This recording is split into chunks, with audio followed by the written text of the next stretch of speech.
Hey.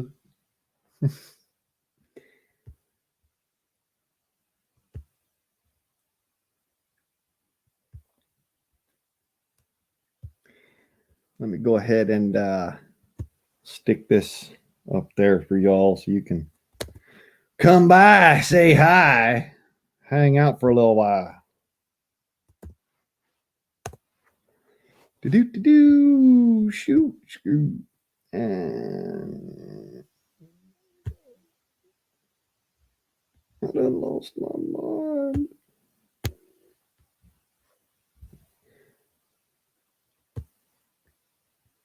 Pin you. Pin you again. Oh.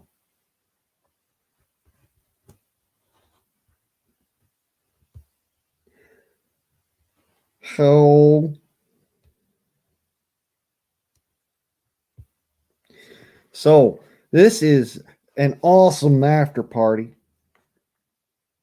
We're just waiting for Alice and everybody else come filtering in, say hi and whatnot, and y'all can jump up in the stream anytime you want. But for as it were, I'm gonna go ahead and I'm gonna bring up some crazy shit for you. Y'all trip out on this. Just so you know, I am going. I guarantee you, I'm going to get a strike for this. So, if for some reason we blip out, hang out for a little bit, we'll be back. So, anywho, there's some crazy shit that I kind of like watch and get into, and I look for all sorts of dumb shit just to kind of hang out and do funny shit, So yeah, I some days I wonder if we're not like in a whole nother reality where there's a bunch of crazy people out there, but I wanted to go ahead and see if I can find this on the screw tube. Let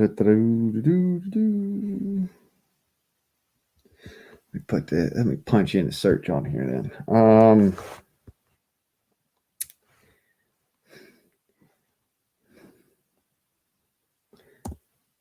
How to make gasoline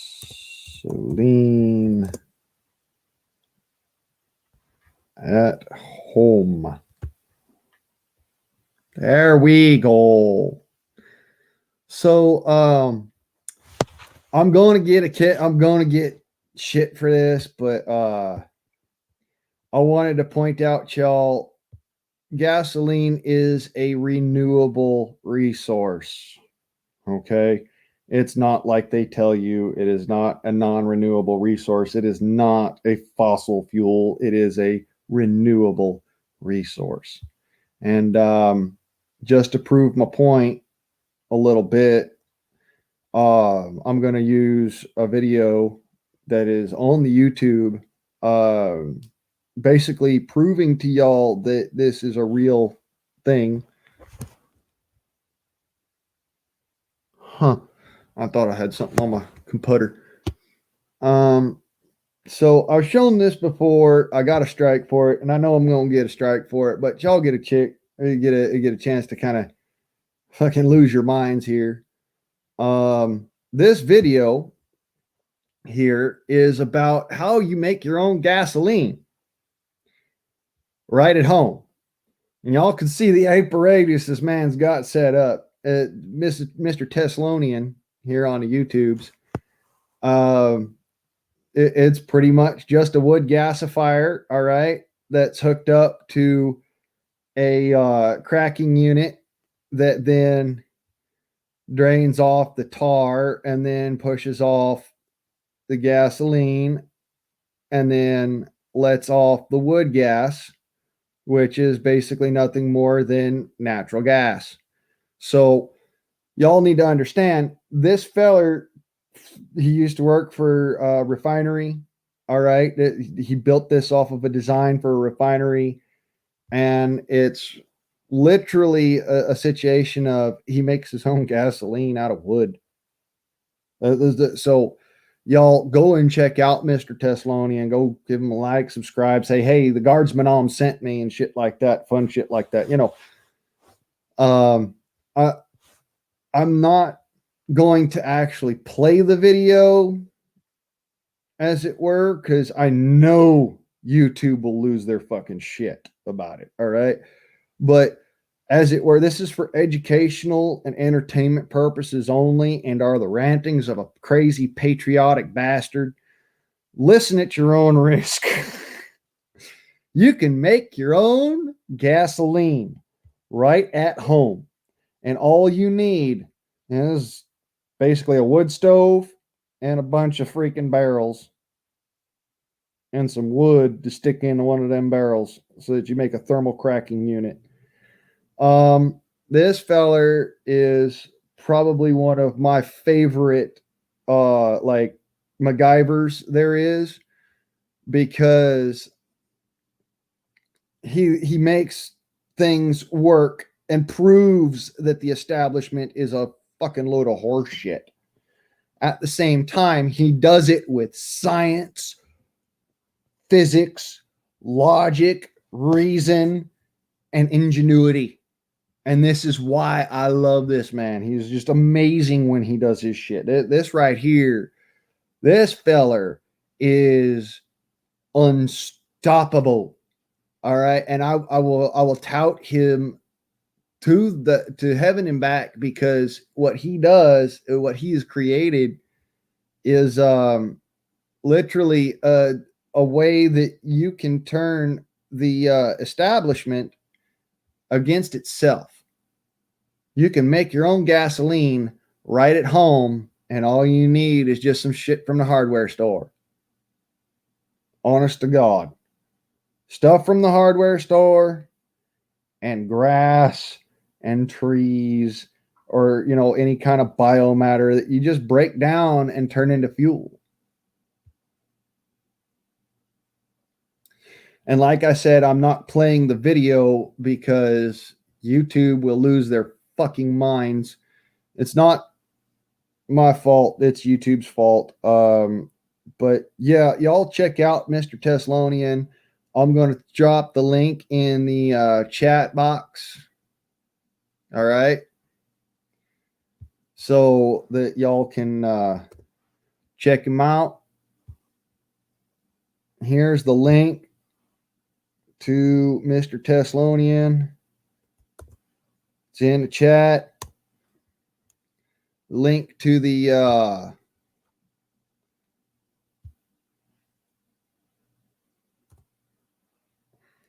it'll also be in the description.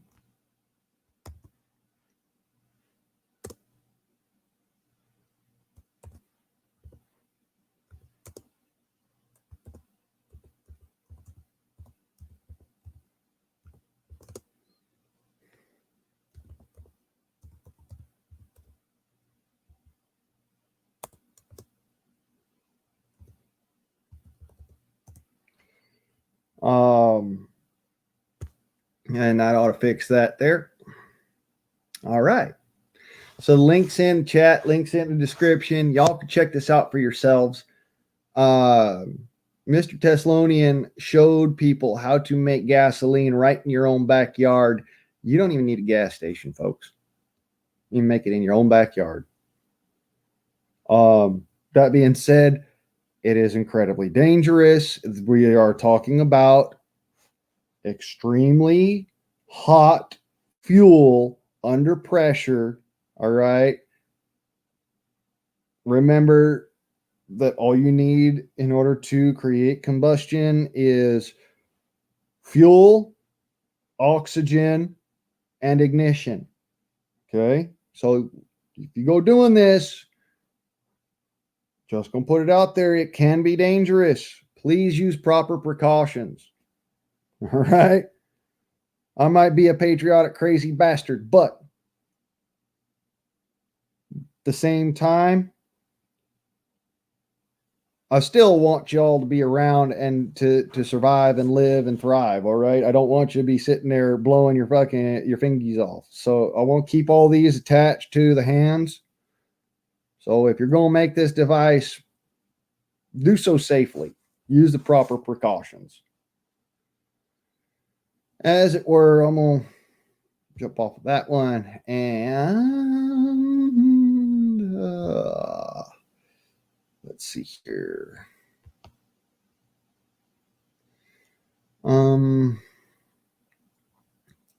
There's just crazy shit going on. I mean, like some of the things that you could learn from these folks, like you could turn water into fuel for your car. Oh my God. Anybody ever heard of Nighthawk in light? So, if you've not heard of this gentleman, here's the link to the video in question. I'll go ahead and drop that in the chat box. And there's the link to Mr. Nighthawk in light. Pretty good feller. I'm also going to put that in the description.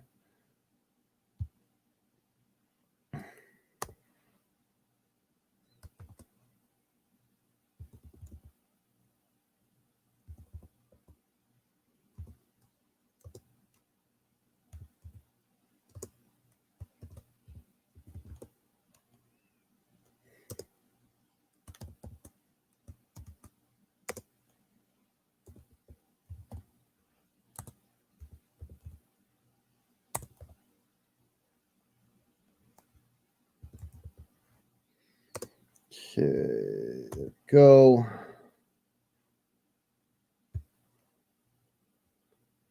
So there's that one for you in the description. It's in the chat box. You know, and there you go. You got how to make HHO Browns gas. All right. And that's also very explosive as fuel. It's hydrogen and oxygen. All right. Again, proper measure of safety if you're going to use this.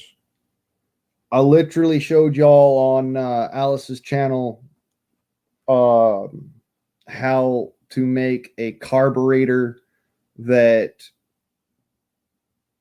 for all intents and purposes, literally will turn gasoline into its absolute most perfect atomic vapor. And it's a design that has been around since the 1970s. This was literally something that a feller utilized in order to run his car on a single tank of gas per year, and got him through the gasoline shortage. Please go and check out her video. Ball freaking means. I will link that one in the descriptions. Let me see here. Home slash. History is a lovely thing. If we learn our history, we are not doomed to repeat it. So,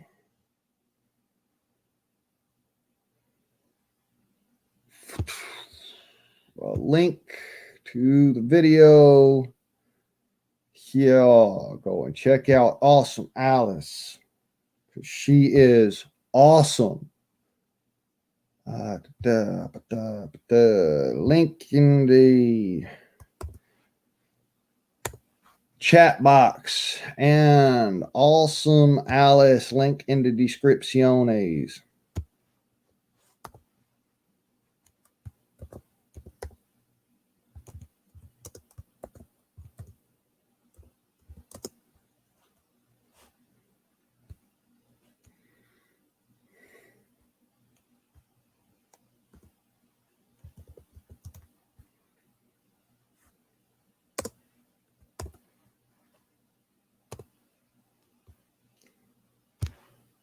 Okay, there you go.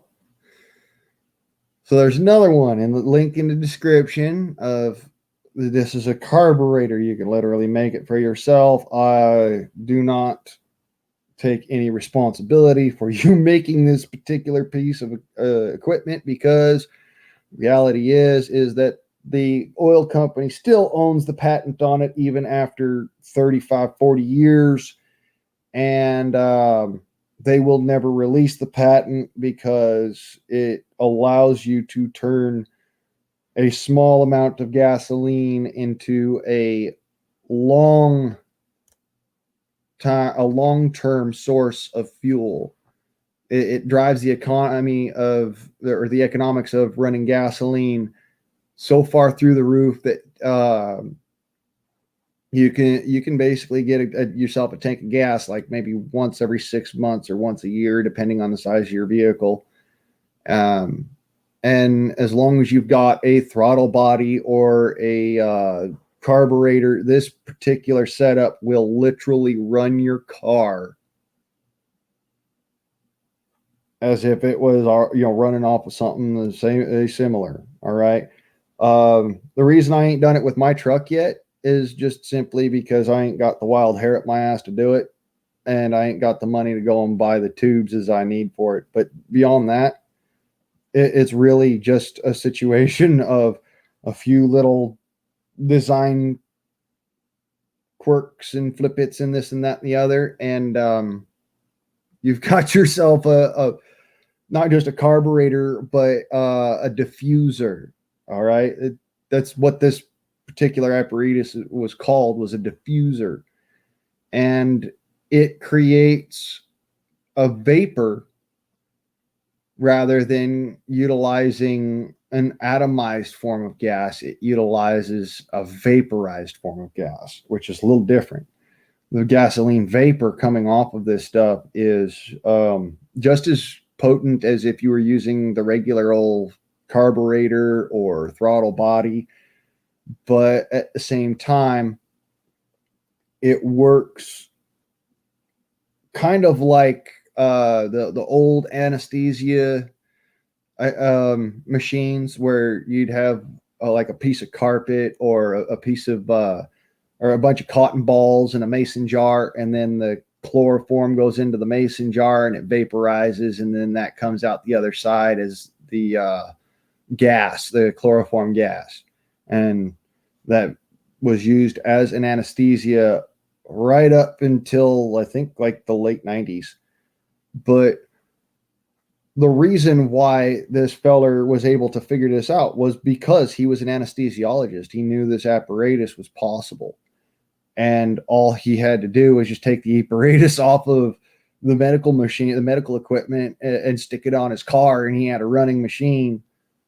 And he didn't have to go and pay outrageous amounts of gas, money for gas, and he could make it to and from work all the time. And that's even with those ration cards and whatnot back in the 70s.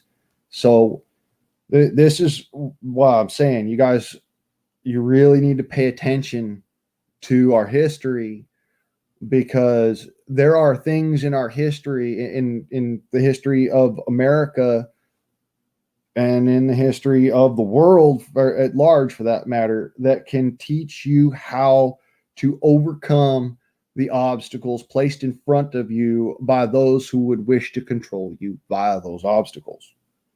So again, please, by all means, check this shit out. It's good for you. This equipment it's you can make it yourself right at home as a DIY project. All of these things that I was linking to are DIY projects. Okay, you can do it yourself right at home with basic shit you could buy at the fucking grocery store. I mean, it doesn't take much. In fact, that HHO generator, all that you really need in order to make that thing work is a battery and a couple of wires, a couple of electrodes. It's really all you need.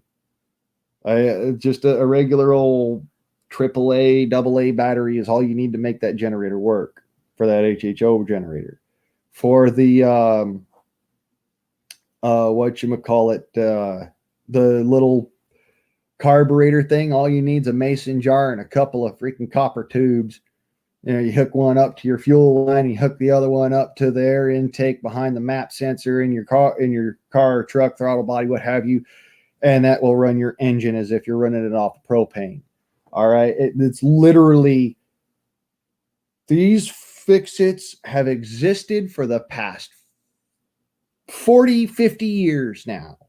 All right, and just because of the way that, you know, the laws are set up in America, it's difficult to go and find this information. That's the reason why it's difficult to find the information. Not because the information doesn't exist or because it doesn't work. It's actually simply because they don't want you to find it. They want to control you via by using your own narrow-mindedness. They want to control your actions. And that's how this works. You know, they want to use your mind to control you. Like, oh, well, you know, my truck, I got to put gas in it to go to the store. So since I don't have the money to go buy gasoline, I can't run it. I got a still in the back though, so I ain't worried about going to the liquor store. I make my own moonshine. I'm not worried, but I just don't want to go buy food. Well, didn't you know that combustion engines literally just take a vaporized form of fuel and then turn it into an explosion inside of that engine that runs the engine? You can literally run your car off of vodka. I've seen a feller do it right here on the YouTubes. I saw a feller run a car off of vodka. Matter of fact, I'll do you one better. I actually ran my pickup truck back when I had my pickup truck off of nothing more than whiskey. Dumped whiskey down the gas tank. Ran out of gas and dumped whiskey down the gas tank because I had a gallon of whiskey in the truck. I just dumped it down the gas tank and ran my truck, got back home. No problems whatsoever. Whiskey will do it. Freaking vodka will do it. You know that vodka was originally rocket fuel? It was actually designed to be a type of rocket fuel that wouldn't blow up a rocket. That's what it was designed for. So when it comes down to it, don't believe everything you hear. Trust what you could verify. And by all means, go out, test my theories, verify it. By all freaking means. I'd love for you to tell me that I'm actually spitting truth. Because the reality is, I know I am. I've studied physics long enough to be able to do it. Hi, Alice. Hi. Well, more than welcome. Come on up, say hi, do whatever. Or sit to chat, chitter chatter. I don't care. But there's a bunch of videos. You can go and copy down all the different links there in the chat.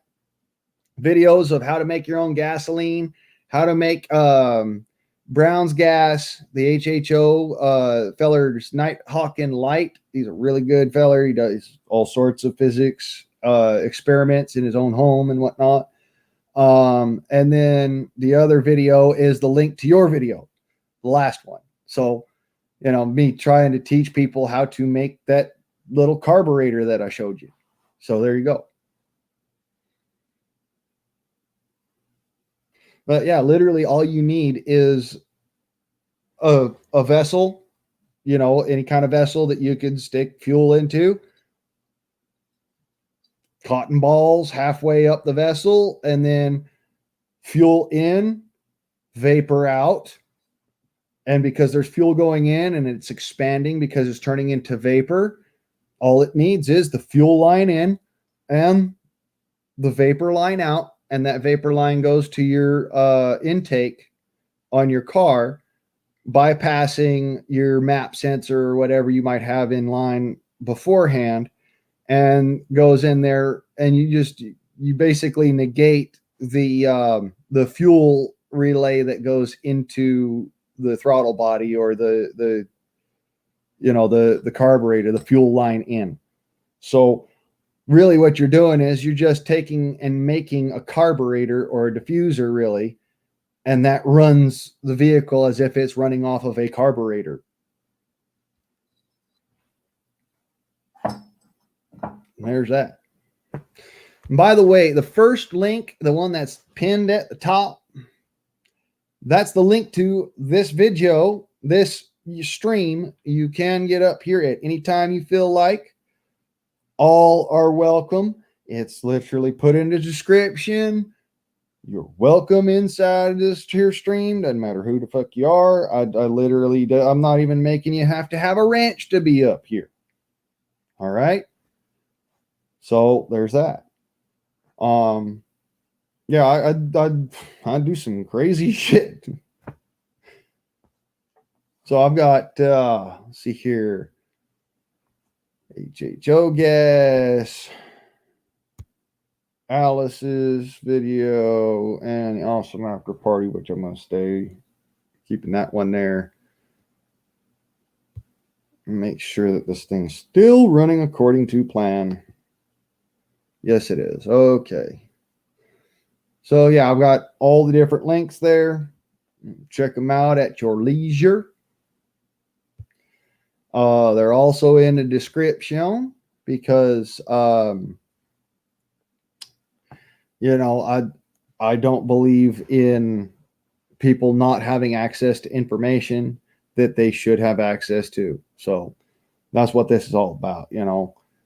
It's a matter of, I try to keep people on the up and up. I try to keep people updated. There are actual conspiracies. All right. It's not conspiracy theory. It's conspiracy fact. You can look this up. You can find it out for yourself. I am not telling you that, everything that the establishment has said is 100% wrong. I'm also not telling you follow like a sheep, because the reality is I don't even follow like a sheep. I believe the world is round because I've seen the proof. All right. I believe that we have fought 2 fucking world wars because I've seen the proof. My granddad, both of my granddads actually, were infatuated with World War II. They lived through it. They saw it, shit. They saw all of that. So really, the truth is out there. As Alice has said right here, the truth is out there. It's up to you to want to find it. It is up to you to actually get the fire lit up underneath your ass, to jump around and go, whoo, whoo, whoo, whoo, whoo, and say, I need water. Okay. That's my point. We have been through so much in our history.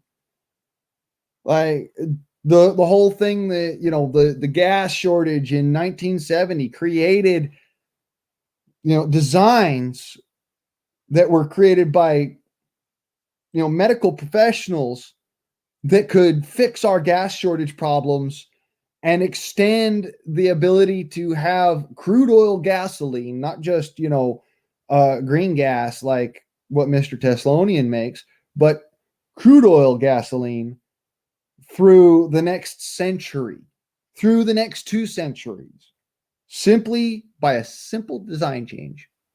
One small little fix it that just makes everything different.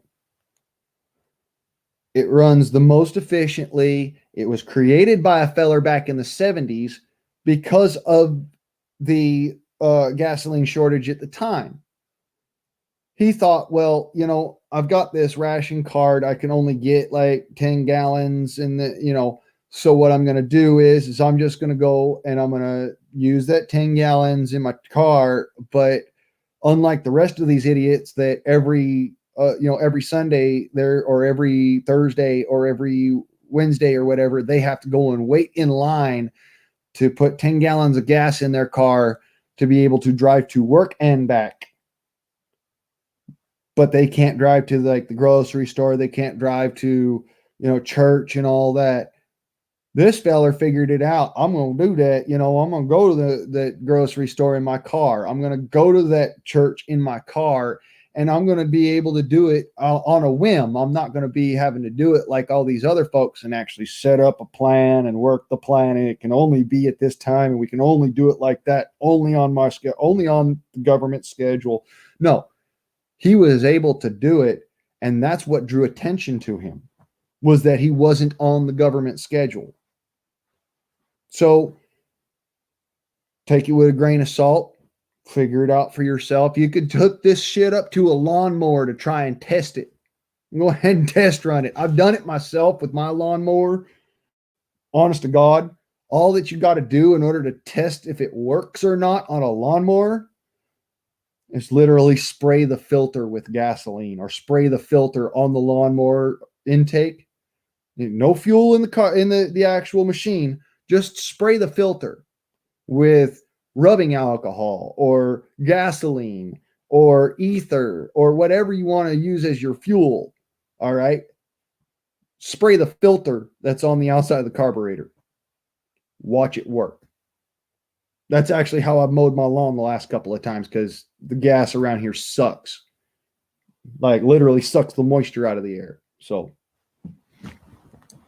my lawnmower won't run unless I'm doing that. I just spray a little bit of that 91 alcohol on the filter of the lawnmower, cut another patch, spray it again, cut another patch. Literally what I've been doing the last several times. And so that's what brought that to my attention when she was sitting there talking about cars and whatnot. I was like, I got this trick that my instructor, when I was going to school for automotive mechanics, taught me, literally because of a feller that was sick and tired of the government telling him he couldn't drive his car to church. Everybody else would show up an hour late to church and, come in halfway through the sermon and whatnot. This feller was there on time every time, drove his car to work, drove his car to church, drove his kids to school, drove his car around. And he was driving a gas guzzling machine. I mean, if you've ever owned a Chevy Nova with that inline six in it and the Super Holly carburetor, or the Edelbrock carburetor, how much gas that thing sucks. Oh my God, it sucks so much gasoline. You get maybe like 2 miles to the gallon in them motherfuckers, So turn around, this guy's getting 100 miles to the gallon off of a diffuser because he worked as an anesthesiologist in the hospital. Imagine that shit, things that you can come up with off the top of your head just because you know shit. Like me, I do physics. It's my favorite. It's one of my favorite fields of academia is physics. I love physics. Like, why do things that must go up come down? Or why do things that go up must come down? Why is that the case? I learned about gravity, and gravity honestly helped me to make my life better because I was able to do certain things in order to make my life better, not having to use certain stuff because I've got I understand gravity. Okay. Just like with automotive stuff, like I can run my lawnmower with no gas in the tank because I know how a lawnmower can run without having to utilize the carburetor, because I know how a carburetor works because I went to school for it. Now, yes, I did go to school for a few different things. Okay, I did go to school. Does that mean that I'm indoctrinated by the school, or does that mean that I only chose to pick up the important information that I needed, that I knew would be useful in the future or could be useful at that moment or what have you, and then turned around and bettered my life because of that information. You see, doesn't matter how biased you are against the establishment, the information that is readily available because of the establishment can make your life easier if you apply it in your life. And that's a big deal for me. For instance, those of you that have a problem with sucking up your sody pop through a fiberboard straw or whatever, did you know that a Bic pen is made with a plastic straw? Simple Bic pen.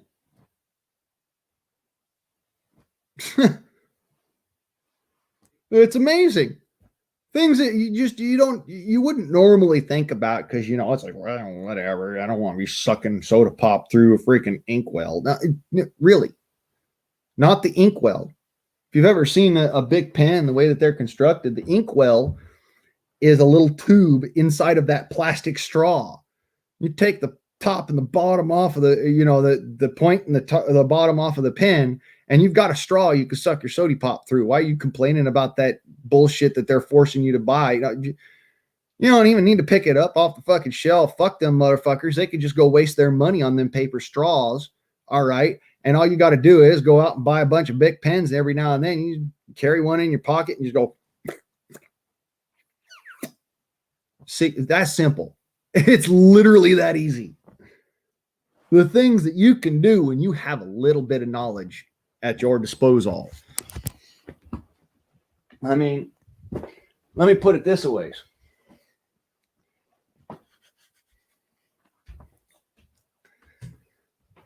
Oh, I'm dizzy as hell. That wasn't fun. I lost my mind for a second. I stood up too quick.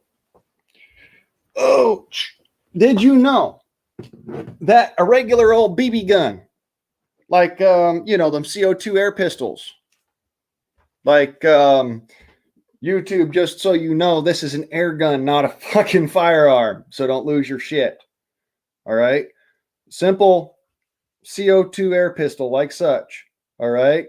You can see it is an air gun. There's the plastic magazine. Okay. It's an air gun. It's not a firearm. You could turn this into a self-defense apparatus that is unregulated by simply putting in a different barrel. Little 25 caliber barrel. There you go. I made it at home myself.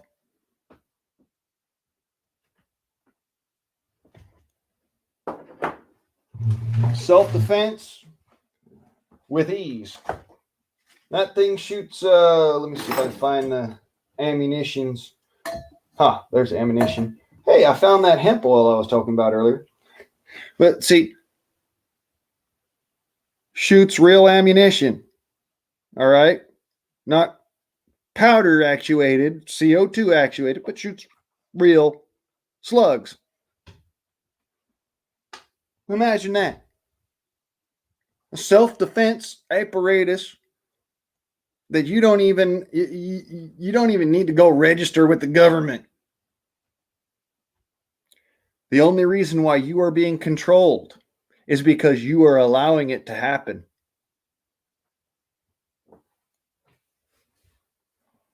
It's that simple. Like I said, Rick Simpson oil. You mix that with some alcohol, run your car right off of it.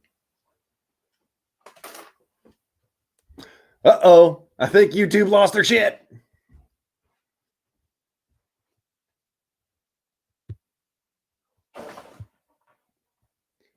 Uh-oh. No, they didn't lose their shit. We're still live. We are still alive. Oh, so that's my point. You don't have to have all these extra special this, that's, and the others. All you got to do is just have a little bit of ingenuity. All right? Use your brain to get around the problems that people throw up in front of you. It's not an obstacle. It's never an obstacle. What it is a learning opportunity. Somebody tries to stop you from doing something, it's a learning opportunity. Learn from it and then better your life because of it. I mean, let me put it this way. My dog Houdini literally found his happy ass way out front because he wanted to try and come in the house. Didn't realize the front door is closed and locked because, you know, he wanted to come into the house, but he was stuck out back because I was sick and tired of him sitting there, you know, whining and crying at me earlier while I was on the stream. So I let him out while I came in. He wanted back in the house because he wanted to pester me. He wanted to go and annoy folks while I'm on the stream. That's what he likes to do. He likes to fuck with people. All right. Honest to God, I have seen him do it. He will literally fuck with people's heads just because he likes to fuck with their heads. Not because it's like anything that, what's the point, you know? What's the point of fucking with people's heads? Any Hoosiers. He went and he played with the gate until he knocked the gate open. Because the gate here at the house, even though it locks, you know, all it takes is just hit it a few times and it'll pop right open. I mean, I've done it myself, like just to test out, find out how he's getting out, you know. I know how he gets out. I also know for a fact that I've been trying my damnedest to train him to not do that because people will fucking kill him for that. You see how that works. I do not approve of the way that our laws are set up, but I have to deal with it. So I deal with it. Did you know that apparently you can't even train your dog anymore because if you train your dog in a certain manner, it's considered animal cruelty? And some animals, some dog breeds, all right, they're absolutely untrainable unless you utilize corporal punishment. Some dog breeds, you can get away with it. You can deal with not even having to deal with corporal punishment. You can utilize, you know, the knowledge and whatnot, just the traits and whatever. Okay, fine. But some dog breeds, you cannot get them to pay attention to what you are telling them to do without having that understanding that if they don't do it, they can get hurt. And it's that simple. Once they associate, hey, this can get me hurt with, you know, the issue, it's the same as if, you know, you trained them by a treat and it was a different breed. Like, for instance, you cannot train a bloodhound without utilizing what is called a training crop. And that is as simple as a switch, you know, a stick that you sit there and you just give them one good swift crack of a tap. The dog gets its attention on that stick. You put the stick in front of your face and then you start talking. And then the dog all of a sudden understands that you're talking to them. Isn't that amazing how that works? And there's several different dog breeds, by the way, that's the only way that you can train them. Of course, you're not going to find folks who are certified dog trainers telling you that. You know why? Because if they told you that, they'd be out of a job. If they told you that, they'd be arrested for animal cruelty, even though, and you know, for supporting animal cruelty, even though what they're trying to do is make it so that you can control the dog so that the dog does not control you, so that the dog does not do harm to other individuals because it's unruly, because it won't listen to a fucking word you say. And that's the whole reason why I believe in a couple of different methods for training. All right. Some dog breeds, you can train them that way. with, just a treat and admonishment and happiness. Okay. Other dog breeds, if you train them that way, if you train them with treats, they will literally walk all over you because they think you are weak. And it's that simple. They have to understand those particular breeds. It's a quirk of their brain that they have to understand that there is pain associated with certain actions, because otherwise they will continue to do those actions. And that you can train a dog to do things that otherwise that dog would be like, yeah, fuck you, man. You're not, what are you going to do? Pussy. What you going to do to me? Nothing. That's what I thought. And that's the difference. All right. If I wanted to put it this way, what would I equate human children most closely to as far as dog breeds are concerned? A bloodhound. Because you cannot teach a bloodhound to not literally ignore your words until you have smacked the shit out of them. And it has to be done while they're a puppy. Because once they're an adult, it doesn't matter. It does not fucking matter. And I know for a fact that this is the case because I've watched it happen. I've had friends who have watched this happen. I've had employers who were so pissed because they would go to their obedience classes and they couldn't get their dog trained because the idiot that was there at the obedience class had a fully grown fucking bloodhound. Never trained them, didn't know what the fuck they were doing, didn't have any idea or clue of how to train a bloodhound, but they went and said, okay, well, this dog's so unruly, I got to go take him to an obedience class. Didn't do the research, because if they would have done the research, they would have found out, hey, obedience classes ain't going to help.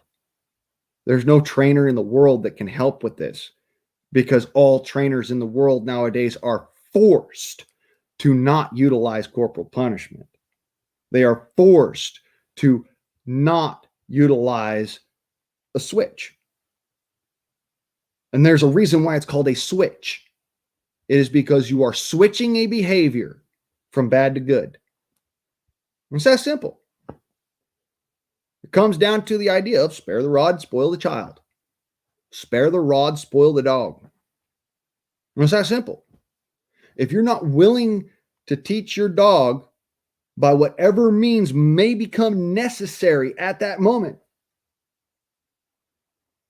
then you are dooming your dog to be so unruly as to the fact that they will be put down rather than be adopted.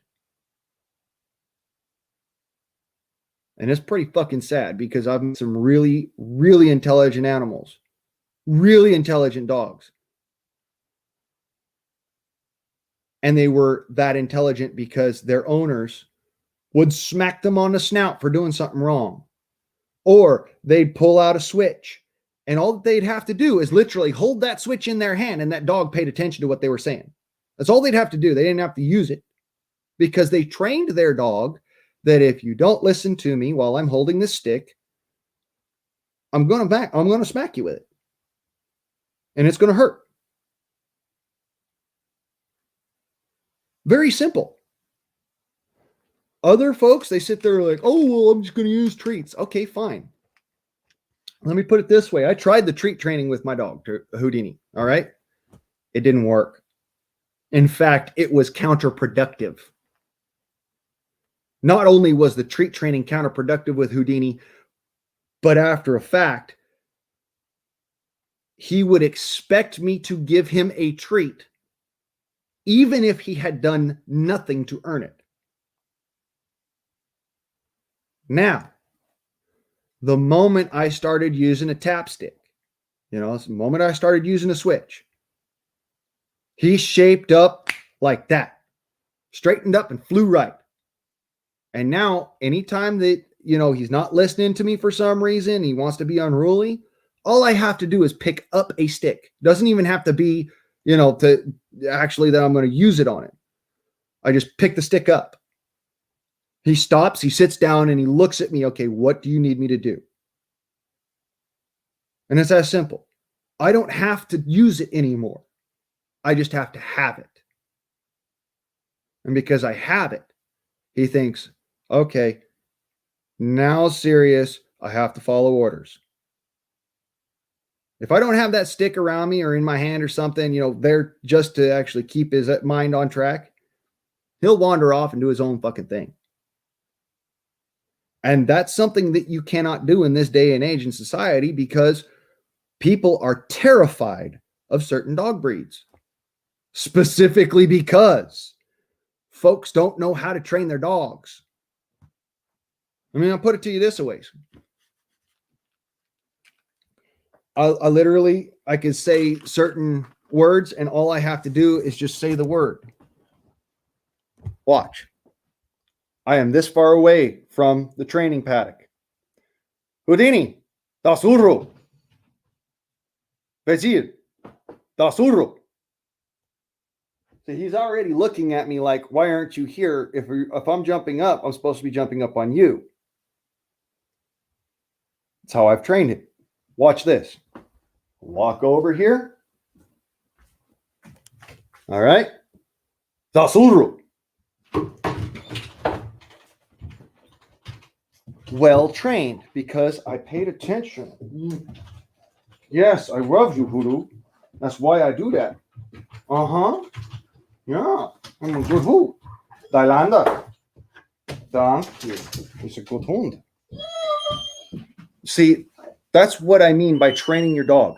You actually have the ability to control their mind just enough to stop them from doing something that could hurt them, to get their attention, to do things so that you actually have enough control over your animal to where somebody else doesn't have to intervene and stop them from doing something. Yeah, you're still in trouble. That doesn't mean that I'm going to starve you. I'll never starve my animals. It just so happens that now the sun is down. It's time for dinner.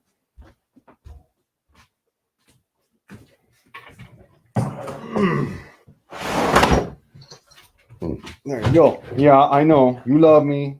You're welcome. Thailanda. Edge. That's good. See, I literally, all I did was literally put my hand, all right, down behind my waist. And it looks like I'm holding something. I'm not even holding anything anymore. That's how well my dog is trained. Because I trained him that way. And because I understood that if I didn't, I would never be able to have him around my mom. My mom's a fragile human being, all right? She's up there in age a little bit. Houdini, first time she saw Houdini at his size that he's at right now, he tried jumping up on her and accidentally hurt her. All right? So I actually had to teach him not to do that to my mom. And if it wouldn't have been for that small amount, that short time of utilizing, a stick no fucking wider than, for all fucking intents and purposes, no wider than a straw, to get his attention, like the one time I did it, the couple of times that I've had to do it, I would not be able to control my dog. Because I tried every other method possible first. I did. I tried every other method possible. I tried freaking shock collars. They didn't work for fuck all. He'd walk right through it and be like, yeah, what the fuck is this thing? Get it off of me. Big whoop. I'm not scared of it. It doesn't bother me. I would use freaking the treats. Oh my God, the treats were such a bad idea. They were such a bad idea. It didn't make him feel like he was going to be rewarded for doing good things. It felt like he was being rewarded. Plain and simple, just being rewarded. So I'm not going to do that to my dog. I don't want him running up to just anybody and grabbing food out of their hands. I want him to know, okay, this is your time. That's your food. You have that right. That's yours. Nobody's going to be allowed to take it from you because I won't let them. Honestly, I've never met anybody else who can control my dog because they are not willing to do what I am willing to do in order to protect my animal. And that is what it comes down to. Do you want to protect your animal or do you want somebody else to kill your animal? Because that will happen. And all this fucking time and all this other bullshit of, oh, well, that's animal cruelty. Let me show you what animal cruelty is. Right across the street here, my neighbor, right out this front door, if I was going to walk across the street out there, all right, you can see there's my front door. If I was to walk out that front door and go 35 yards, I'd be standing in front of her house, in her yard. If I did that while her dog was there, more than likely, I would get bit. If I were to do that while she's standing there and her dog is there, I would still get bit. Do you know why? It's because she has never trained that animal. She has never taught that animal to have manners and to be kind around human beings. That dog is afraid of her because she beats it, but she has never trained it. There's a difference here. I have never beat my dog. And I will guarantee you that I've never beat that dog. I've smacked him, you betcha. I smacked him on a shoulder and I've smacked him on a snout because I know that his hips are actually weak and he can end up getting hurt really bad if I smack him on the ass. Shoulder, toughest part of that dog. Snout, that's going to be a real fucking, hey, what's the fuck's that? That hurt. Because if I need to get his attention, I'm not going to hesitate to do it. If it's a matter of life or death for him or a matter of he could get me killed, either or. I need to have his attention right fucking now. Not later, not 20 minutes from now when he decides to come back. No, he needs to know right fucking now, right now. Not later, now. And that's what it comes down to. And that's why I don't believe in that bullshit of, oh, it's animal cruelty. No, fuck you. It's cruelty to give them so much leeway and then to punish them for that leeway. Because you're the one who gave them the leeway. That's why it's cruelty. Okay? I'm not punishing him for things that he's allowed to do. I punish him for things he's not allowed to do, and he knows the difference. There's a difference. Discipline is the difference.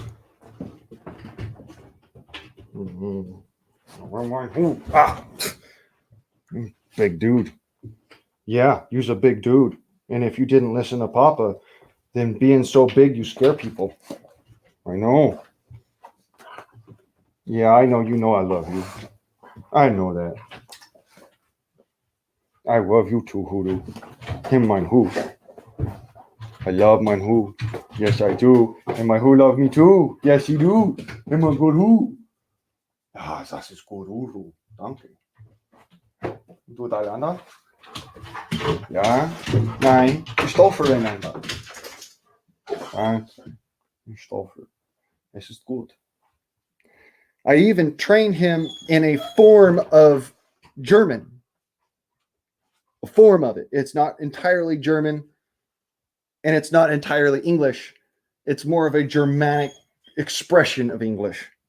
And by doing that, somebody who speaks German can't control my dog. Somebody who speaks English can't control my dog. But somebody who is taught by me to control my dog can control my dog. And it all comes down to command structure. How do I structure my commands? Do I take care of my dog? Yes, I do, very much so. In fact, I take better care of him than I take care of myself, if you haven't noticed. His little training paddock is clean. He has a soft bed to lay on. I sleep on the fucking hard floor. My house looks like a clusterfuck. But in his paddock, it's nice and clean. He has a soft bed. He has food. He has water. He has love. He has everything that he needs. But because somebody would say that I'm doing something wrong, who has absolutely no relation, has no reason to be even anywhere around my dog or know anything about my dog, says something,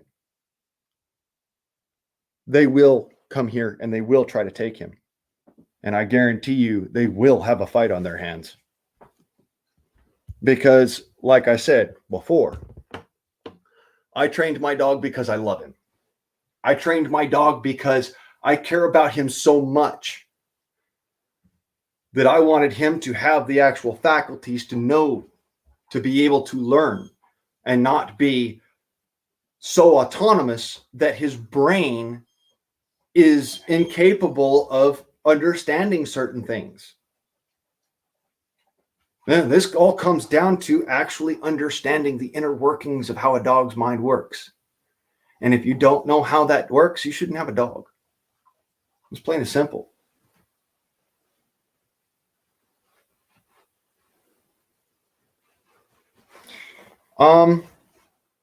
That's not true. A dog will obey the person that trains them. A dog will care about what the person that trains them says over somebody who doesn't. And let this blow your mind. My buddy Chad, or my former buddy Chad, lived here, had his dog here. His dog would not listen to him because he would not train his dog. So I trained her. His dog would still not listen to him, even though he used the training that I gave her, because he was unwilling to train her, unwilling to work with her. And it all comes down to that. If you do not work with the animal will not work with you. And that's that simple. Things I've learned throughout my 35 years of life. My dad hated my dog's guts when I was a kid. He thought he was the most unruly, fucking unfathomable, ungodly creature on the planet because he was not trainable. He couldn't be trained. I trained him. I told my dog to sit. My dog sat down right in front of him. My dad said sit, and my dog stood up. And it all comes down to how much time do you spend with the animal. If you spend no time with the animal, that animal doesn't trust you. You have to spend time with them. And sometimes when you're spending time with that animal, if they don't listen to you, then you have to get their attention. Once you've got their attention, you can work with them. And it all comes down to that. It's a situation of you need to have their attention. You need to be willing to spend the time. You need to be willing to do the hard things. Because honestly, if you're not willing to do all of that, then all you're doing is that you are raising a wild animal in your home. Now, let me ask you this. How would your kids act if you did not punish them? And you only gave them whatever they wanted and only gave them, their candy and their the meals they wanted to eat and did what they wanted to do, but you never, ever, ever actually took away their iPhone or, smacked them on the ass for doing something wrong or stuck them in a corner. how would they act?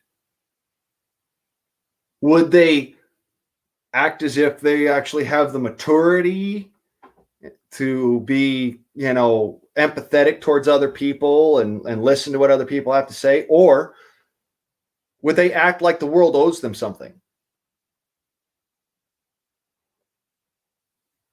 Food for thought.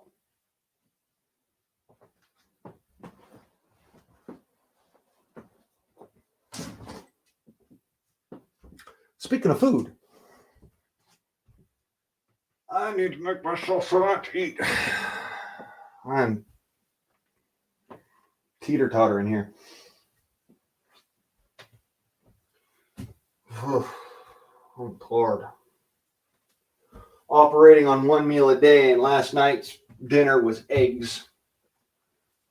All a microwave.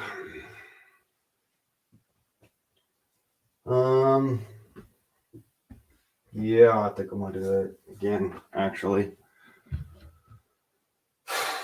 Just because I can't fucking afford to do nothing else till next month. And even then, I won't be able to afford shit because I gotta go get shots for the dog.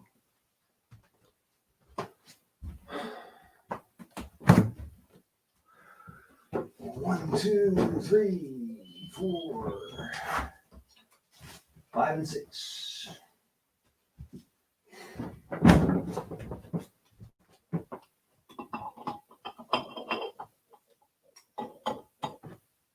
Okay, that'll do.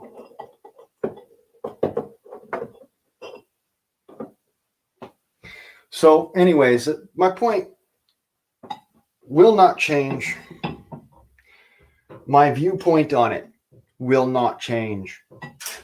And the way that I treat my dog with overwhelming love and respect, and at the same time, the utmost militaristic discipline will not change. And that all comes down to the fact that I love my dog. And I love him so much, I'm willing to take whatever the fuck anyone wants to throw at me to protect him. Let that blow your mind. The reason why they want to take him from me is because he is better trained than some canine cops are trained. Most of the time, they're trained to be attack dogs.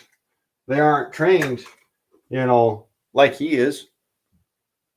He's one of those breeds where he would be an excellent fucking bomb dog, an excellent drug dog, an excellent cadaver dog. But if you're not willing to utilize that corporal punishment, that ability to just simply take a stick and hold it in your hand, smack them on the shoulder once or twice to let them know, hey, you fucked up. And you can get hurt because you fuck up. They can't learn to do that. And that's really fucked up in my opinion, but that's how they were bred to be. They were bred to learn that way. They were bred back when their breed was created, they were bred for those specific traits. And to say that, well, that's just not acceptable in society anymore is to say that, well, then we need to go out and delete all of those dog breeds because we can't train them. Plain and simple. I don't know about you, but if somebody tried to delete my dog from existence, I would delete their existence very quickly. Like I said, I love my dog. And I have been training dogs since I was probably around like 3 years old.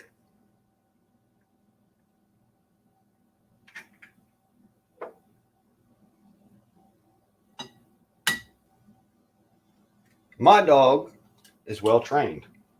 My dog is well cared for and well kept.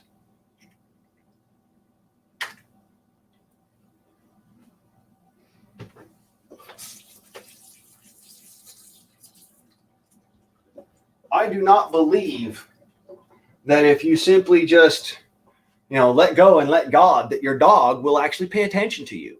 Because I learned that the hard way. I had a Labrador retriever. Completely fucking untrained. Was over 3 years old. Was untrainable. We couldn't take him out of the kennel. He lived his life inside of a kennel because we could not take him out of the kennel because he was unwilling to learn. It's that simple. He was unwilling to learn, and my dad didn't want to use corporal punishment. You know what happened to that dog? He got put down because he couldn't be adopted.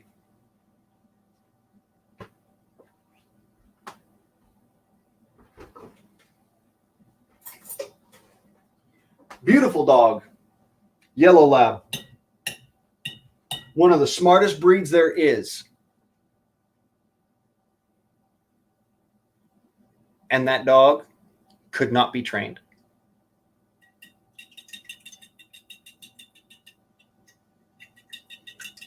So when folks tell me, well, you can't do that, stop doing that, I'm going to tell them right to their face, go jump off a bridge. Go get some life. Go get some experience in life. Understand how life really is and the reality of the world.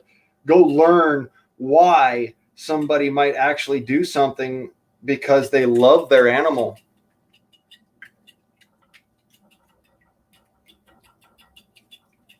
It's a matter of you have to know what you are doing when you get involved with stuff like this.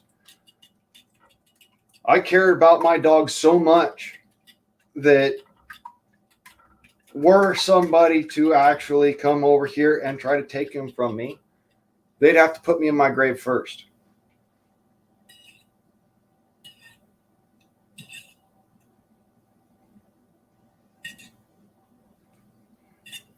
I'm actually kind of leery about taking him to the vet just simply because in the past, I've lost animals to the veterinarian because of something that somebody else said. Not because that animal actually showed any evidence of the fact or of the assumption, but because of what the person accused me of. I've lost animals to a veterinarian, to a so-called animal rescue, because I couldn't afford to pay the entire lump sum of the doctor's bill in order to go and fucking get the animal treatment. That didn't mean that I wasn't willing to pay the bill. That didn't mean that I wouldn't pay the bill if I had the ability to. That meant that because I wouldn't pay the entirety of the bill all at once, all at one time, I couldn't have the animal. Couldn't get them back. So I don't trust people like that. And that animal got put down, got lethally injected because they wouldn't let me have the cat back. It was a cat. Yes. They wouldn't let me have the cat back because I couldn't pay the entirety of the fucking bill all at once. What the fuck, people? There's a reason why I do not trust motherfuckers that tell me that they're going to do something about my animal, and it actually stems all from my experience with animals. I don't trust people. Matter of fact, when people try to tell me one thing, I go, well, this is my experience. Oh, that's just anecdotal. No, motherfucker, that's actually lived through it. And if I lived through it again, I would feel like I did not learn from the first time. It's not anecdote, that's experience.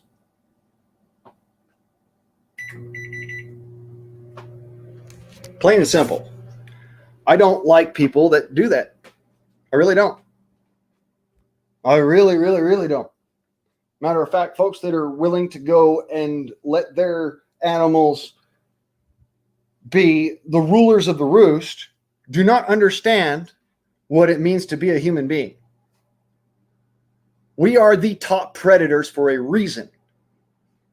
It is because we are intelligent enough and technologically advanced enough to be the top predator. If you refuse to utilize that technology and that knowledge,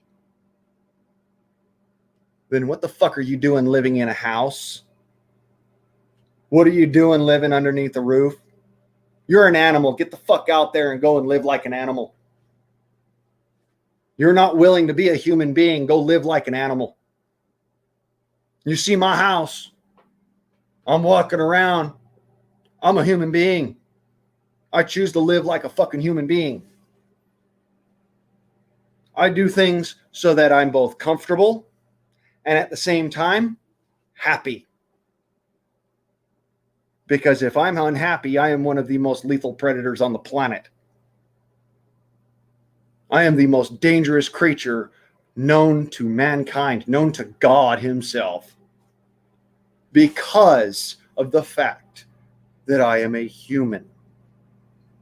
I'm not a monkey, even though I joke like, you know, I'm a pink monkey, pink hairless monkey. No, I am not actually a monkey. I am a human. My dog is not a dog. He is a human. There's difference. We're not animals anymore. We are grown-ups. We are adults. We're mature. We are not monkeys. We are not dogs. We are people. Houdini is people. I am people. There's your difference. My dog is well behaved for a dog. I tend to actually be very well behaved for a human being. I've not gone out there and tried murdering and raping people. I've not tried going out there and stealing from people. In fact, I've actually stopped that from happening a couple of times. But that's because I'm a human. I'm a person. I'm not an animal. And there's your difference. That's what separates human beings. That's what separates people from animals. That's what separates us. All right? People learn. People try to behave themselves in a manner that is appropriate, that is cordial and courteous and upstanding. Whereas animals don't give a fuck. They're going to do their own goddamn thing. They're going to do whatever the fuck they want, whenever the fuck they want, and not give a fuck whether or not that's good or it's bad or it's evil or it's righteous. They're going to just do it because, hey, I feel like fucking doing it.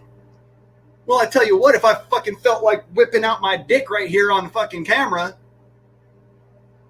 one, that would be a sex crime.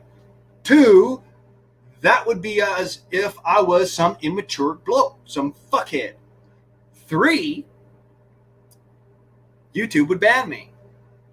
Four, I would be acting like an animal.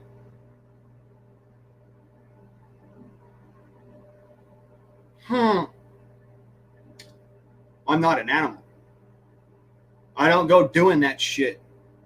There's plenty of human beings that do. There's plenty of human monkeys that do.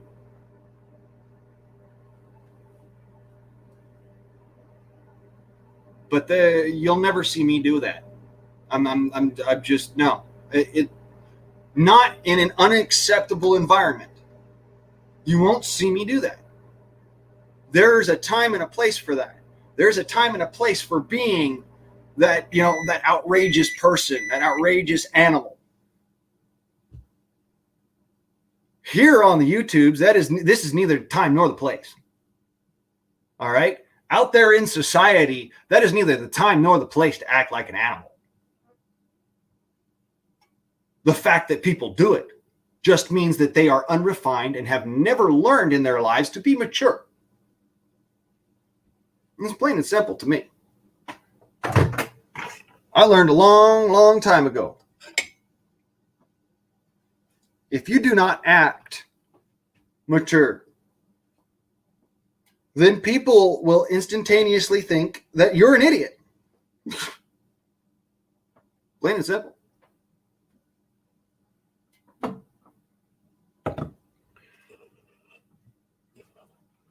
See, I act mature.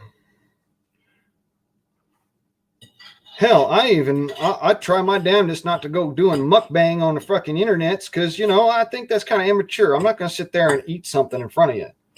I don't want somebody eating something in front of me. I'm actually going to be turning off my camera here in a second and eating my food. The whole idea is I don't want for people to think of me as immature. I'm an adult. All right. I've been an adult since I was 18 years old. Shit, since I was fucking 10 years old. I have been an adult. Just because my age did not meet the standard that I held myself to does not make me any less of an adult. In all reality, it made me more of an adult than some adults. Let that blow your mind. I am not interested in trying to justify somebody else's actions if they're not going to be willing to be a person, people. They're not willing to be part of society, not willing to be an upright, upstanding citizen. I don't think that you should be, if you're not going to do that, I don't think you should be part of. In fact, I don't think I want to even be around you because you're not willing to accept reality and be an adult about it. This is why I don't go to protests as a protester. I go there to protect the public and protect infrastructure. Because I do not believe that the way that these people are acting is called peaceful protesting. I believe that that is rioting. I believe that's vandalism and destruction of property. So I choose to act a little bit more upstanding, a little more upright than that. Sure, I get angry too. Everything, every living creature on this planet, all right, has the ability of anger. Plants can get angry. My chickens can get angry. When I used to live with my sister, she had rats. It was one of those rats that every time I got around it was fucking angry at me. Hated my guts. Was absolutely peaceful with the rest of the world, but hated my guts. I don't like rats, so I could kind of understand the feeling was mutual. But, the rat got angry. And there's a difference between an angry rat and a calm rat. There is a difference, and you can actually visually recognize it. See, same way with Houdini. I'm always trying to be kind to him because I don't want to make him mad. At the same time, that does not mean that I will not treat him as if he is a person. My dog is not any less than I am. I was whipped as a child when I did something wrong. And not just whipped, I was fucking beaten black and blue. There's a difference between the way that I actually disciplined my dog and the way I was disciplined. All right? My dog is actually lucky by comparison. He gets treated a lot kinder than I did. Sometimes I wouldn't have even done something wrong to get the ass whooping. And it didn't always come from my daddy or my mama or my grandma. Let's be clear. My teachers would pull out a fucking yardstick and use it on me. This is just the 90s, okay? This ain't that long ago. So tell me, how the fuck am I being cruel when I'm treating that dog better than I was treated? And he's a dog. He's not a human being, which means that there's actually a difference in species between us. He's still a person. He still has a brain. He still has feelings. He still has an understanding of the world. And he has manners. He's a person, not just a dog. They grow much faster than we do. I've got to be up on point with him all the time. The discipline has to be there. The love and the affection has to be there. The good treatment has to be there. And be 100% on point, adamant, all the way up until he is at least 3 years old. And then once that's the case, once he's 3 years old, there's no changing him. There's no making him behave one way or another, because he's out of the training phase. He's no longer a puppy. It'd be much more difficult to try and teach him something once he's no longer a puppy. And that's why I do it now instead of later. Of course, you know, I'm some evil bastard because I train my dog. I'm some person that can't have dogs, can't be in part of society and whatnot, because I taught my dog what he was doing was wrong. Huh. You know what?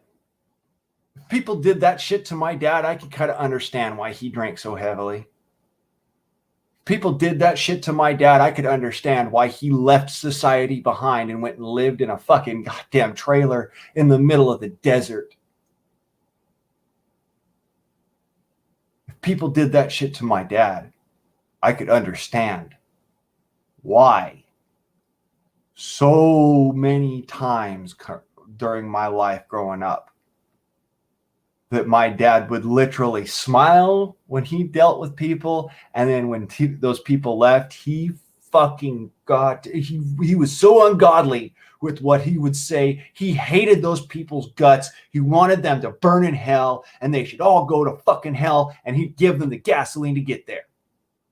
Like, literally, he hated these people. But he would smile at them, he'd shake their hand, be all sorts of kind. I understand now why he did it. I do. It's because he loved us kids and he didn't want us to go through it. I understand why he would pull out the belt and just hold it in his hand like, motherfucker, you done fucked up. Are you going to do that again? And when we said no, he'd say, you promise? Because if you don't promise, I'm going to use this belt on you. And then it never happened again. We were raised to be appropriate human beings, raised to be people, not animals.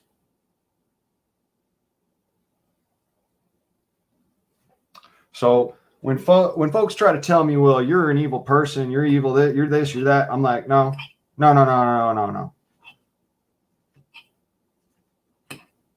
Nothing could be further from the truth. I was raised up in the house of God.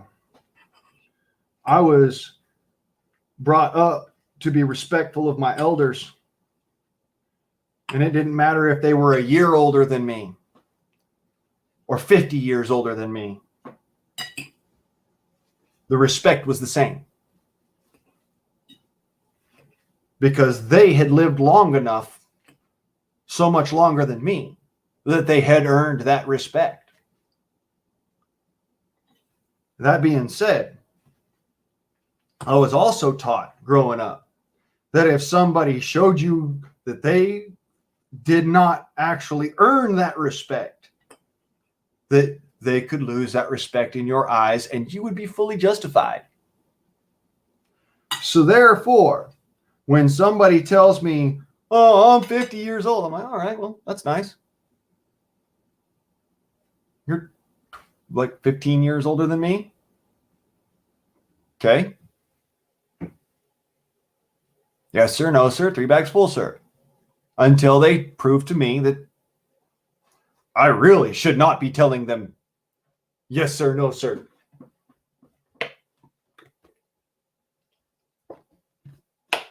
Any Hoosiers, y'all chatterbox amongst yourselves.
All right, and we're back.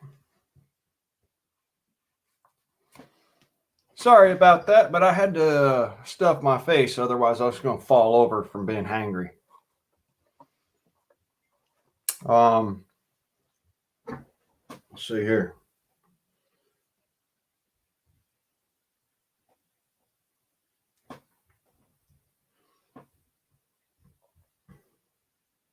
Pushing the little bones in my ears back into place, folks. Don't think I'm being sick or gross or anything.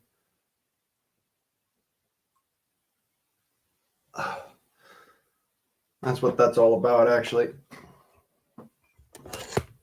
So,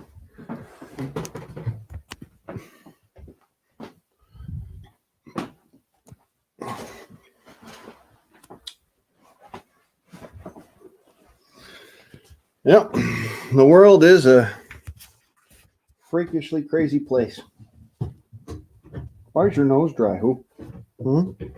Why is your nose dry? Oh, that's why? Just Islanda, mein Hund. Is you?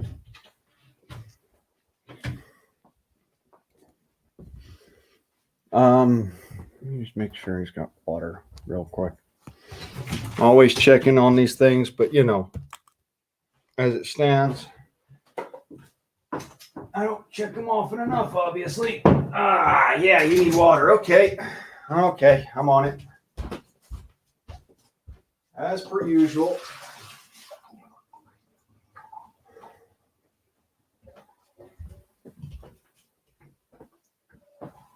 Like I done says to folks here on the interwebs, I take care of my dog.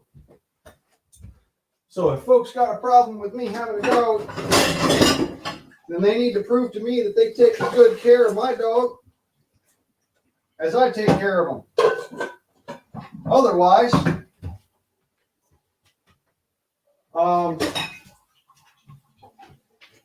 I'm not interested in their excuses. I don't want to know. I don't want to hear it. I don't want somebody to tell me, oh, well, you can't have this because you don't know how to treat it right. And yeah, literally comes down to that. You're not willing to fucking prove to me that you can do better because you know you can't. That's the reality of it. Most folks that try to tell me I can't fucking, that I'm treating my dog wrong, actually couldn't treat him better because they can't. And it's not because they're unwilling to, it's because they don't know how to.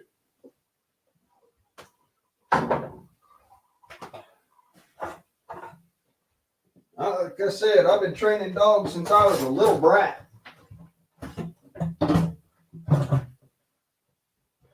Since back at a time in my life where that was what my dad did for a job. I've been training dogs for as long as I have been alive, pretty much. Oh, and just so y'all know, when I say that thing about the dog having wool,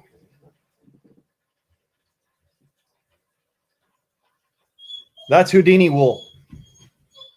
That's literally dog wool.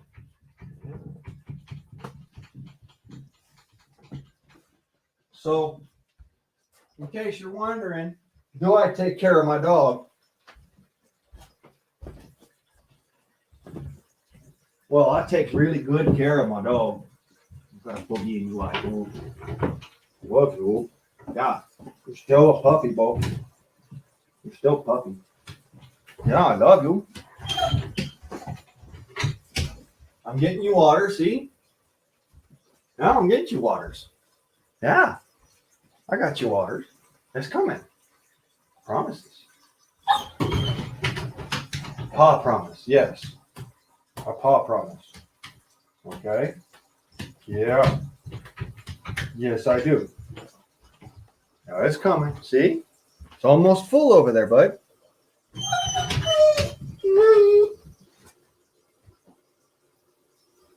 I love you too.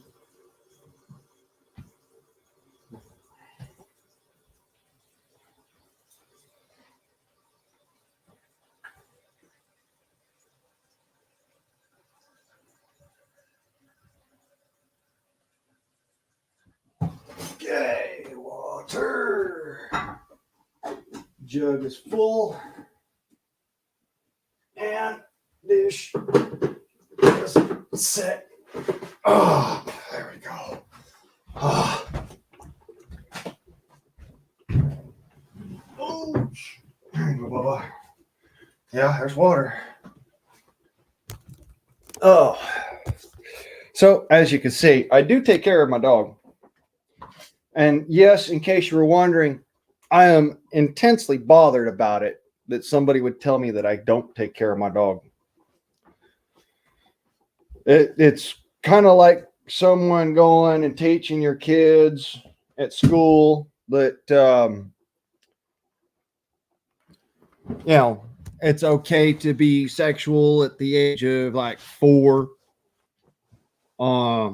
That's about how I feel when somebody tries to tell me how to raise my dog, how to teach my dog, how to be a dog owner. And because I don't own that dog owns me. There's a difference. Y'all don't get it, perhaps, but the reality is that's my boy over there. I'm his. There's the difference. I love my animals. And so somebody telling me that, you know, I need to do something different. I need to do it in a different way. That's like literally just wrong. It's wrong. And I'm not sorry for saying it. You are wrong if you think that I'm doing something wrong for you think I'm being harmful or hateful to my dog. I'm not. I'm actually treating that dog like he is fucking royalty. Believe it or don't. I mean, let me put it this way. He needs to be able to function with manners, with a wherewithal about him to where, you know, he goes from being a puppy from birth to death to being a puppy and then an adult. And he'll be an adult soon. Just another year. Well, 2 years. Another 2 years, and I won't have to do nothing as far as training is concerned at all.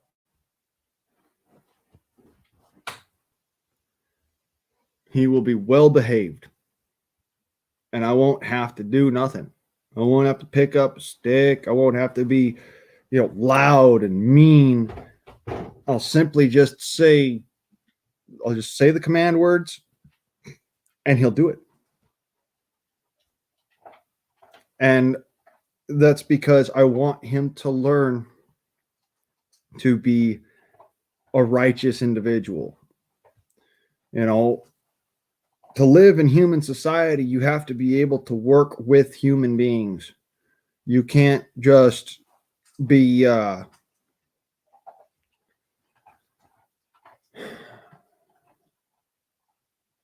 you can't be a scofflaw and live in society. It doesn't work. I mean, let me put it this way. My dog is living in my home.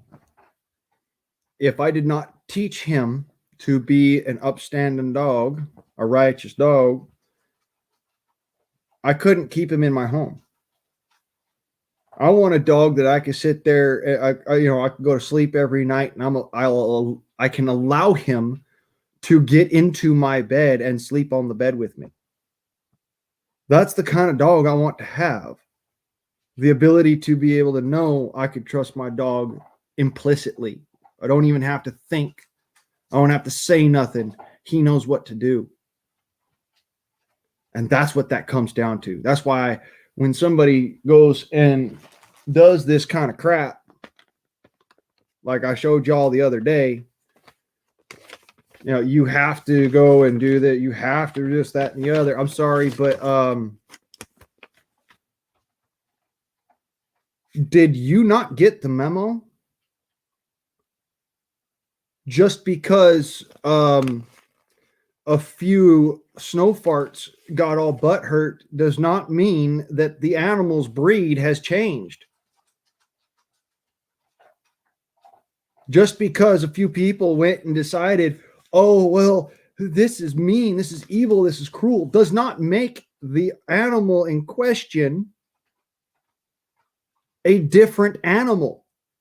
They are still the same animal, and they need to have that positive and disciplinary reinforcement.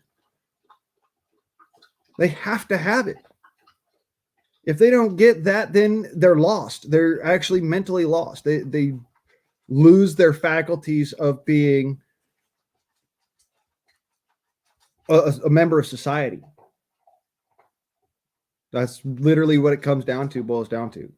So that's why I've been fucking on one for the last couple of days, real pissed off about people telling me what I can and can't do with my dog, or how I should govern my life, or how I should, how I should treat my dog, or how I should go and be in public, or what pronouns to use with somebody. I'm sorry, but if you got a pair of chitlins, I'm gonna call you a woman. You may actually have a twig and berries between your legs. I can't see that. I don't know. But if you got a pair of chitlins, I'm gonna say you're a woman. That's just how it is. If all of a sudden you start talking to me in a voice deeper than mine, I'm going to question things. But until then, I'm going to say, well, ma'am. All right. I'm not going to say, well, sir. No, I'm sorry, but don't give a shit what you identify as. Your physical makeup says you are a woman. Same thing for men. If you ain't got a pair of chitlins and you got a deep ass voice, and perhaps you might have a beard, I'm gonna call you a man. Plain and simple. I don't care if you're wearing eyeliner or some shit. You might be a very flamboyant man, but you're a man. And until, some miracle from the great beyond changes your physical anatomy and makes it so that you can produce children, I am going to call you a man. Because that's just how it is. See, that's why I'm not capable of understanding society today.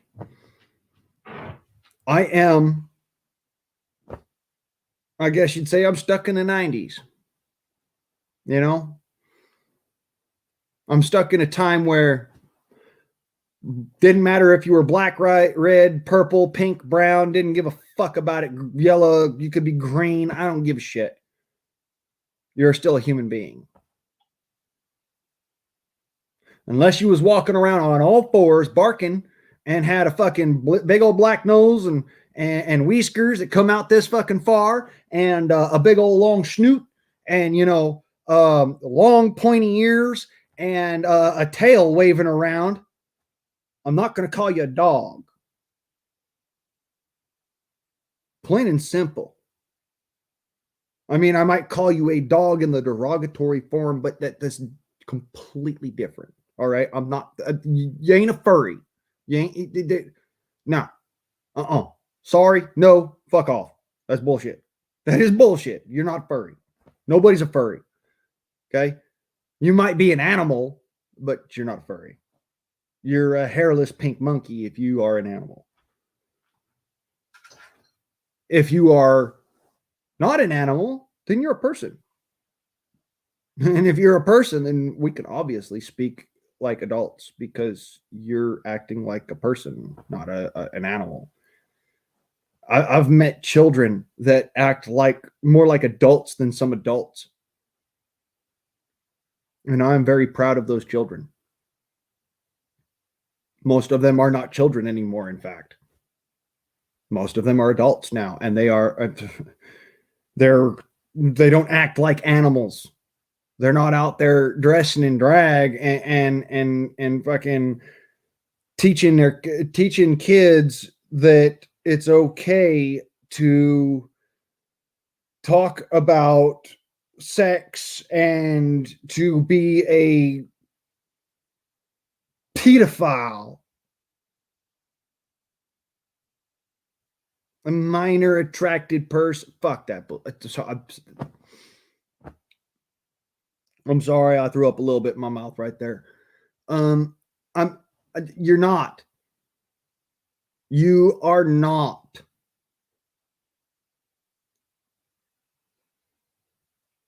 If you are, I'm not okay with that. You have a problem. You have a serious problem, and you need to work on that. I wasn't always attracted to women who are older than me, or for that matter, a couple years younger than me. Well, actually, I was always that way. I was not always attracted to 35-year-olds or 38-year-olds or 40-year-olds. When I was 10 years old, I was attracted to other 10-year-olds as a 10-year-old. That's why I cannot fathom an understanding of why you would be attracted to somebody in that manner who is not physically capable, for one, and secondly, so many years of difference between the two of you, it could actually never intellectually work. I'm about to lose my dinner. God, it makes me sick.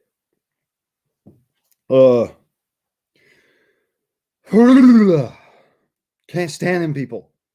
They're nasty. Just ain't right.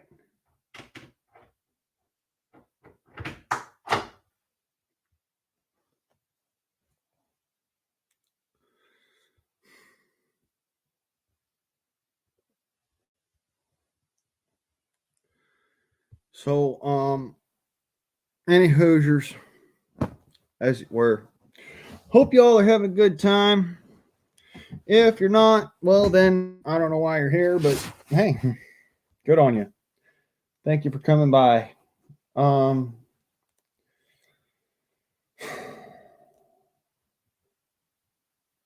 many days do I have left until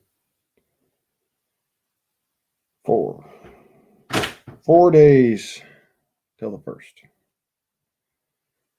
Today is Tuesday, Wednesday, Thursday, Friday, Saturday. So 3 days till I get paid. Or rather, until I'm able to afford food and to go and take care of problems that have arisen because somebody's a dickhead and does not understand training a dog.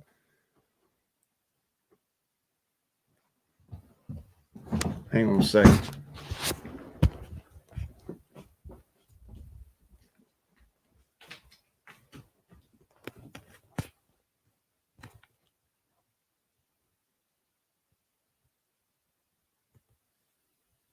What do you want about? What is it? There's something outside?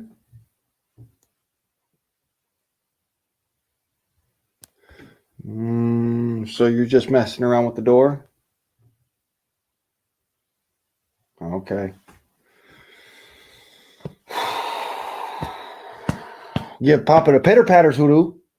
I thought there was like a raccoon or a bear trying to come inside. Whew.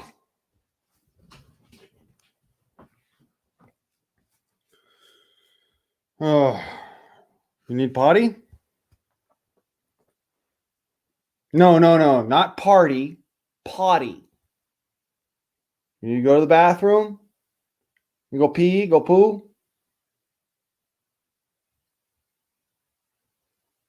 Okay. Ooh.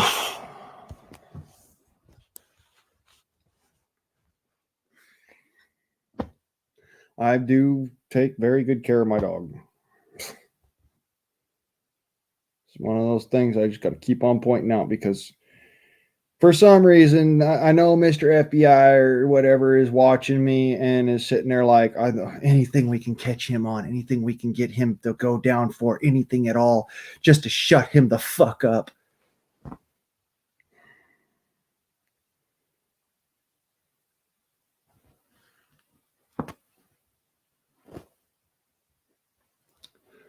Oh, beautiful for spacious skies, for amber waves of grain, for purple mountain majesties across the fruited plains.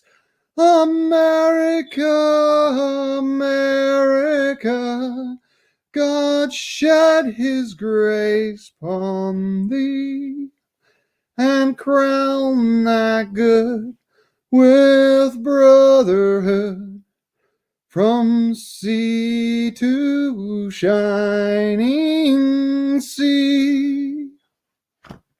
That's what I think about your let's destroy America bullshit, Mr. FBI.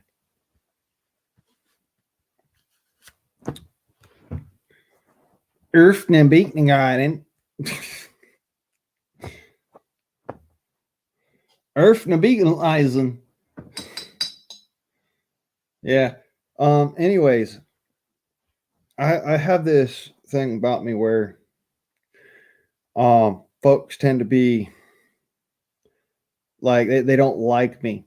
They just don't. They don't like what I got to say. They don't like the fact that I explore truth, logic, and reason. You know, they don't like that I'm doing things righteous.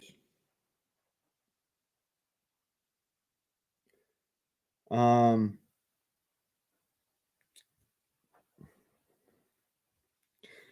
a lot of times they're just, they don't like me. So, 'tis what it is. Sometimes folks come up here on the live streams and they think they're getting up in here with me because, I've invited everybody. And the simple fact of the matter is that they don't realize that there is some stipulations that I do put out there. Like, for instance, one, I have to know who you are. I don't just invite anybody up here. That's just crazy. And I may be a crazy patriotic bastard, but I'm kind of salty too. I do have to know who you are. So drop me a message in the private chat. Let me know who you is. Shit. I've had a lot of instances of dealing with trolls in my life. So, and just, I'm sure everybody here on the YouTubes knows what a troll is.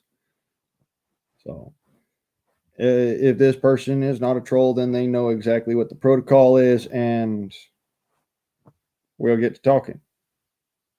Having a good conversation. If that's not the case, then, well, I'm sorry.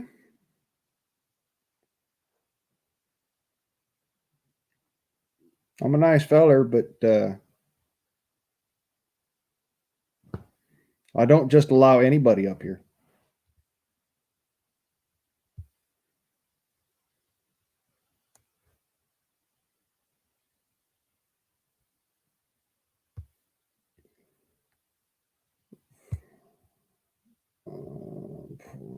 All right. I'm gonna take a risk, but recognize this right now, buddy. If you do something that makes me take you down, that forces me to actually take you down, you will never be allowed back up here. So let's be clear. How to do when salty. I won't do nothing wrong. Well, I appreciate you. I'm all about good bit conversation. I'm all about freedom of speech. The only things I don't allow are somebody coming up here and doing like porn bombing, or somebody, of course, porn spamming the chat. So, Yeah, it's unfortunate that you have to even worry about that kind of dumb stuff. And I understand what you're saying. It's ridiculous. I'm just a regular dude, All just right. like you are. Well, The only I reason I appreciate it. found your channel was because I typed in open panel and I hit live the filter, and I've never seen you before. I don't know who you are. I don't know nothing about you. All right. Well, I am Guardsman on 134. Ye old Guardsman on. My name is Blaine, and No. I am a patriot, a prepper, former Minuteman. I do a lot of different shit. Are you FBI? No, I am not FBI.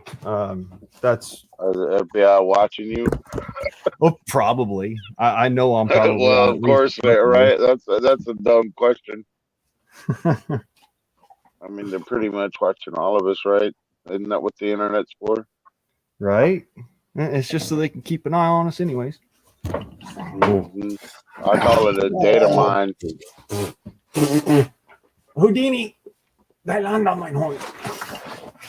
God. Sorry. My dog That's got all all up right. on me. I call it a data mine for internet pacifier factory. That's what it looks like it is to me. So Oh.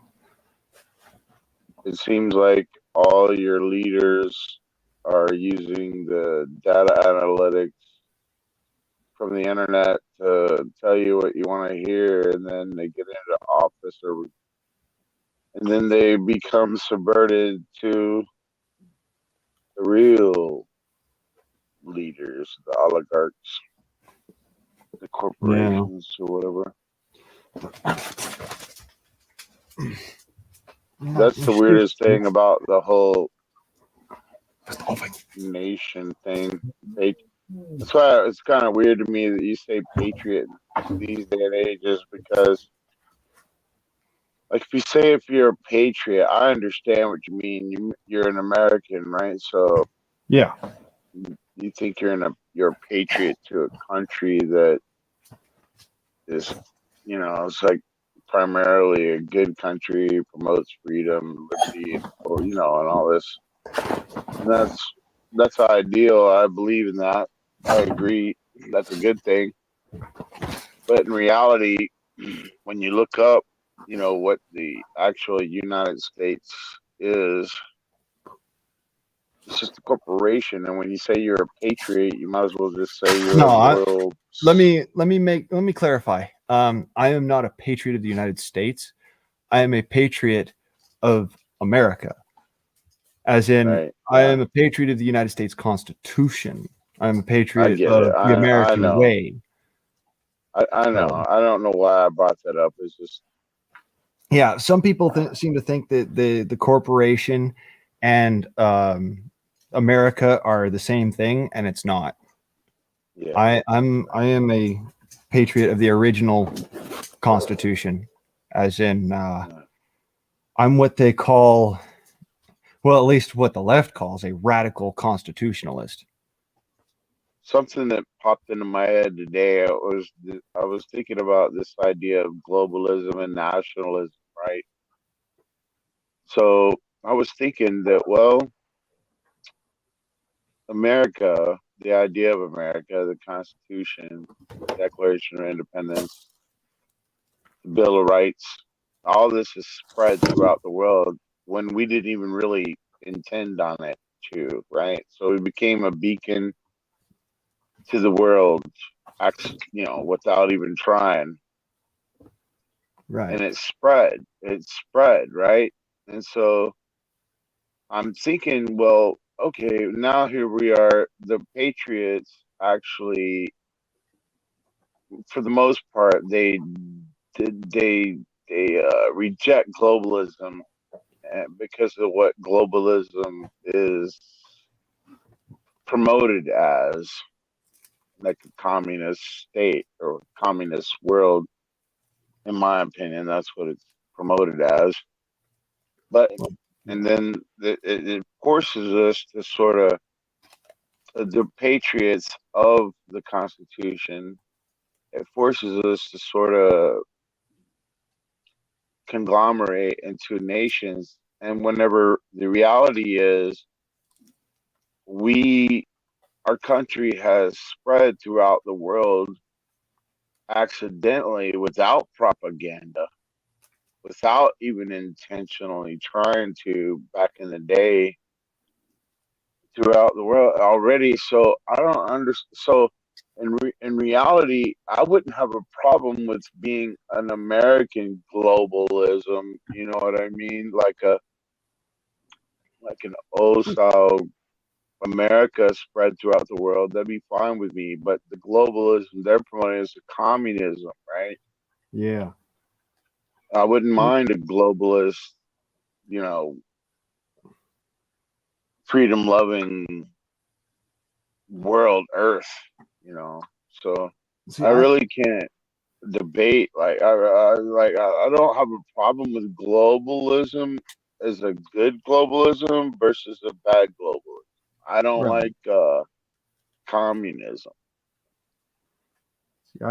I'm of a like mind in some respect, but I also believe that it's due to the fact that we have that individuality of nations that Well, something so precious as the Constitution and those rights that are acquiesced in it the thing that are the reason I started thinking of this today was because I started thinking of divisions, right? Like, so I started pretending like, okay, let's pretend like we do have a one world government. And I started thinking, well, they're still going to have, uh,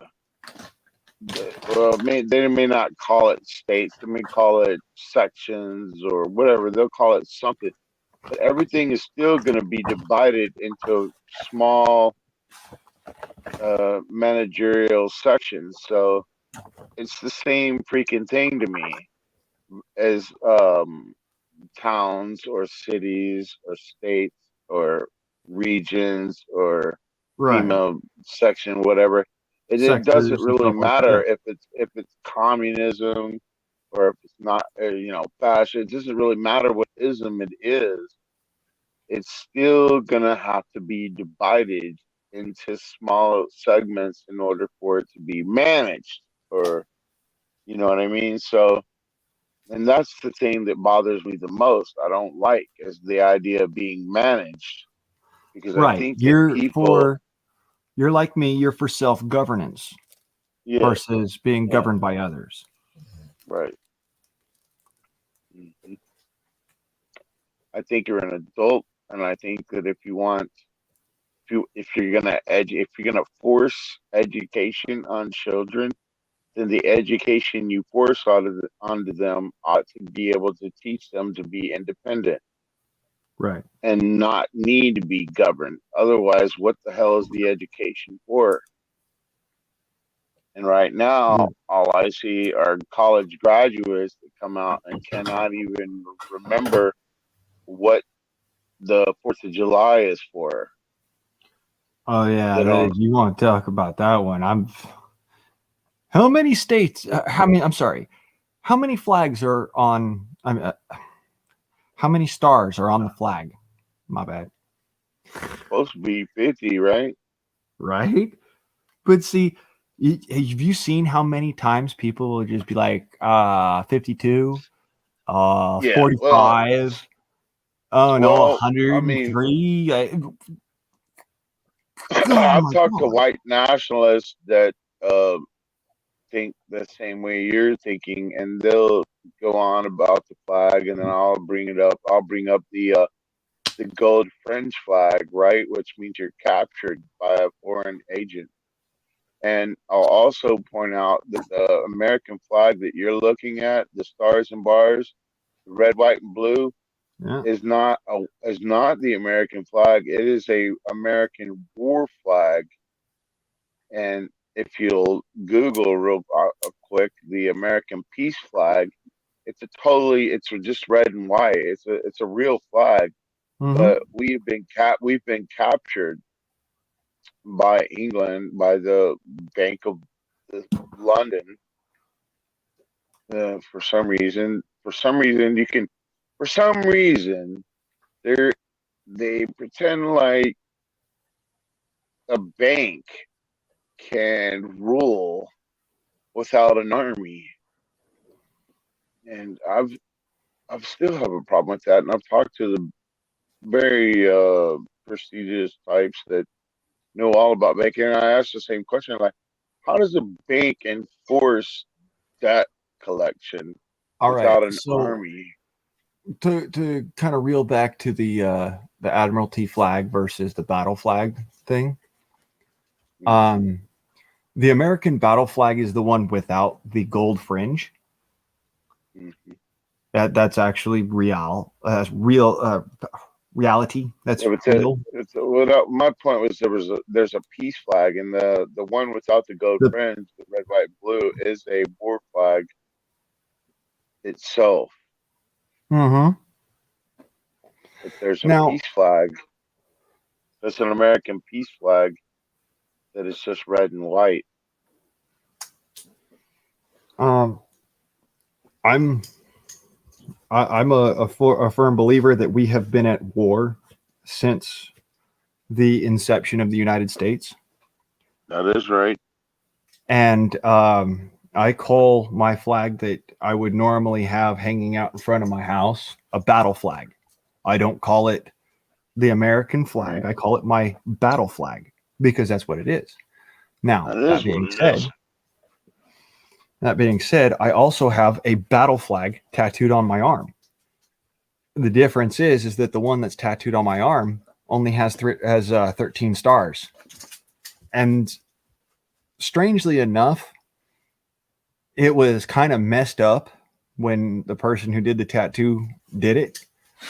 But now I think of it as being even more pertinent to why I got that on my arm. And the way that it's messed up is that the outlines of the stars are actually, they're kind of turned a little bit so that you see the outline in blue, and you see the star that's on the inside of the outline is in blue, but there's a white star next to it, and it's overlapping. And it's the circle of 13 stars. So it looks like, we are, it's more of a declaration of we may be divided, but we still believe in these fundamentals.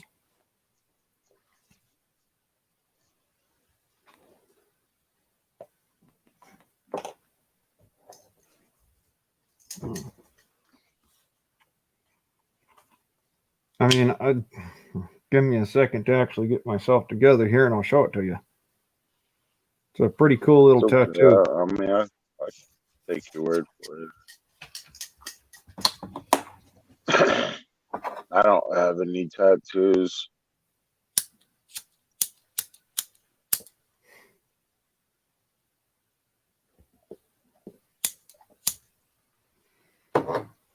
I remember thinking that I was going to get a tattoo back in the late 80s, whenever tattoos weren't that popular, and all of a sudden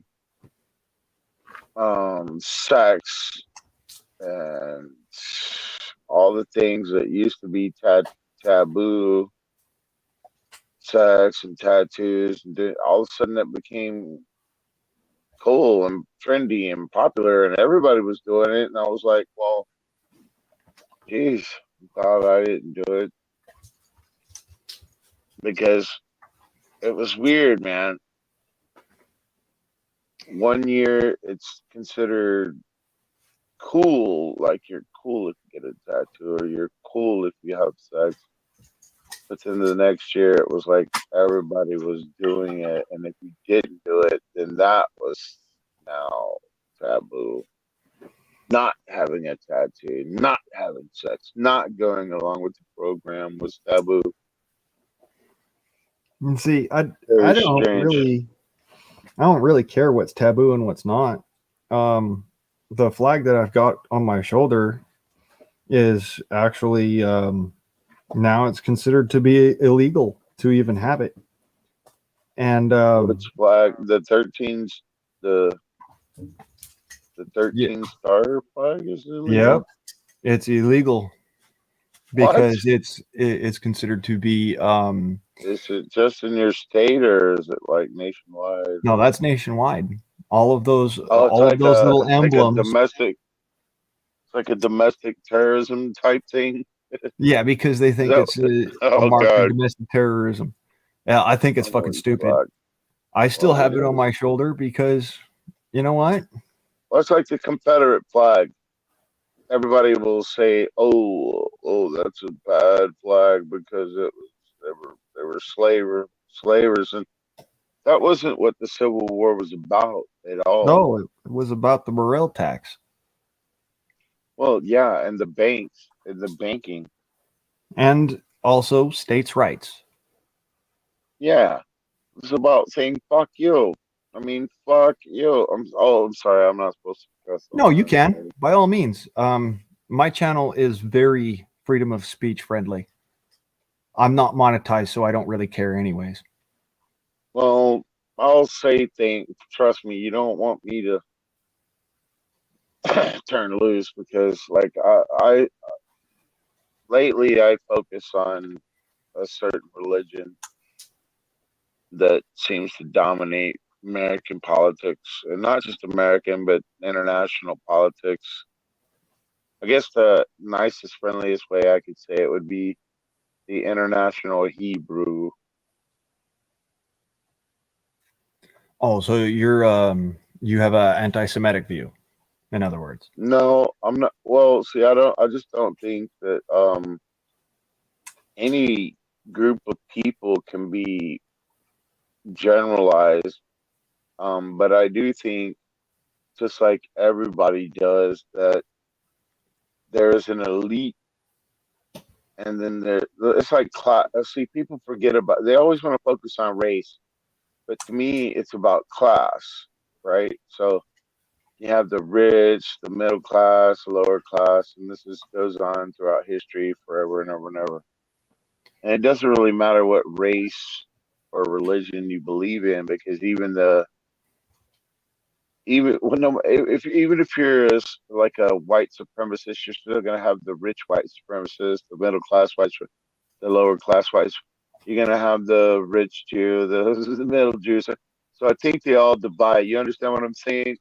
I Mm-hmm. think this is a common theme throughout history where you have the hierarchy, the, the pyramidal structure, and no matter what religion or race you are, and I think that the ones at the top agree. I think they're the least racist. I think they're the least. Do that. I said Yeah, I no. think they all agree we should be at the top, and everybody else should be at the bottom. So See, I'm not a believer at all in telling people that just because you're this way or you're that way, you're less or you're more. The way I look at it is either we are equals or we are nothing.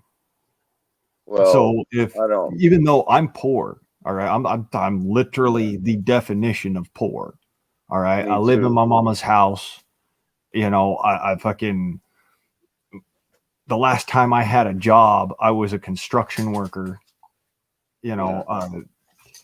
I I've destroyed my hands from animal caretaking. I've been through so many different instances in my life that nearly took my life that I have this sort of thought process about me where either we're one or the other. We're either equals, we're on an equal playing field, or there's nothing that we have in common because That's not true. it's one of those That's things like not true, bro. How well, old are it is you? true because that's how I feel. Well, it doesn't I matter how you feel that feel. I I'm Feelings are on not facts. I'm on the equal playing field, No, you're not. intellectually at least, Nope. with yeah, oh yeah, oh No, yeah, I am. no. No, you're Dude. not. I have 168 IQ. I'm on an equal It playing doesn't field. matter what your IQ is. It doesn't matter. Then None of that shit matters. we need Unless to you can agree to apply, disagree on it. unless you can, well, because what difference does it mean? What difference does it make to be intellectually superior or equal when you have no way of producing anything from that? Well, because let me put it this way. I have pretty much everything I need. I can make it myself. Right, but that's not okay. I get what you're saying, and I understand that. I mean, I know there's I not have a no lot of people out idea there what that, my IQ is, and I don't really care. But the point that I was trying to make was you were saying that unless we're all equal on an equal playing field, then we're nothing. And I just don't agree with that because I just don't. There's no way. If you have such a high IQ, then logically you must realize that the there's law always of going to be nature, those who are just as the intelligent law of as nature, you. the law of nature stipulates that there is no equality. Everything is random. Everything is chaotic. That is the law of nature. There's no organization. There's no, there's no, there's not. See, that's what I hate about modern scientism or the technocracy is because they think that they're going to be able to measure every single situation in life with satellites and surveillance, and they're going to be able to manage it scientifically, equally. And they're going to decide who lives, who dies based on blah, blah, blah. And that is just stupid as fuck to me because that's not life, man. That is death. Life is random and unequal. See, I'll put Life it. strives, and one of the main reasons life is becomes so strong is because of the difficulties.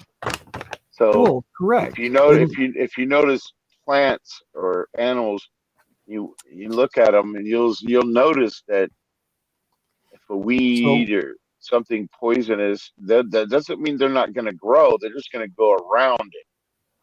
Okay, so on that same note, if you have survived long enough in order to be, of a certain capability or whatever, or you've had enough experiences in your life that you should either have died or are surviving for some reason or other, that you are stronger or smarter or faster or something like that, then you're honestly really on an equal playing field in that sense because you're living. You didn't die. Well, So and that's according to natural law and the natural selection itself. If you're alive, that means either you were intelligent enough, strong enough, or stubborn enough to be able to survive. Or you were privileged, lucky, or just blessed. I mean, Right, but that still all comes down to that equal point of you're still alive. It's not. There's nothing equal, sir. There is no equality because your life experience is completely different from mine, and every single person, every single life form, everything is governed by difference. There is no equality in life. There is none. The only thing equal about life is death, and that is equal.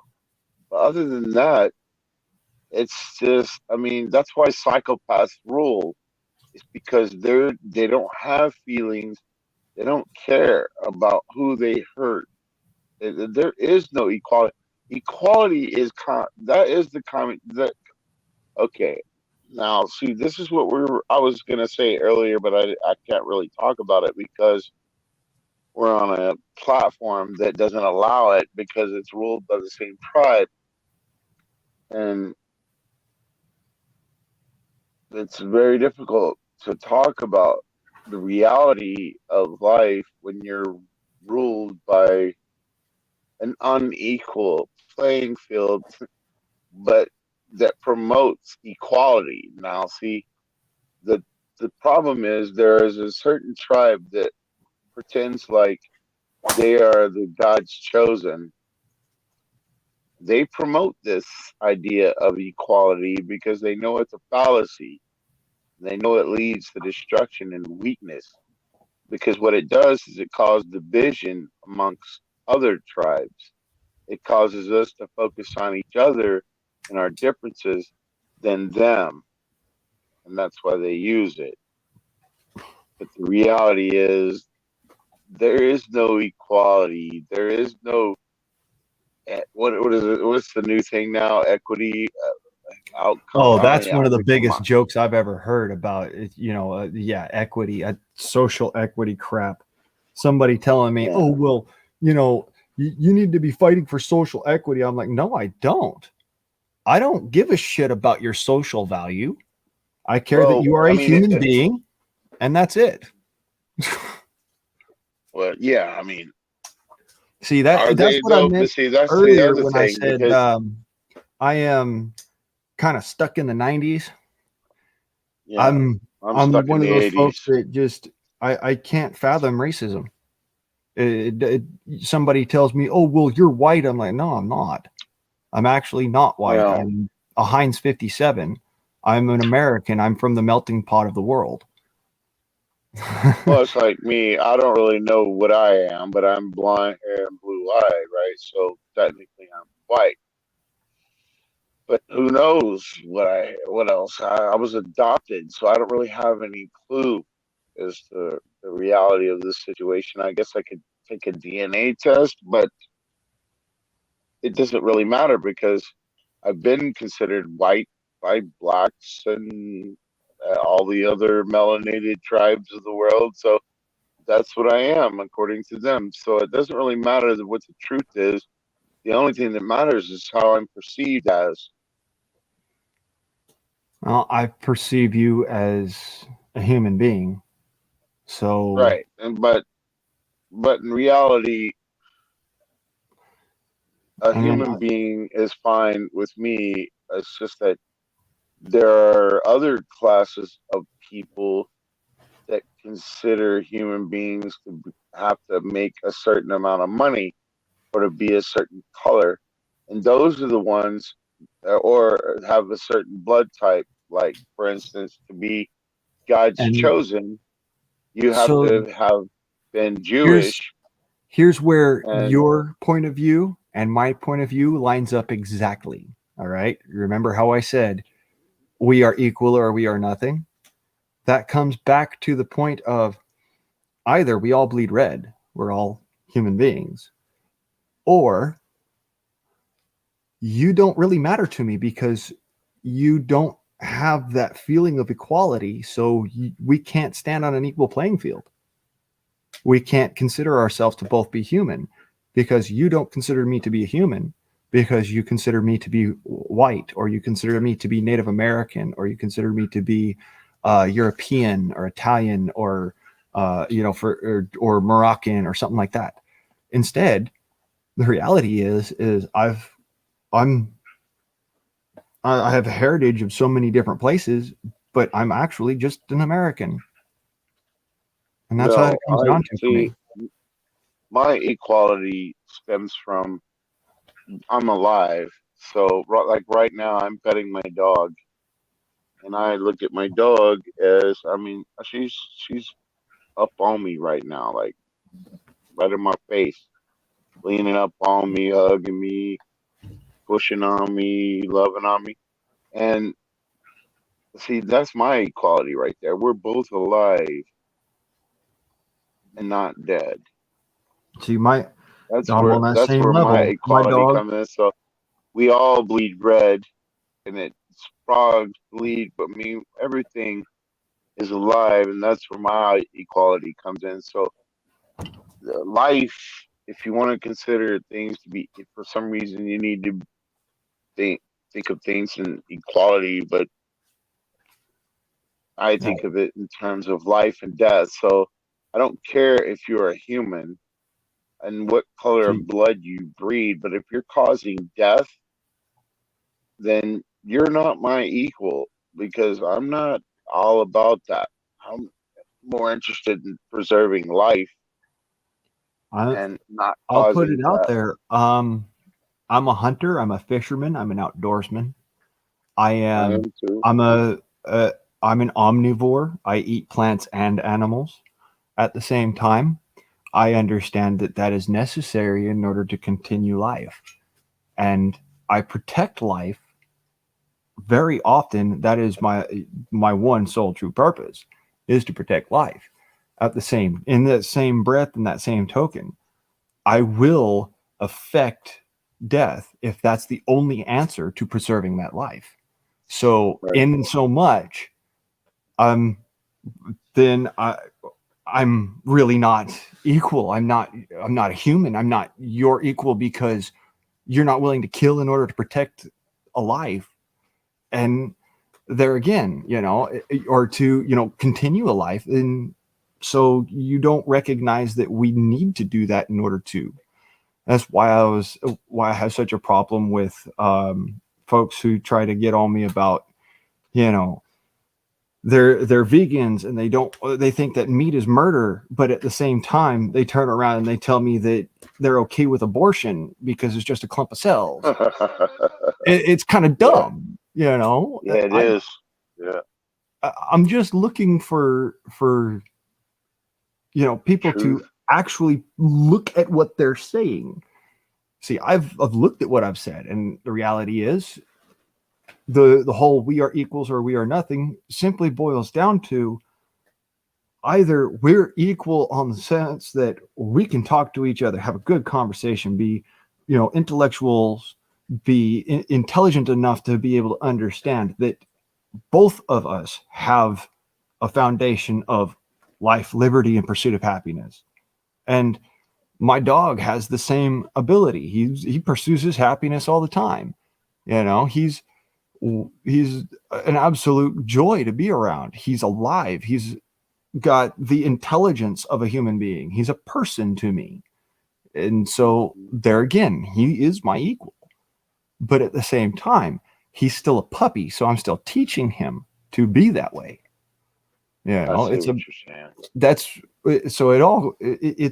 complicated, but it's also simple. It's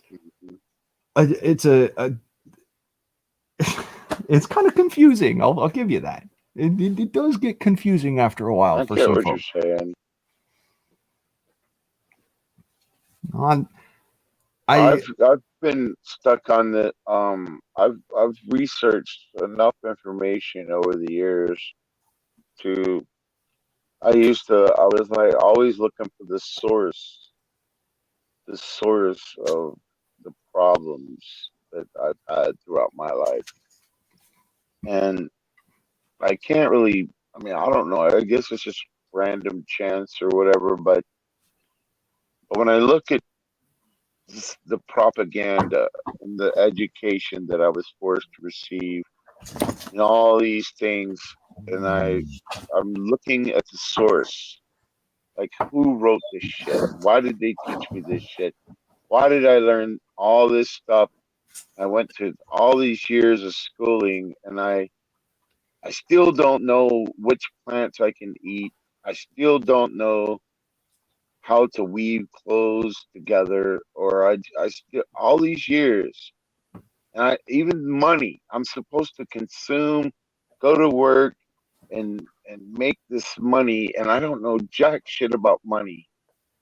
After all these years of all this education I was supposed to receive, I still don't know shit. And so I thought, well, there's got to be a reason. Don't feel bad about it, because I don't even know enough about money to be able to tell you what you want to know. And yet,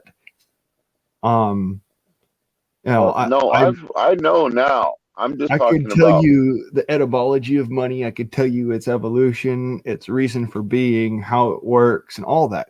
But at the same Can you time, tell me who came up with it? Can you tell nope. me why banking? Who came up with banking in the first place? Which tribe? Well, banking. That would be something more towards the Romans. God, it's been a long time since I did that research. Well, first of all, are you Jewish? No. I was raised as a Catholic, as a Roman Catholic, but at the But same I mean, are time, you Jewish I'm ethnically, spiritual. not No, I'm religiously? ethnically, like I said, I am Cherokee, Choctaw, Kiowa, Anasazi, Okay, Italian, Irish, okay, German, Welsh, Dutch, Polish, Moroccan, that's good. Nubian, Malaysian. I mean, good Lord, it go. Yeah, I've got a lot. You might as well I'm just Heinz say, 57. yeah, you might as well just say you're from, Mongolia. I'm an American. Yeah, I understand. I used to think the same way. But there is a tribe, a Jewish tribe, unfortunately, that has practiced what's called usury, where they loan money at interest, and then they've flipped it That around. would be wouldn't that be the apostate? I do know about Jews. I know a lot about Jewish history just because I was raised as Roman Catholic. So I understand a lot about it. But at the same time, I'm not ethnically Jewish. I mean, or Well, maybe I am. I don't know because the whole thing where the lost tribes of Israel and all that. Nobody really knows. So nobody. it's one of those things like, yeah, I could be ethnically ethnically Jewish, Well, the thing but I is, could also be, what I'm talking about is they openly call themselves Jewish, and if you look at what's going on in the world right now, and not the people that are the front men that are speaking, it's people that stand behind them and that fund them and that administer them and that advise them. Their last names they're always Jews. Now, I used to be like, man, no way, dude, because I didn't want to. I was afraid of being labeled as a anti-Semite or whatever or racist. But it is true that no matter where you go, China, Russia, Iran, North Korea, all the advisors, all of them, they're all Jewish. The Health Organization, the World Economic Forum, they're all Jewish, dude. Not the people that speak, but the people behind them.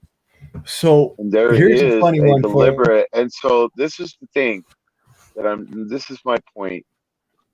If you talk about racism, right, and so equality, that's fine. I appreciate that, and I get it, and I think it's a honorable thing to think about. But there is another section of people that don't think that way. They believe they are God's, whatever God is, chosen people, Yeah, and I recognize they that. promote And that, and they believe they are smarter, stronger, and more capable, and they're the ones that need to rule the world. And so they are deliberately pitting everybody else, the goyim, that's against themselves to weaken them that's the in order teachings to of the dominate Talmud. them. Right. I understand that. That's the teachings of the Talmud. And um let this blow your mind. My last name is price. But I'm not ethnically Jewish. Right. Well, I have a last name that's has nothing to do with me. Like I said, I was adopted. So I could be one of the chosen myself and not know. I don't have a clue. Because I'm I've seen Jews pretend like they were white, like in for instance in the slave trade. They'll say that, oh, it was the white folks that caused slavery, when in reality it was the Jews. But nowadays they'll say it's whites because the Jews control the propaganda, the televisions, the banking, all this shit. And so they'll motivate the minority groups towards the whites, even though they're white themselves as far as skin color goes, but not ethnically. They'll pretend like they're white to try to cause disruption, but then whenever the finger gets pointed at them, they'll go, "Oh no, I'm one of you. I'm a minority. I'm a victim too." So, see, right, that's like I actually used to. provable, by the way. That can be proven outright. All you got to do is the research. The guy who owns ABC is Jewish. The guy who owns what's it? Just name them. It's all of them. Yeah, pretty much all of them. They're It all is Jewish. all of them. But the crazy thing is that, you know, folks, they look at me and they're like, "Oh, well, if you've got Native American heritage, especially if you're Cherokee, then you're Jewish too." And I'm like, "No, you don't understand. I'm actually not Jewish. The Native Americans are not Jewish. That is a misconception that was created by the Mormon temple. That was not even the case for, you know, Native Americans. They'll tell you right to your face, I am not Jewish." Well, it's so ridiculous, right? I mean, really, it is. It's just what we're really talking about as a topic is brainwashing. Yeah. It really shouldn't matter that you're Jewish or none of that. But It doesn't when you matter to have a me. If I were Jewish, I when would you tell have you. a collective, but when you have a collective of people that have been brainwashed into thinking they are superior, and then they have a collective goal of dominating the rest of the world, and they're willing to do anything, no matter how ruthless it is, to achieve that goal, then I would think that the people that aren't the ones that are chosen would at least try and unite and forget about their petty differences to fight the. It'd be like if an alien force invaded Earth, right? Like some Martians or whatever. They just show up. And they're like 2% of the world's population, but they have all they have the brainwashing techniques, and they have the mass media, and they can convince you based on just groupthink and conformity to basically talk you into killing yourselves and each other so they don't have to waste ammo. You would think that the people of the earth would eventually say enough is enough and quit fighting over whether or not your dick is 6 inches and mine's 2, or I'm a woman, you're a man, blah blah blah. That Yeah, I mean, no, it's just weird to me. It's weird to me that the people who are going around claiming we gotta save the planet are the ones that got rich by poisoning the planet. oh, the funniest thing to me is these people going around telling me that I need to go and buy an electric vehicle because it's better for the environment. I laugh so hard when people tell me that. I'm like, You Why are don't you get a joking, bicycle? Just get right? a bicycle. I have a bicycle. I also drive a No, Suburban. I'm saying you should tell them to get a bicycle Yeah, because no, why do you need a fucking car? yeah. Why do you need a car? If you're so worried about the environment, why do you need a car? But there again, it's like for me, it's not even a matter of this is better for the environment or that's worse for the environment. It's a matter of actual rationale. Like with an electric vehicle, you destroy so much in order, or not really destroy because you can't destroy anything. That's the laws of conservation. But Yeah, you say you burn so transform. much coal in order Yeah, you're to just transforming. Yeah, charge the battery on the electric vehicle. And the amount of coal that you burn is so yeah. massive. There's so much carbon that's let off of it. And then at the same It's just time, not efficient. my gas powered car burns just this tiny little amount of gasoline in order to get the same distance. But and the emissions from my vehicle are just so much smaller by comparison when you go manufacturing process, charging process, creation of electricity, the maintenance of the vehicles. Once you actually get down and dirty with it, the cleanest vehicle there is, the actual cleanest vehicle, not the cleanest conveyance, but the cleanest vehicle, is a gas-powered vehicle. And not only that, but my V8 Suburban is actually one of the most economic vehicles there is. It's the funniest shit I've ever seen. Like the only thing that would be more economically sound would be for me to be riding a motorcycle or riding a bicycle. But the bicycle is not it's not powered by anything other than me. So there again, it's not a vehicle, it's a conveyance. Whereas my Suburban is a vehicle. It's motorized, it's working under some other power than what I provide. Just like, my motorcycle works under some other power than I provide. Say I have to haul food, dog food and, basic groceries and whatnot to my house.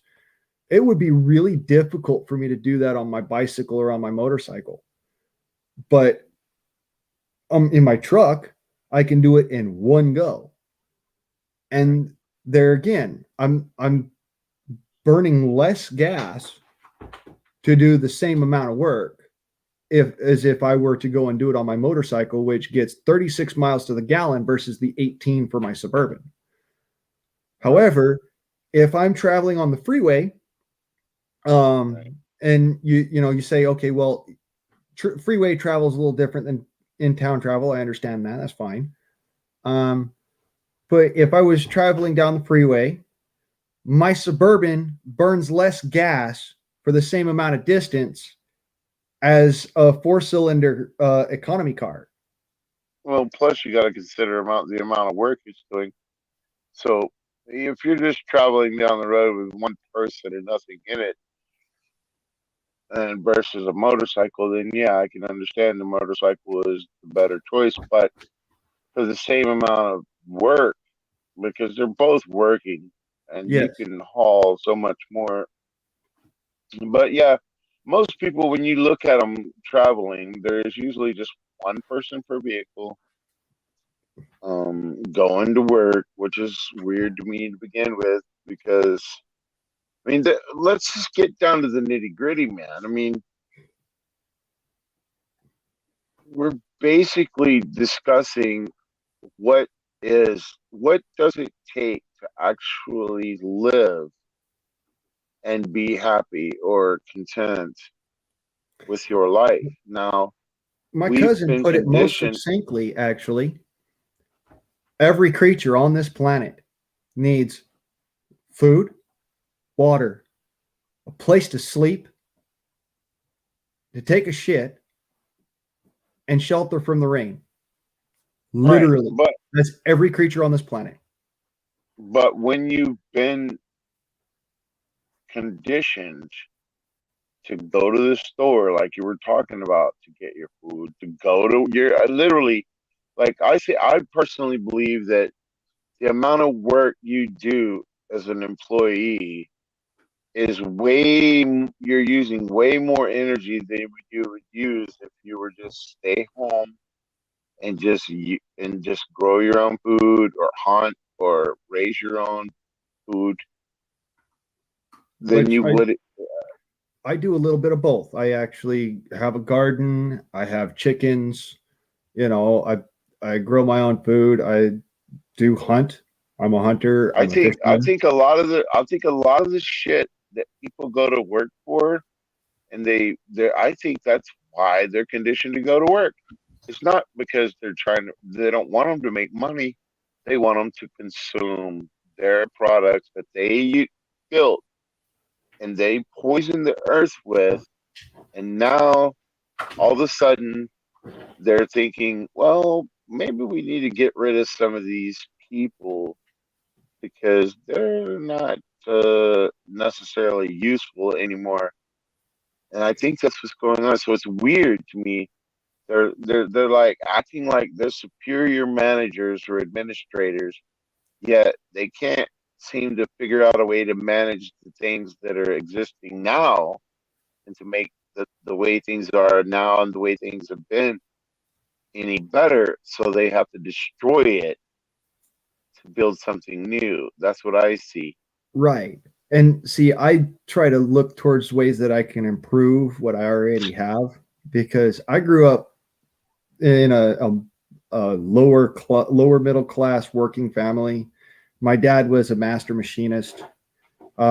He worked at Williams International Aerospace Corporation from the time I was maybe a year and a half old till the time I was 11 years old. And he provided very well for us children. He took good care of us. And he always made sure there was food on the table. He always made sure that we got to school on time and had clothing and whatnot. Now, at the same time, he was a hunter. He was a fisherman. He was a prepper. He was a very devout, patriotic man. And he was a liberal. Go ahead and tell me how those two go together. Well, liberal back then is not the same as liberal today. So yeah, right. So that's I understand that your way of thinking there, but it's one of those, you know, even at the time, you know, he was all for people having guns in the home and children using guns to learn what they're for and how they work and how to be safe with them and stuff like that. Yet, you know, if you asked him about, you know, certain things like I don't know, spending bills or something or whatnot, he would always side with the Democrats. let me ask you this. Was his viewpoint on guns for like hunting and being self-sufficient, or was it for to protect yourself against the government? Okay, his viewpoint on guns was to protect your family and your home and to put food on the table. Right.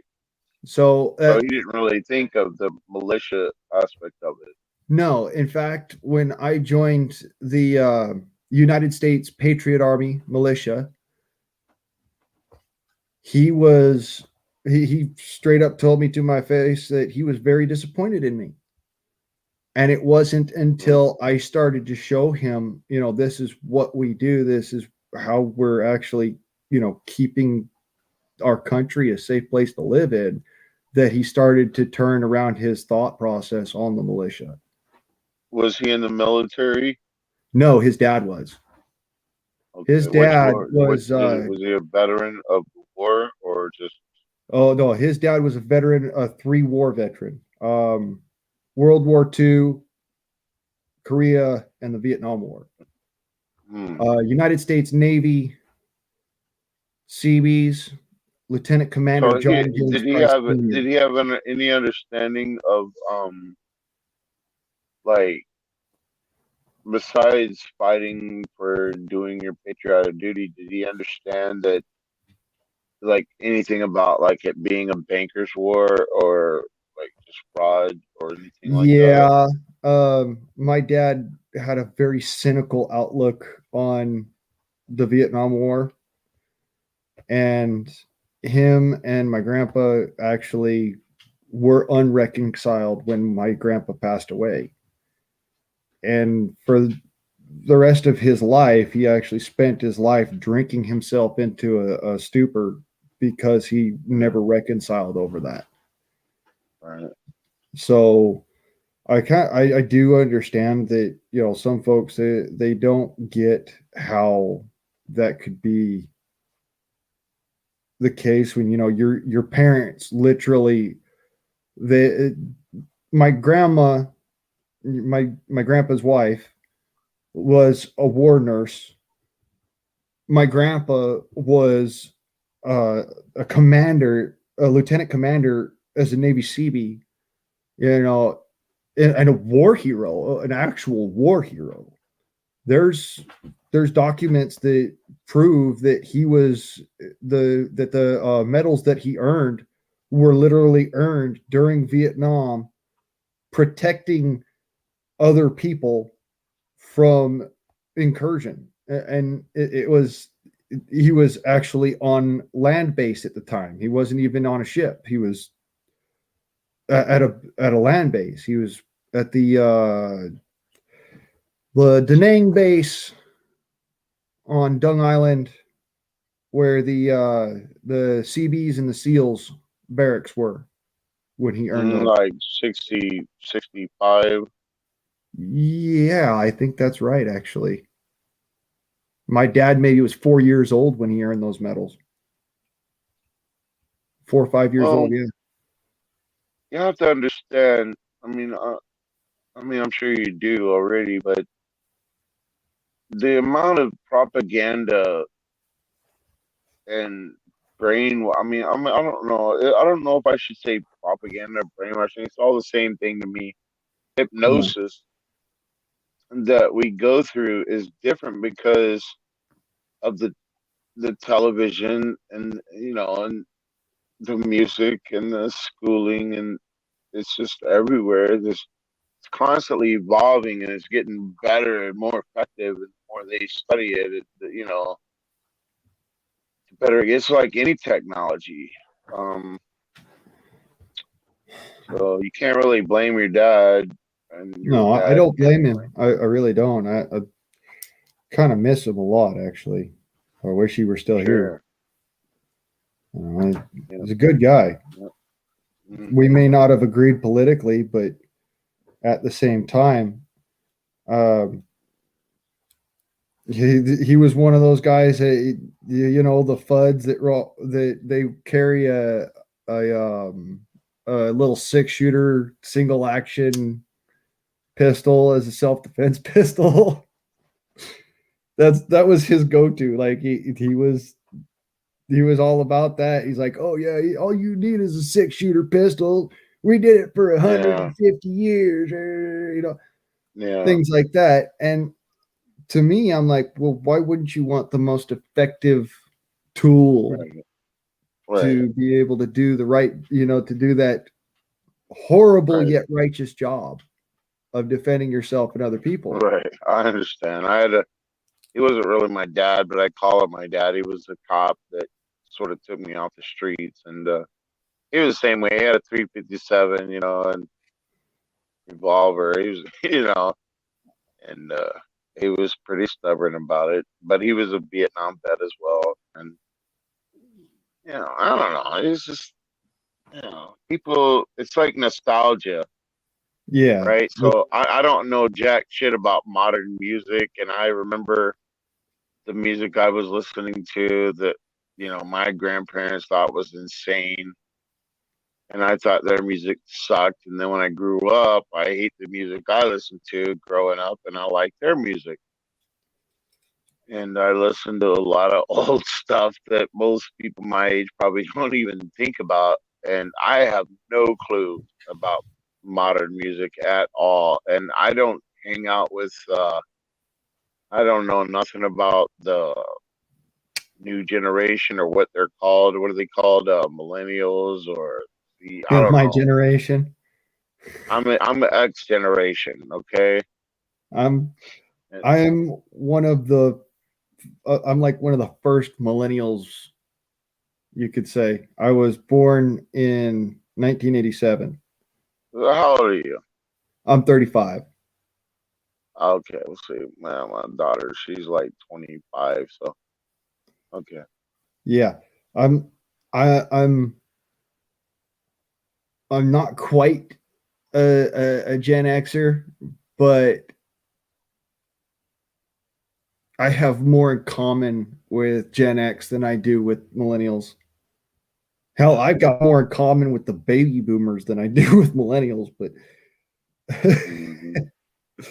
that's neither here nor there. It doesn't change my age. It just points out that I believe in certain things a certain way, and I Yeah, listen that's the same to. way I was. I grew up with I didn't hang out with people my own age. I hung out with people 20, 30 years older than me. And so I never really identified as an X generation either. But that's what I am. And but I don't know, Uh, man. There's gotta be something like me right now, like so I was trying to solve like trying to source all the problems, right? So I, for a while I'm there I not was worried stuck about on the source of the problems. I'm worried about the solutions. Like, right. just as a for instance, this is my standard go to utilitarian knife right here. I have it's one of those regular old just bushcrafting knife made by the Sierra company, Yeah, Ozarks company, whatever. yeah. And the handle is normally wood, but because of the fact that I went around trying to make my life about solutions, I figured out how to make tire rubber. And that is what is on my handle here is tire rubber, homemade That's cool. tire rubber. And that's it comes back to, you know, you learn things because either it fascinates you or it drives you in some manner or another. But at the same time, what you apply with that is the difference. If you apply it to your life, then you've actually learned it. It's actually become something that is of a good education. Whereas if you don't apply it to your life, then it's just information. Well, one thing that I noticed because I've been, let's say, quote unquote, different or worried about these problems that are happening now since I was a child. I could see things clearly, in my opinion. I thought they were. I thought I was. Everybody would call me crazy, blah blah blah.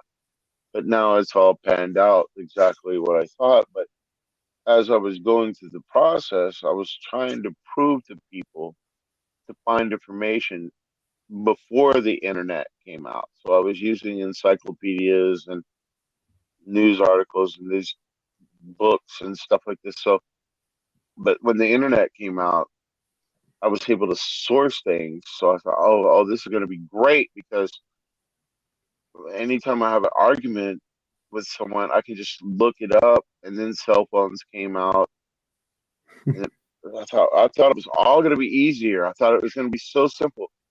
The more information available, the easier it was going to be. But the truth is, that's not true Yeah, because it became more difficult, people, huh? yeah, and more frustrating because when you have the information available and people still deny it because they've been programmed by the television so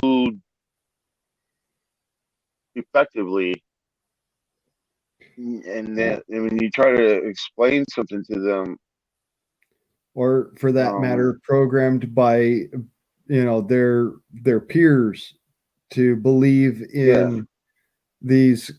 Yeah, I won't call them conspiracy theories. I'll just call them radical theories. well, that's what they Because call them. They think they're radical, but then they're so easily, like, if it pops on TV, like for instance, DNA technology.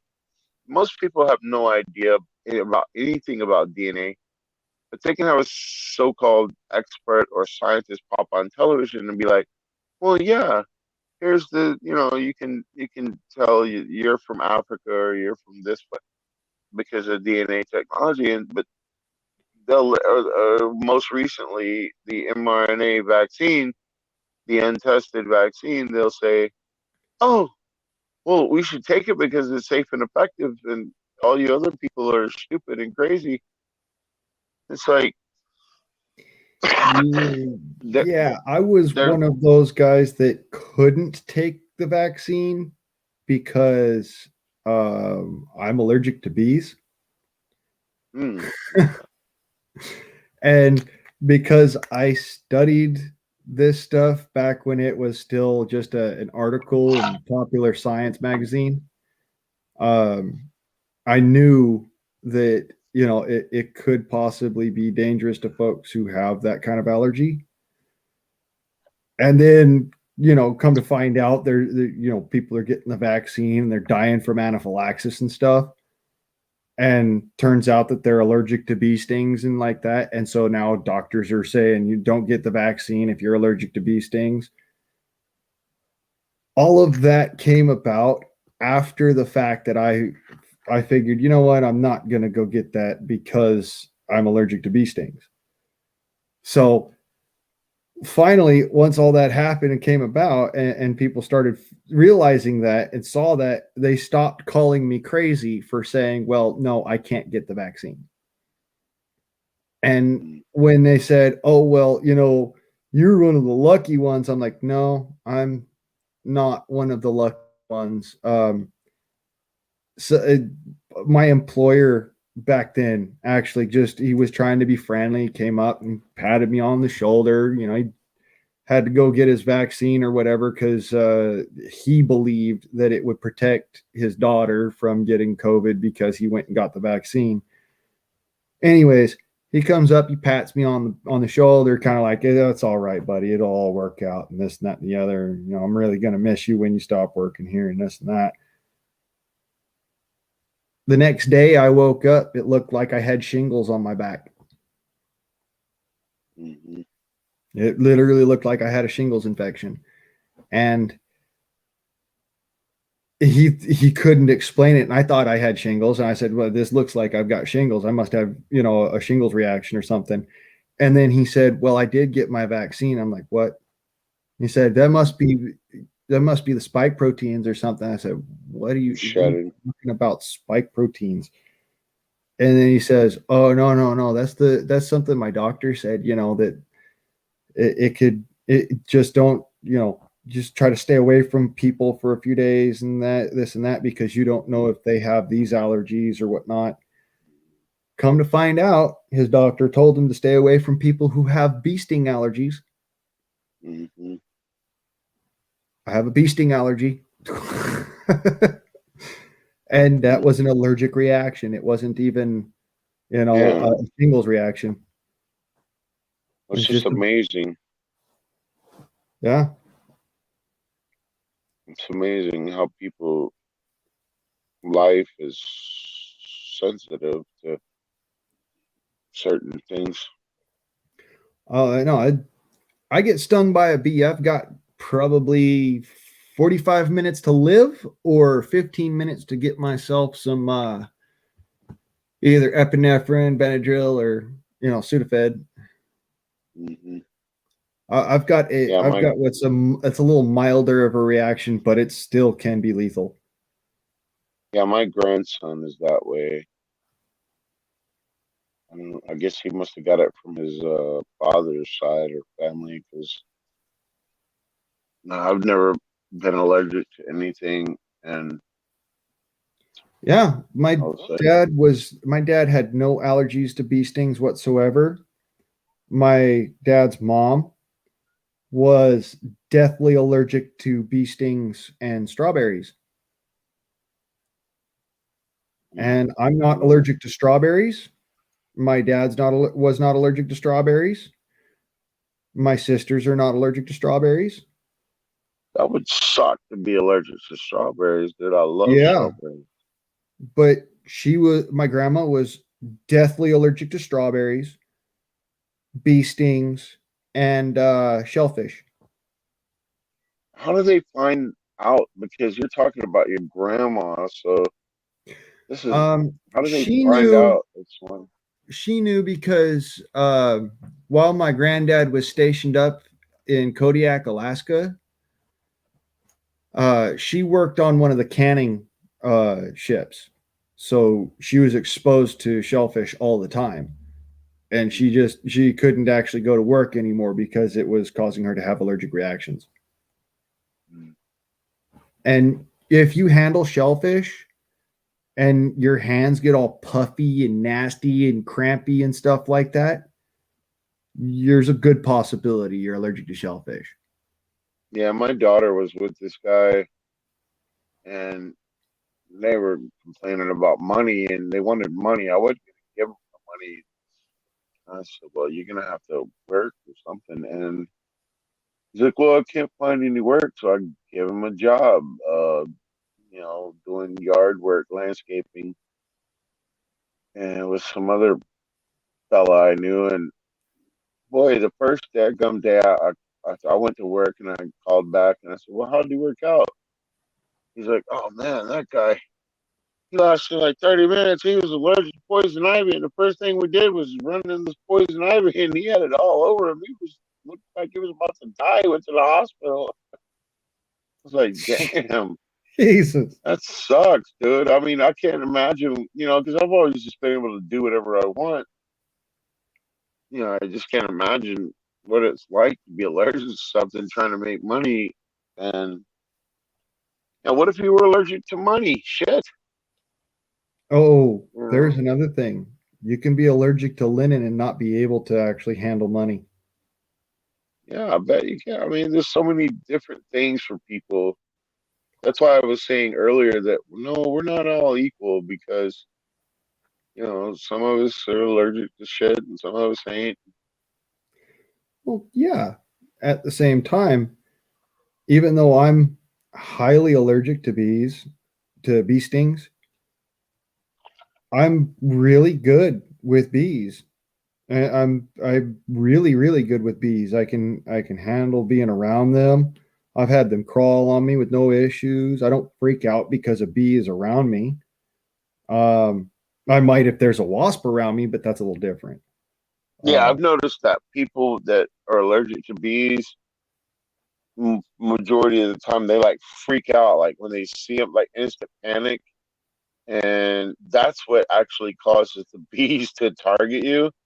Yeah, But when you're relaxed around them, they don't bother you. But I do notice that no matter how relaxed people are, when they get around wasps, because wasp, because as a non-allergic person, I've been stung by wasps many, many times, and I don't panic around bees. I don't worry about them, but I respect them, yeah, and I have been literally zapped by wasps from doing nothing, from like, I don't know, 50 feet away. I'll see a wasp flying across the sky, and they'll just stop and just whoop, make a beeline and just zap me for no fucking reason.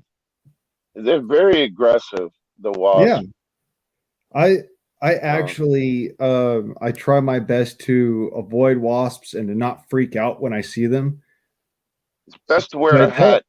they'll come after So you if you they don't will. actually if you don't sit there and try and talk to them. Have you noticed that? Mhm. Oh yeah. I talk to the wasps and they'll leave me alone. I cuss at them. I'm like, hey, look here, motherfucker. I'll be cool. I'll be cool. You be cool. Yeah, I've told wasps and this is, I'm not trying to say that as a derogatory term or anything. Okay. So YouTube, don't Right. drop your drawers on that. But seriously, I have talked to the insect called a wasp. Yeah. And people think I'm crazy because I do it. But Mhm. I will go without being stung by any kind of wasp, bee, or anything like that because I talk Yeah. to the wasps. I'm Right. calm around the bees and I respect them and I talk to them. And at the same time, if I'm minding my own business and I'm just working really hard doing something or other and I'm not paying attention to the wasps, Mhm. that moment I get stung. Yep. And Yep. for me, it's a little bit different than other folks who get stung by a wasp. Right. You know, for most folks, it's just an irritation. For me, it's like, oh shit, Yeah. oh shit. You know, Where's the it's like Benadryl? that kind of feeling that you get when you get bit by a rattlesnake. Right.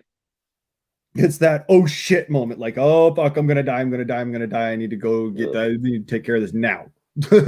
Yeah. That's why I used to wear a hat. I used to do a lot of roofing and construction, and I hate wearing hats because I get real hot. I sweat a lot more than most people. But I used to wear a hat specifically for that reason, just to be able to swat at the bastards. You know, I mean, seriously, you know how hard it is to hit a fucking bee, a flying bee, a pissed off bee with a hammer. I mean, it Yeah, sucks. But if you got a I do hat, know how hard no. that is to do, and I also know that you can hurt somebody really bad doing that. Yeah, yeah, you can hurt yourself because I've swatted at them like in my face and like hit myself in the head with shit, trying swatting at bugs. Well, so I swatted And at you a slap you. bee with my carpentry hammer, and the head came off the hammer and went across the Oh no! freaking work site. Oh no! Oh no! It was a brand new hammer That, too. I don't know how that happened. It just went. Yoop. I'm wow! like, oh shit. Yeah, it's probably a Stanley. Yeah, it was a Stanley. Oh my God! Really? The Wow! Stanley with the flat head and the straight prongs on it. 1 1/3 pound hammerhead, wood Yeah. handle. Yeah. Yeah, that kind of shit gets out of hand and you're on a work site. It's the job is difficult enough, and then you have pests zipping around, mosquitoes and flies and wasps. Ooh, Oh, the worst part is you're 60 foot up. You've got no harness on. You're basically, crawling on joists and you're being attacked by wasps. oh yeah, Oh, yeah. yeah. I You had can kind of imagine why I didn't last very long as a construction worker. I did construction many years, and it's a bitch. But I wasn't allergic to nothing, so. But Deathly yeah, allergic to bees. construction I pretty don't. much fucked up my body. I've actually been bitten by by a rattlesnake, and all it did was hurt. Huh. But really, I got bit by the Mojave Green rattlesnake, and all it did was hurt. I didn't swell up. I didn't have a huge violent reaction to it. I got a big old black and blue bruise, and I had a couple of puncture holes on my leg. That's weird, man. How people can be, genetically predisposed to having reactions to certain things. It's weird.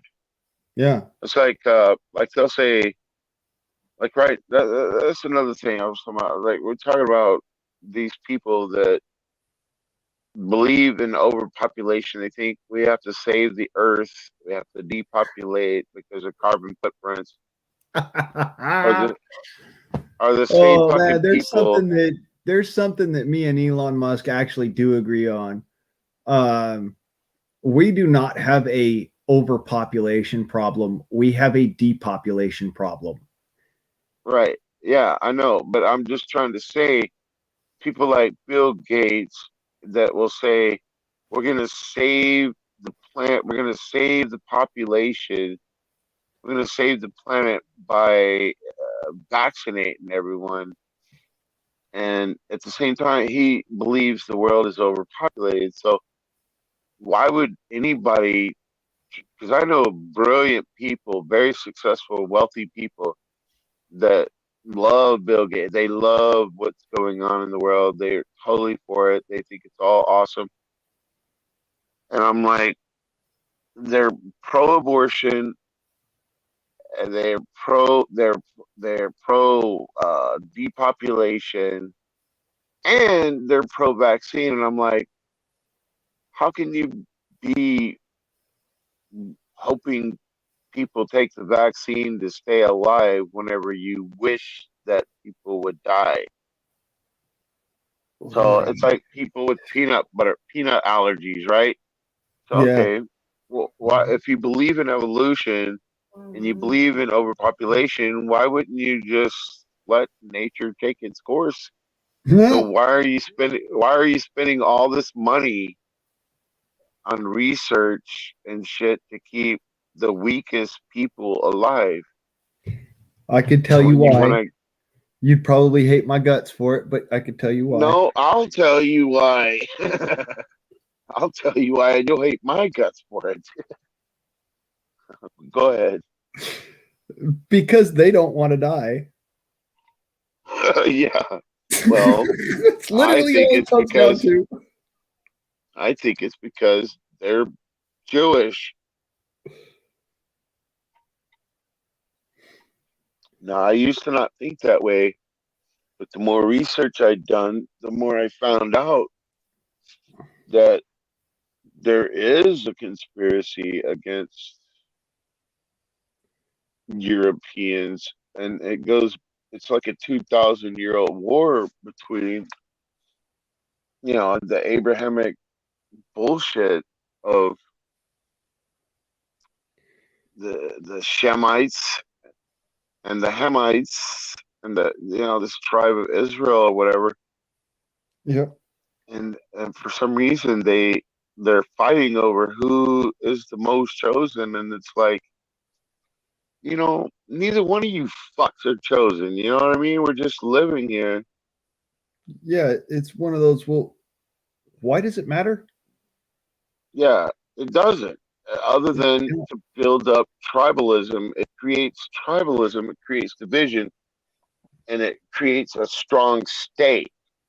And so that's what I think. So I think money is the reason for the season, and monies build states, and states need to create division in war, in order to secure itself. So it goes back to all tribal leadership.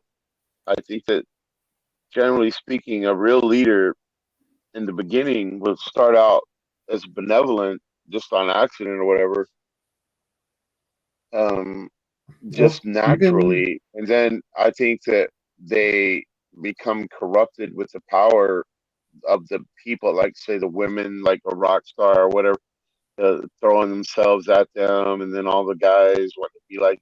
And then I think that eventually that their ego gets the best of them, and it's themselves, and then they'll have the little leeches, the parasites that are like, they'll call themselves priests or whatever. They'll be the intellectuals, and they'll just leech on to, like say like an alpha male or whatever, just to collect, like basically like a manager, and they'll just say stupid shit like, well, we gotta cut these children's hearts out to prevent the drought, or we gotta sacrifice your firstborn to the Moloch, you know, so that we can have a good season this year or whatever.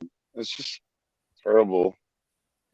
I mean, yeah, have you ever looked into what happened in World War One and Two with the Europeans, like say during the Holodomor in Ukraine. This is some terrible shit. They starved all them people, and yet in our history books, all you hear about is the Holocaust and the 6 million Jews that were sacrificed, put in the gas chambers and shit. There's one for you.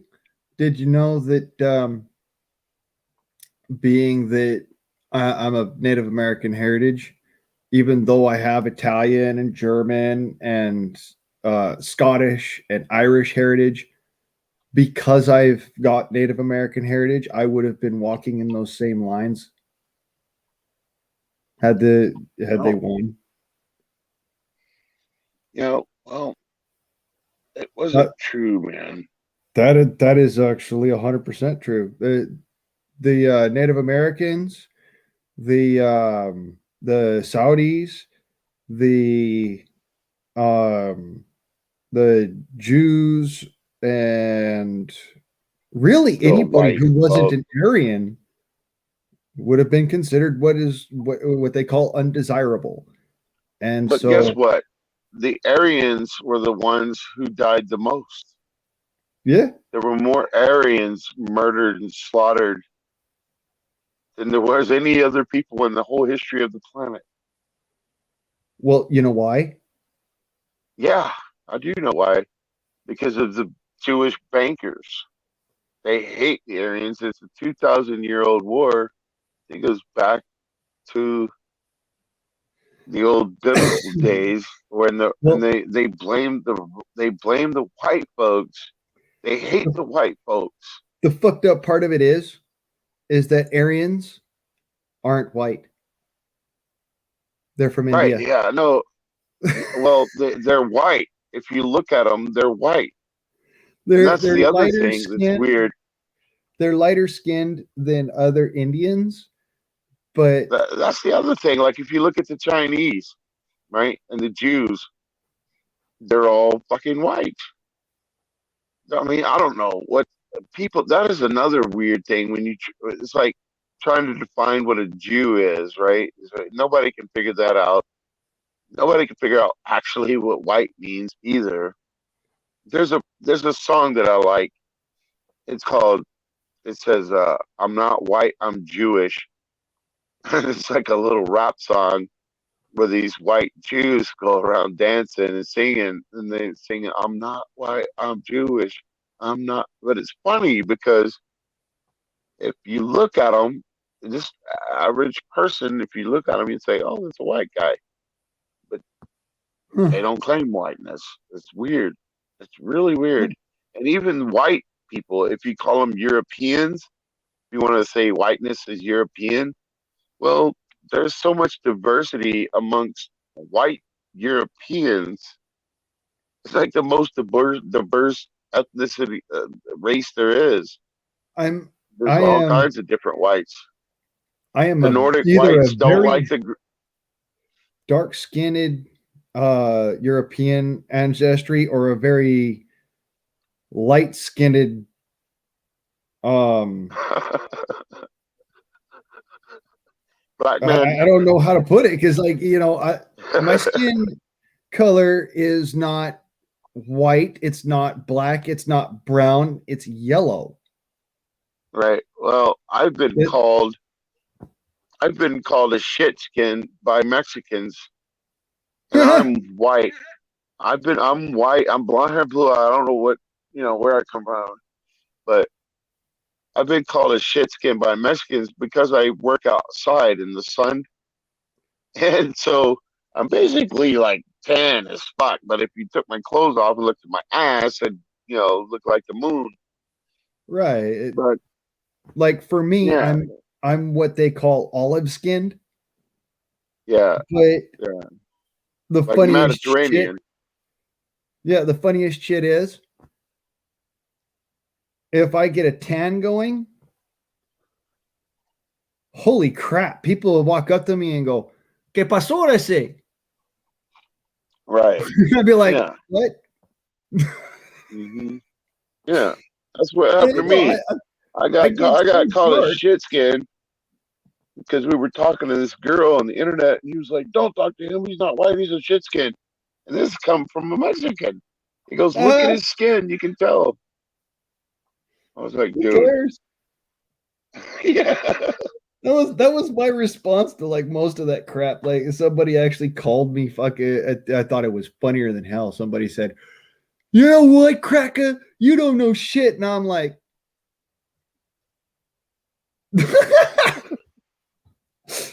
"Do you even know who you talking to, brother?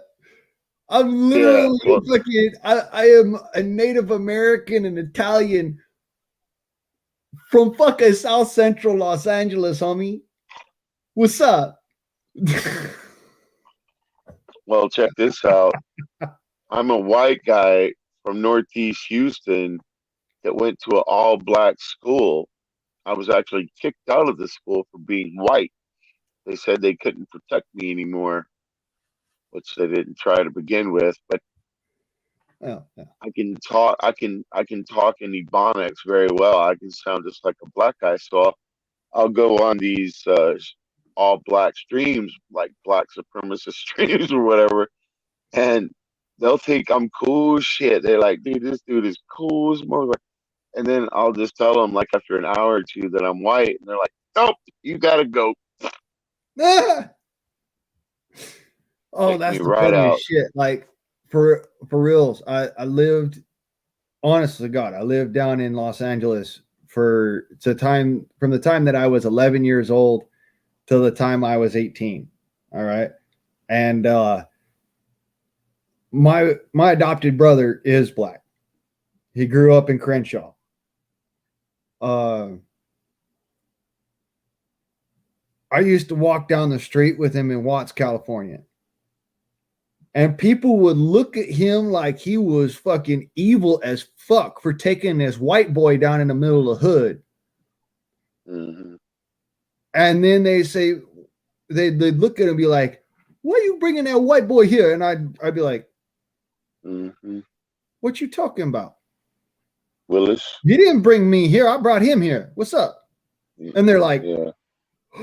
"Oh, I'm so sorry, sir. I didn't know you was ghetto like that." I'm like, Right. "You didn't know I was Yeah. ghetto? Well, shit. You see me walking around in the baggy slaggies. I mean, come on now. There's something wrong with you." And they're like, "Stop that shit. You're not black." I said, "I don't fucking matter. I'm from fucking LA. What's up? Let's fucking get down, homie. Let's go. Why you suck?" They're like, "No, we're good." It's just funny shit because until you actually show that you're not one way or the other, folks will automatically think that way. Yeah. And to me, I was raised as I grew up in Ogden, Utah, and then in Los Angeles, California. I was literally in the hood and in the hood. My grandma comes from Camden, Arkansas. So I grew up with a Southern twang, a Right. Southern drawl. Well, that's what we're really talking about, though, isn't it? This idea of tribalism, where it's a group think, right? So it doesn't really matter where you come from. It only matters what the people that are immediately around you think, and that's going to actually affect you. But it's been polarized, been put into the public sphere with immigration. So now they're making the homogeneous society look like they're all racist because they don't want people from different cultures coming in and changing their culture. So that's what you got going on, like, where they have it's always the white countries that everybody immigrates to. No, it's one of And those things like the most racism I have ever seen in my life was literally in Watts. yeah, that was pretty bad. Were you there in Rodney King riots? No, I was there. I was at, let me see here. I was 18 when I was Do living you in. know who Rodney King is? No, I heard of him, but he was way before my time. He was. You gotta look that That's shit back when up, I boy. was living in Ogden, bruh. Or That shit before was I was living in radical. Ogden. Shit, that was Rodney before I was King, born. the fucking CIA started fucking selling crack to the fucking black people and destroying their communities, and they got all hooked on it. And then these fucking governors started making these no-knock warrants where they could just bust people's doors down, and they were profiling black people to fill up the prison system. They're making huge profits off prisons, and Rodney King got beat the fuck out of, and it was caught on film. The cops beat the shit out of him, man, for no fucking reason. Yeah. And boy, they burnt that LA to the. They were about to burn that shit to the ground. They beat up all kinds of people. Oh yeah. That shit was bad. Here's the crazy shit. I'm sure you've heard of 106th and Grape Street down there. Yeah. I lived on Grape Street. Right. Yeah, I mean, you're not telling me nothing, man, because I grew up the same way in Houston. You know, like I grew up like 59 Little York, which is probably, it's not as famous as whatever you're talking about, but it's basically the same thing. It's all gangland. Yeah, And it's all just division and derision and hatred and not wanting to be, basically the people that we are. We're Americans. Who gives a fuck where you're from?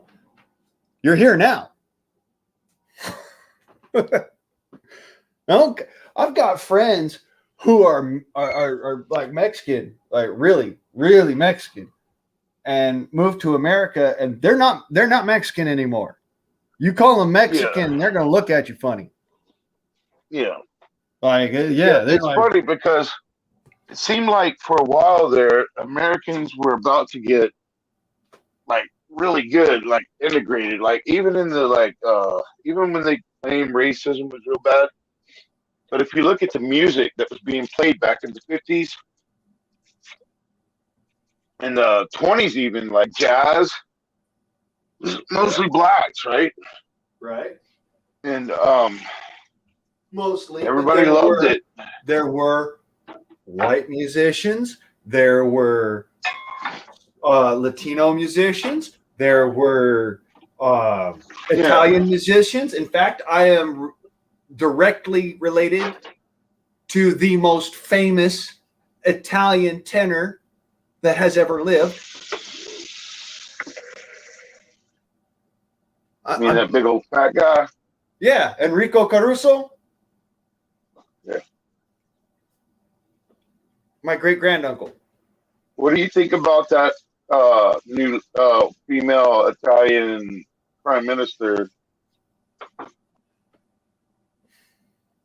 The first female prime minister of Italy, or president, or whatever. They're calling her a fascist. She's for unity, then? Is that it? Well, her platform was God, family, country.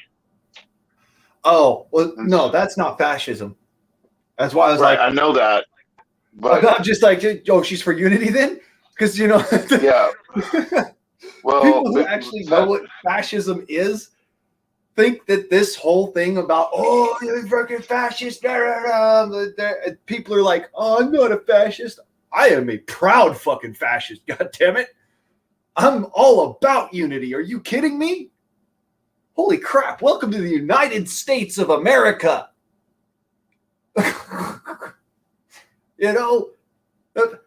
That's fascism. Unity.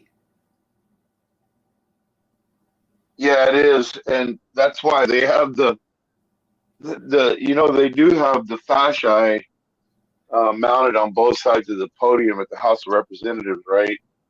Yeah, there's that. Here's something for you. Did you know that every secret society around the globe is predominantly fascist? Yes. Every single one of them.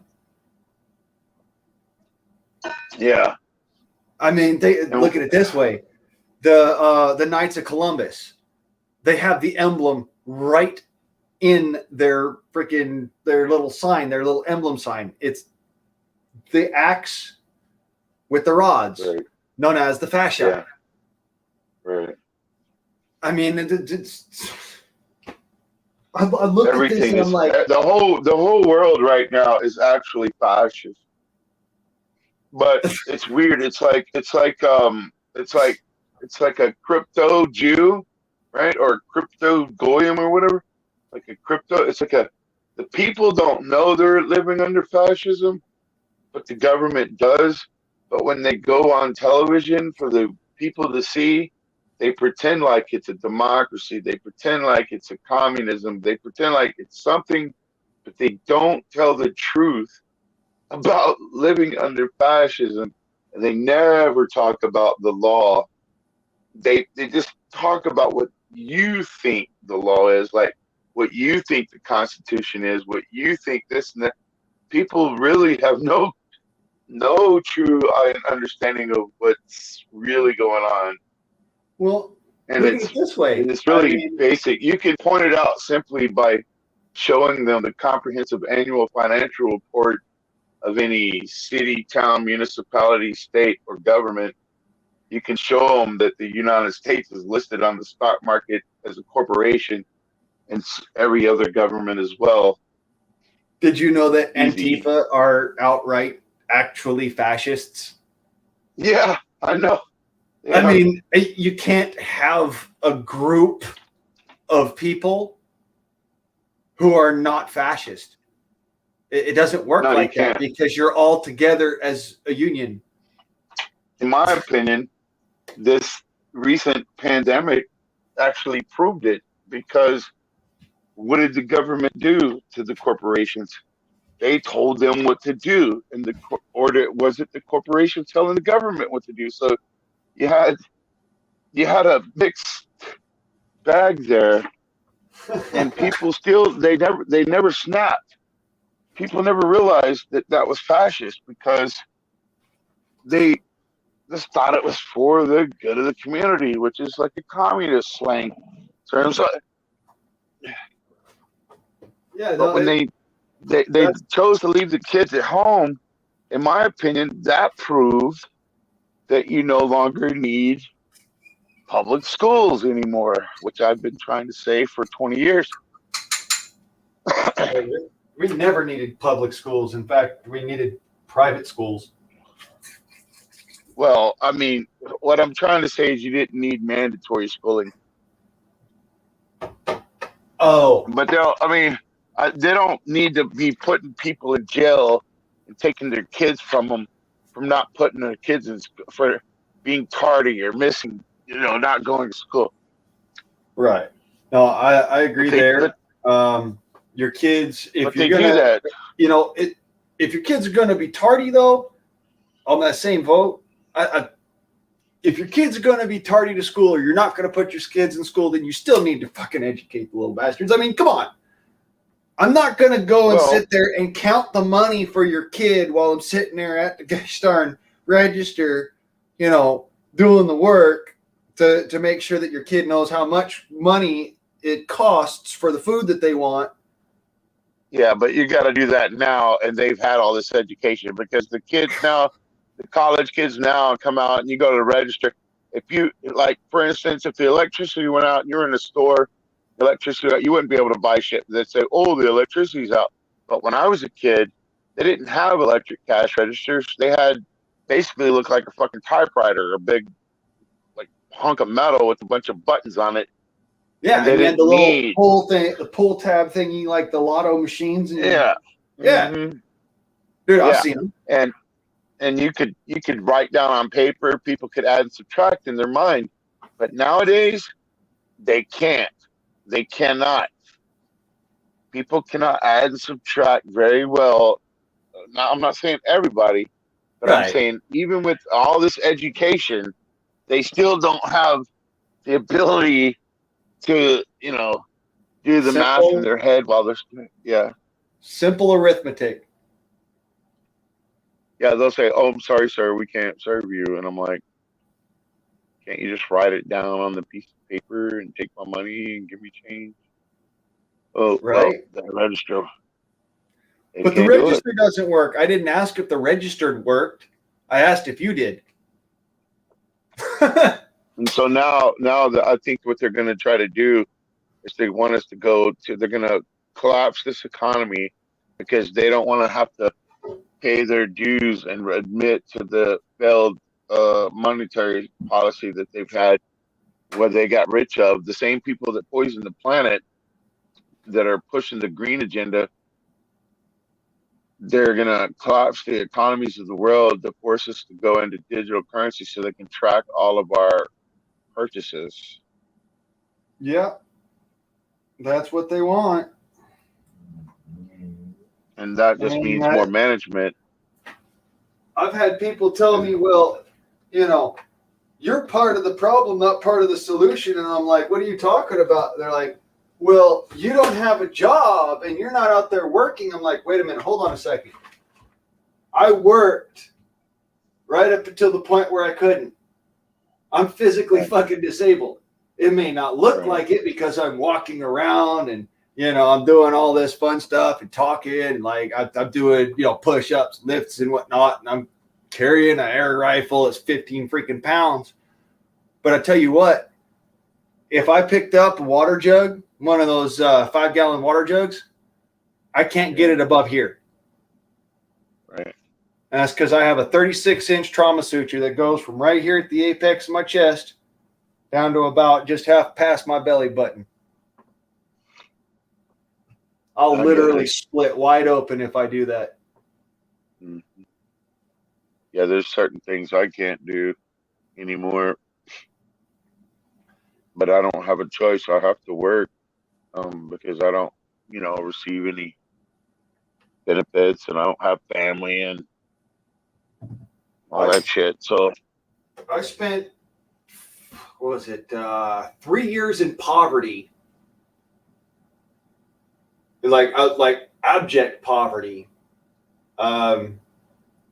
So just in order to be able to go through the application process for my SSDI. It's such abject poverty that to this day, I still wear the holy clothes that I was wearing back then, because I just don't even want to, I don't want to go and buy new clothes. It feels wrong. Like I'm wasting money buying clothing. In my opinion, those people that say that to you are more of the problem, because they're the ones that are actually going to work voluntarily and paying taxes to the enemy, that are making, why would you want to go to work to build your master's whips? That's what they're doing. They're actually going to work. They're barely getting by. They're paying the taxes just so they can consume things, cheap bullshit. In fact, plastic shit that doesn't, planned obsolescence, made to fail, so that you have to buy it again. Just crap. I want that to fall. Look, this is how fly swatters used to be built. That's a nice fly swatter. Of course, I'd probably tear the house apart with that one. But yeah, no, this fly swatter cost $5. You know how much the plastic ones cost? I could buy 2 of them for $1. Mm-hmm. But this fly swatter has lasted for almost 2 years. I bought a set of plastic ones at the same time. They didn't even last a month. Dude, we bought one of those round jars of zip ties, the multi-pack of zip ties. Yeah. Right? It's got several different sizes and stuff. And it comes in a round plastic jar with a lid. Mm-hmm. We hardly ever use them, but I went to use one the other day, and then when I zipped it up, it just fell apart in my hand. It's been kept in the shed, not in the sun, not in the weather. Just by sitting there, the plastic turned into crap. Crap. So I had to buy new zip ties. So it's like, why in the fuck are we buying all this multi shit in bulk whenever, because it's cheaper. You think you're getting more for less and you're not using it, and then eventually it just turns into shit crap, just junk, garbage. Just garbage, dude. I work on, we got BMWs and shit, and I have to work on this shit. And I was like, Speaking of garbage, seen these things before, right? yeah, it looks The, like a fire extinguisher. Yeah, fire extinguisher. Yeah. You want to see what I use as a fire extinguisher? Because most of the time these things aren't charged. Baking soda. Yep. It's always there. It's always waiting around. It works great. Yeah, works great. And it's actually non-toxic.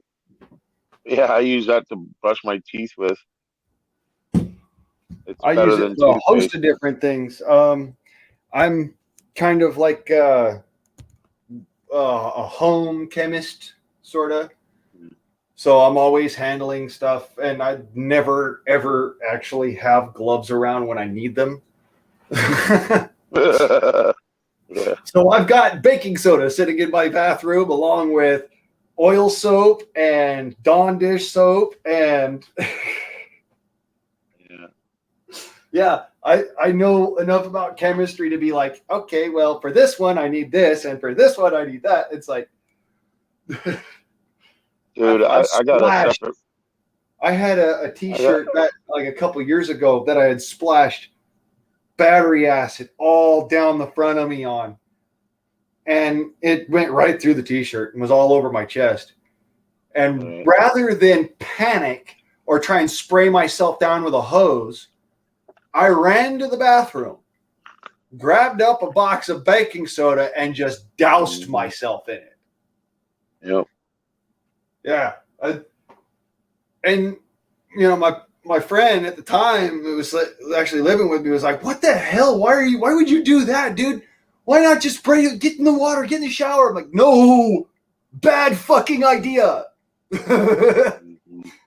That's sulfuric acid. If I get in the water, it makes it stronger. Yeah, it does. Yeah, I took a bath in baking soda. I've done that. Some smart stuff for you, you know, like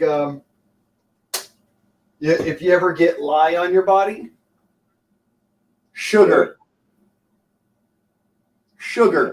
That's the way to go about it. You don't want to put any kind of like butter or, you know, any kind of fats on your body. You don't want to put any kind of other chemicals on your body. No, sugar. You don't want to put a base on your body because that actually makes it worse. You want something that's extremely acidic. Sugar. I actually got lime poisoning once from doing concrete work. Oh, that's different. That's lime. But, you know, they're both a base. So, yeah. But lime and lye are two different things. Lye is sodium hydroxide. Yeah, if you get sodium hydroxide on your skin, sugar. That will actually save your skin. And it'll save you from a really nasty injury. Chemical burns that won't stop.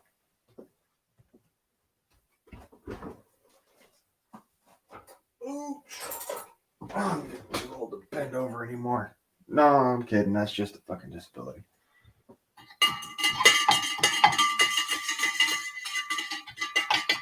Well, you know what? I would say that I'm not really disabled. I'm what they call handicapped. I can still do a lot of things that if I were actually disabled, I would not be able to do. So I can't really say I'm disabled.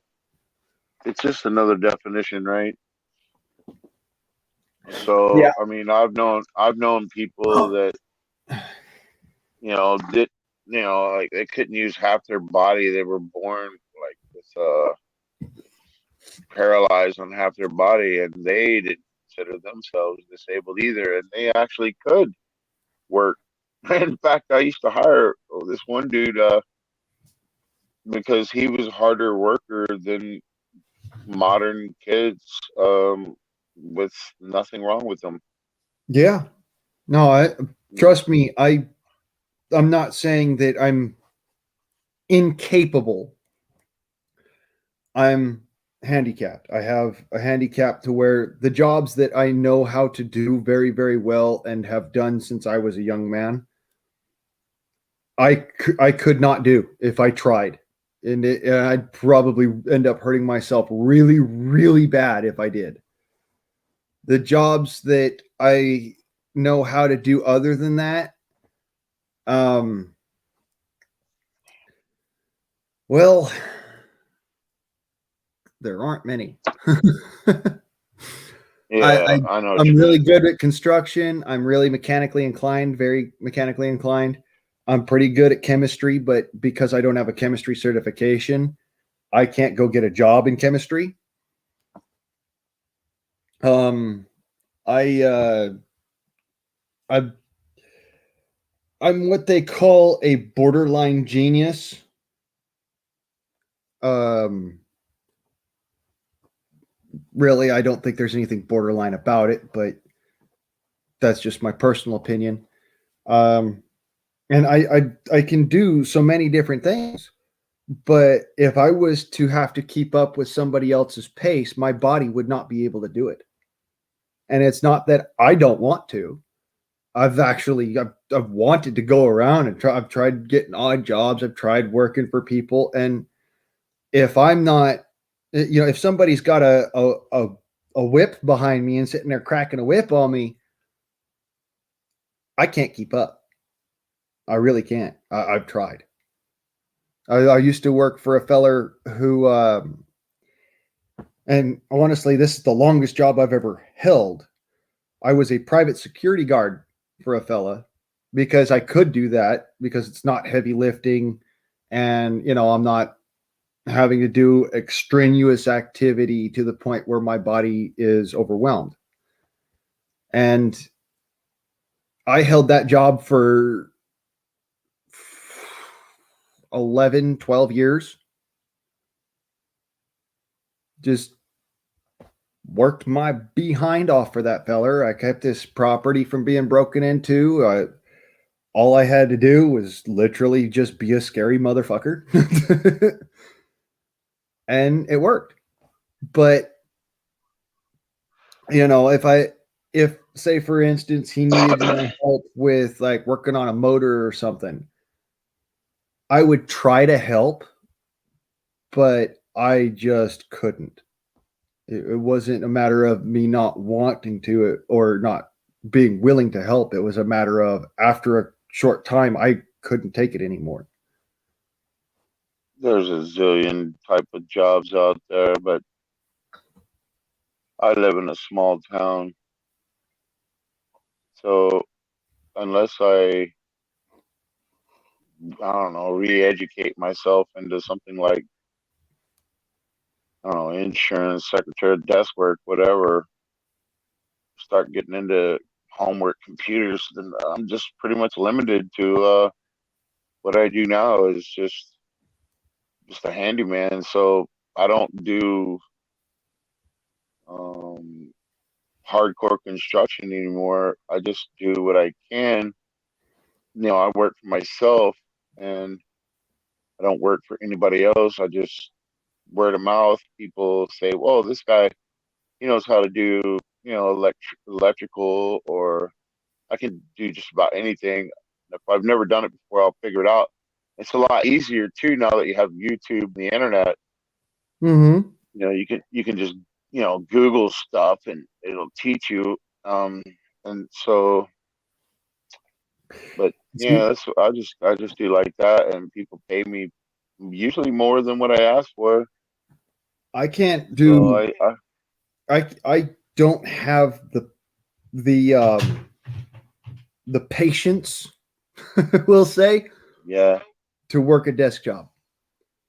yeah, If me either. if I had to work a desk job, I could do the desk job. It wouldn't be an issue. The issue would be having to deal with somebody constantly over my shoulder, cracking the whip and Mhm. having that problem. Well, you That's just where gotta my work for issue yourself. lies. You gotta I'm. just work for yourself. That's what I do. Yeah, If anything, if I do any kind of job, I'm working for myself, and well, that gives me the freedom to be like, you know what? I don't. Yeah, fuck you. Yeah. I'm sorry, but it's just I can't. Hmm. I mean, Yeah, I know. I know how to do it. I've got all the tools to do Right. it. I don't want to do it. I physically That's what I can't do tell it them. for you. That's when you jack up the price. You just double the price. You're like, well, and I used to get in trouble doing that too, because I would get a job and I didn't want to do it, and I would just double the price, and they'd be like, okay, and I'm like, oh crap, okay. See, So the next time I would triple the price, and they'd be like, oh, okay, that's good. Like, oh crap, it's just like, I geez, don't how, have that how do luxury. I get out of doing this work? Jesus. I've got this thing where I know that if I can't do it, I'll tell you,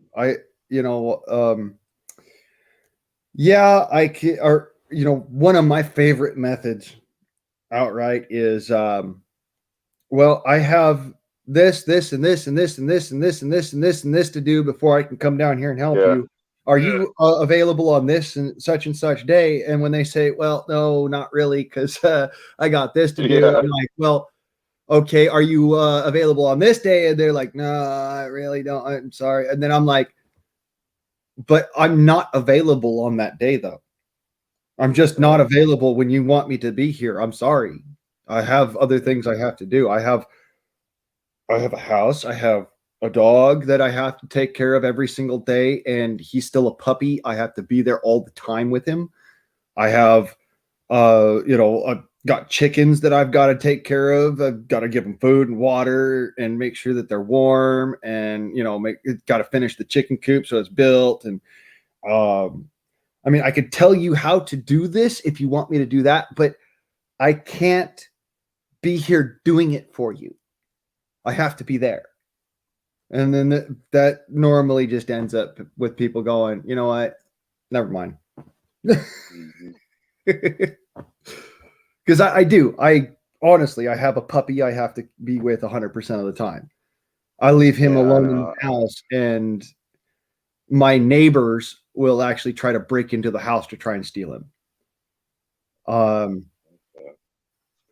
I have chickens in the back in their coop right now that honestly have to be taken care of, have to be looked after, watered, fed, get medical attention, because every now and then they do something stupid. They're yard birds. I mean, they're stupid. So yeah, I honestly can't be away from the house for very long. I drive 45 minutes to the nearest city to go to the grocery store. And I spend maybe a maximum of an hour in that grocery store. And then I am almost speeding to get home because I'm afraid for my dog, and I'm afraid for my chickens, and I'm afraid, has the house burned down while I've been away or some shit. Yeah, I know. And What so pisses me off is that I live in a like a neighborhood that has like a homeowners association with deed oh God, restrictions, Jesus, and that shit pisses me the fuck off because I could actually make a lot of money if I could work out of my yard. Right? You know, I could make a fucking fortune, but the stupid restrictions is like, nah, you're not allowed to. And I'm like, Speaking of aren't you which, guys? I don't live in a homeowners association, but because of the township that I live in, I can't do the business that I actually created for myself to be able to do so that I could earn my own keep and not have to dip into my Social Security. And that is, I make knives and swords. I'm actually trying to look for the blank that I had to quit. So how does a township keep you from doing that? I mean, is it like It's a a noise city ordinance. restriction? It's a noise ordinance. Yeah. I live in Oh, I see. Vernonia, Oregon, and they are So they're they won't assholes. let you make that. They won't let you make that noise during the day. Yeah, they won't let me make that noise during the day. But my neighbor right across the street, because she's related to the local town, whatever you call them, the big wigs in town, her husband gets away with it all the time. Huh. But they call That's fun. in on me when I do it. Right. Well, that's weird. That's fucked up. And I'm actually very good at doing it when I got my stuff around. I've got a blanket. Because I had a friend that was disabled, and he received Social Security, but he used to bang on metal like all day, every day. But just to work out, he didn't do it to make money. He was just doing it because he needed to exercise, like call it therapy and shit. And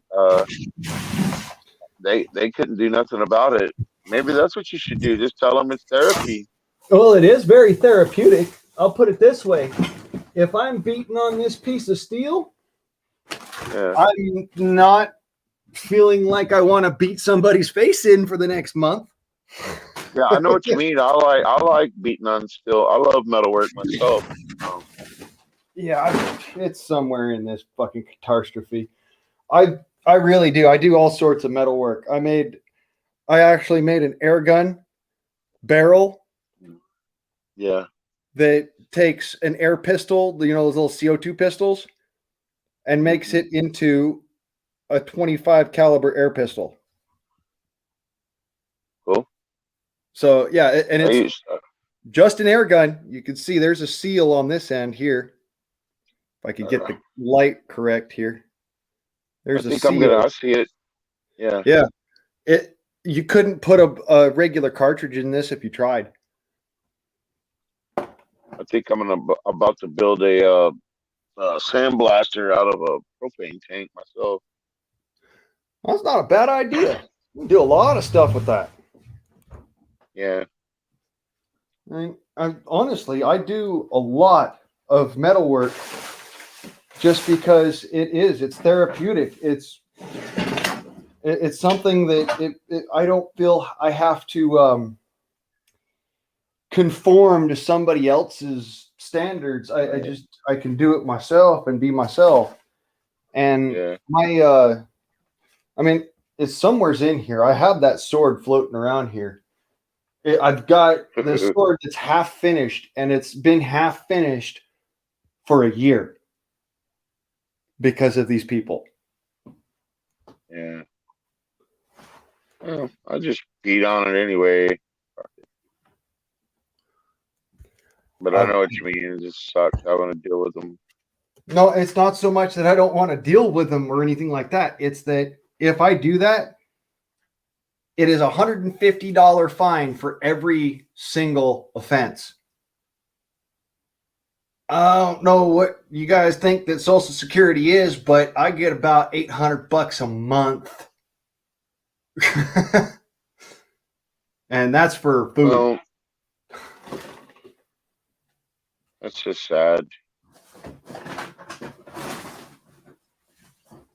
It's It's really sad that they make it that difficult for people to, you know, do what they want in their own property, and then, you know, you got like, for instance, you'll have like people driving by with those ghetto blaster speakers, and then you have 18 wheelers with their air brakes, and you have, you know, Yeah. Harley Davidsons and all this other noise. You have cop sirens. You have the ambulance and the fire department sirens, all this noise, airplanes and shit. And it's like, wow, it's just dumb. Yeah, dude. I honestly, I have my own forge built back here. I mean, That's cool. I have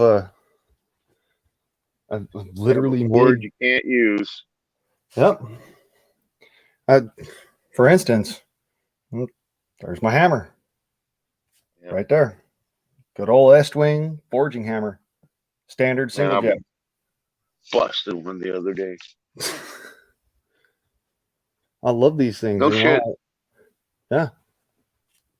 No shit. I got a forge back here.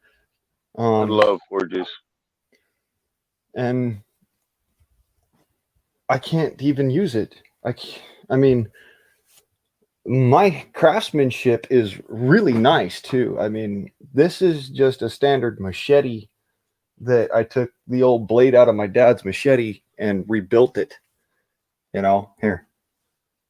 And, you know, I rewrapped the handle and did all the work myself. It's a really nice machete, you know. Oh, yeah. That's Clipped nice. point, freaking hand wrapped handle with the brass pommel there for balance, and ray skin wrapped. I mean, I do really good work, but I can't do it because if I'm out here doing it, somebody freaks out. Yep. I mean, ridiculous. And in reality, the people that are freaking out are the people that should be removed. Well, here's the worst part of it. The reason why my craftsmanship is so good is because I'm kind of adamant about doing it at the right time of day and having all of the right stuff together to get it done right. And so my craftsmanship took a little bit of a ding the first time that somebody complained about it, because I was like, you know what? All right, fine. I understand. You know, it's after 10:30 at night. Fine, whatever. So I stopped and I didn't do it. And then I went back and I was doing it during the day, and then got another complaint about it.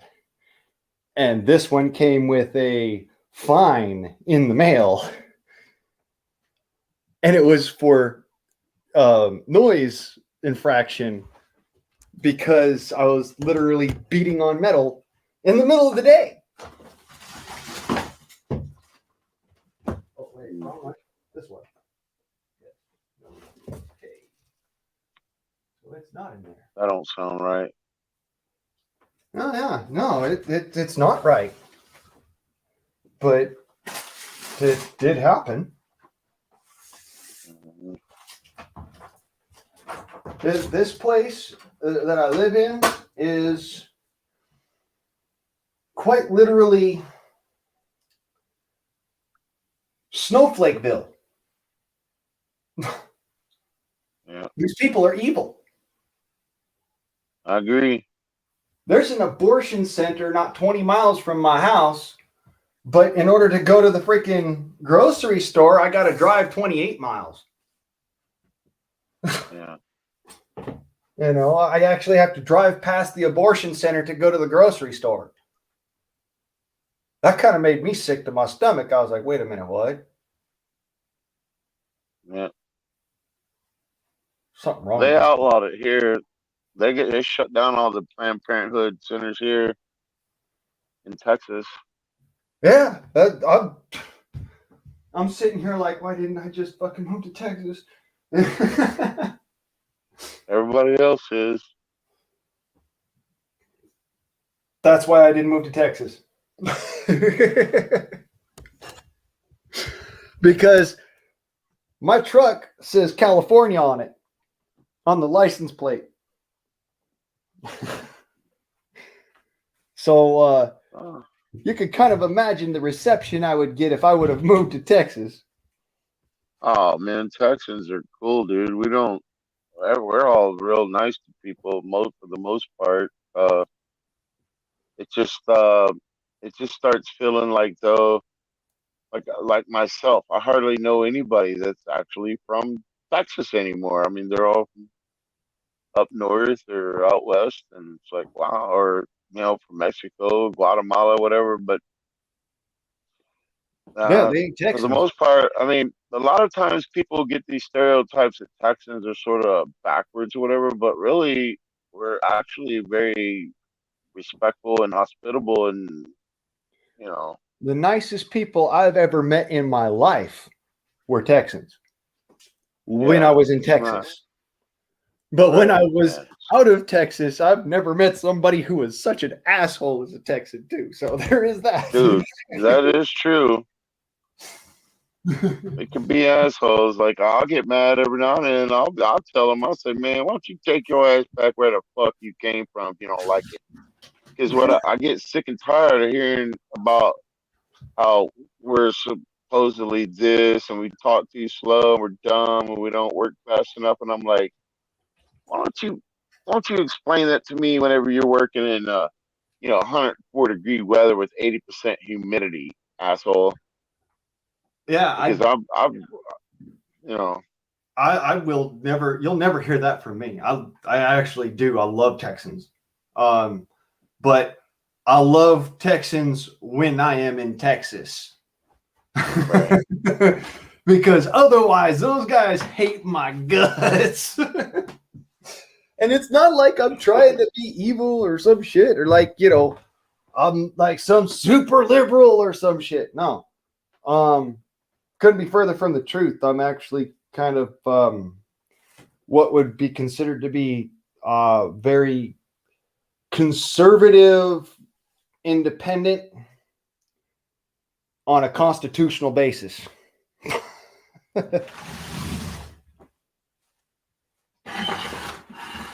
Keep on looking for this sword because I'm like, well, I'm sitting here telling you about the metal work I do, and I'm like,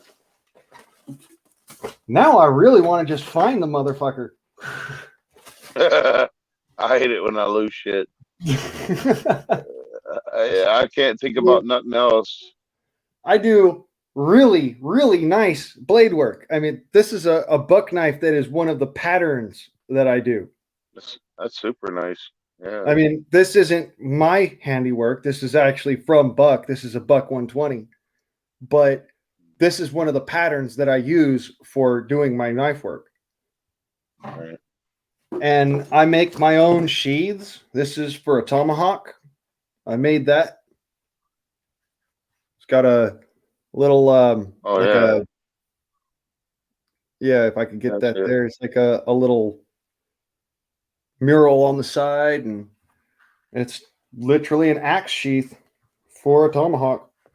You stick the blade in there, and it's got the little wood on the bottom to keep the thing from getting cut through, and then that thing wraps around and slips back. And Yeah. I wanted to build a smithy and use these old lawnmower blades as the metal. lawnmower blades are pretty good if you're wanting to do something that you'd use mild steel on. I mean, Well, there's just so much around here that there's a lot of waste. That's one of the waste products that I could get for free. You know what I mean? Yeah. Well, I'm sure you can get some pretty cheap steel out there and much better quality too. As far as like, the carbon content and whatnot. You know, a lot of folks they're know like, what well, lawnmower blade's fine. I'm like, yeah, if you're trying to make a scythe, they're great. But if you're trying to make a sword with it. That's a. I wouldn't make a sword out of a lawnmower blade. I'd actually refrain. I wasn't even thinking about making swords and stuff, but that's just as a what hobby, I you know do. what I Is mean? I'm a bit of a bladesmith. I mean, I have lawnmower blades hanging around the house. You can see, Yeah. but I don't use them for smithing. I use them for cutting grass. Yeah, I make all sorts of stuff with that forge, and now I don't. I haven't made anything with my forge for so long. The blower for my forge is sitting in here on the floor. I mean, it's the blower for my forge. Literally, I have not used it in so long. I can't even. What happens if they fine you and then you don't pay it? Then they'll just send it to collections, or they'll try and confiscate my things, or they'll set it against the taxes on the property, and then I've got my mom breathing down my neck like, you can't be doing this. And I'm like, it is your house, Mom, but you don't live here.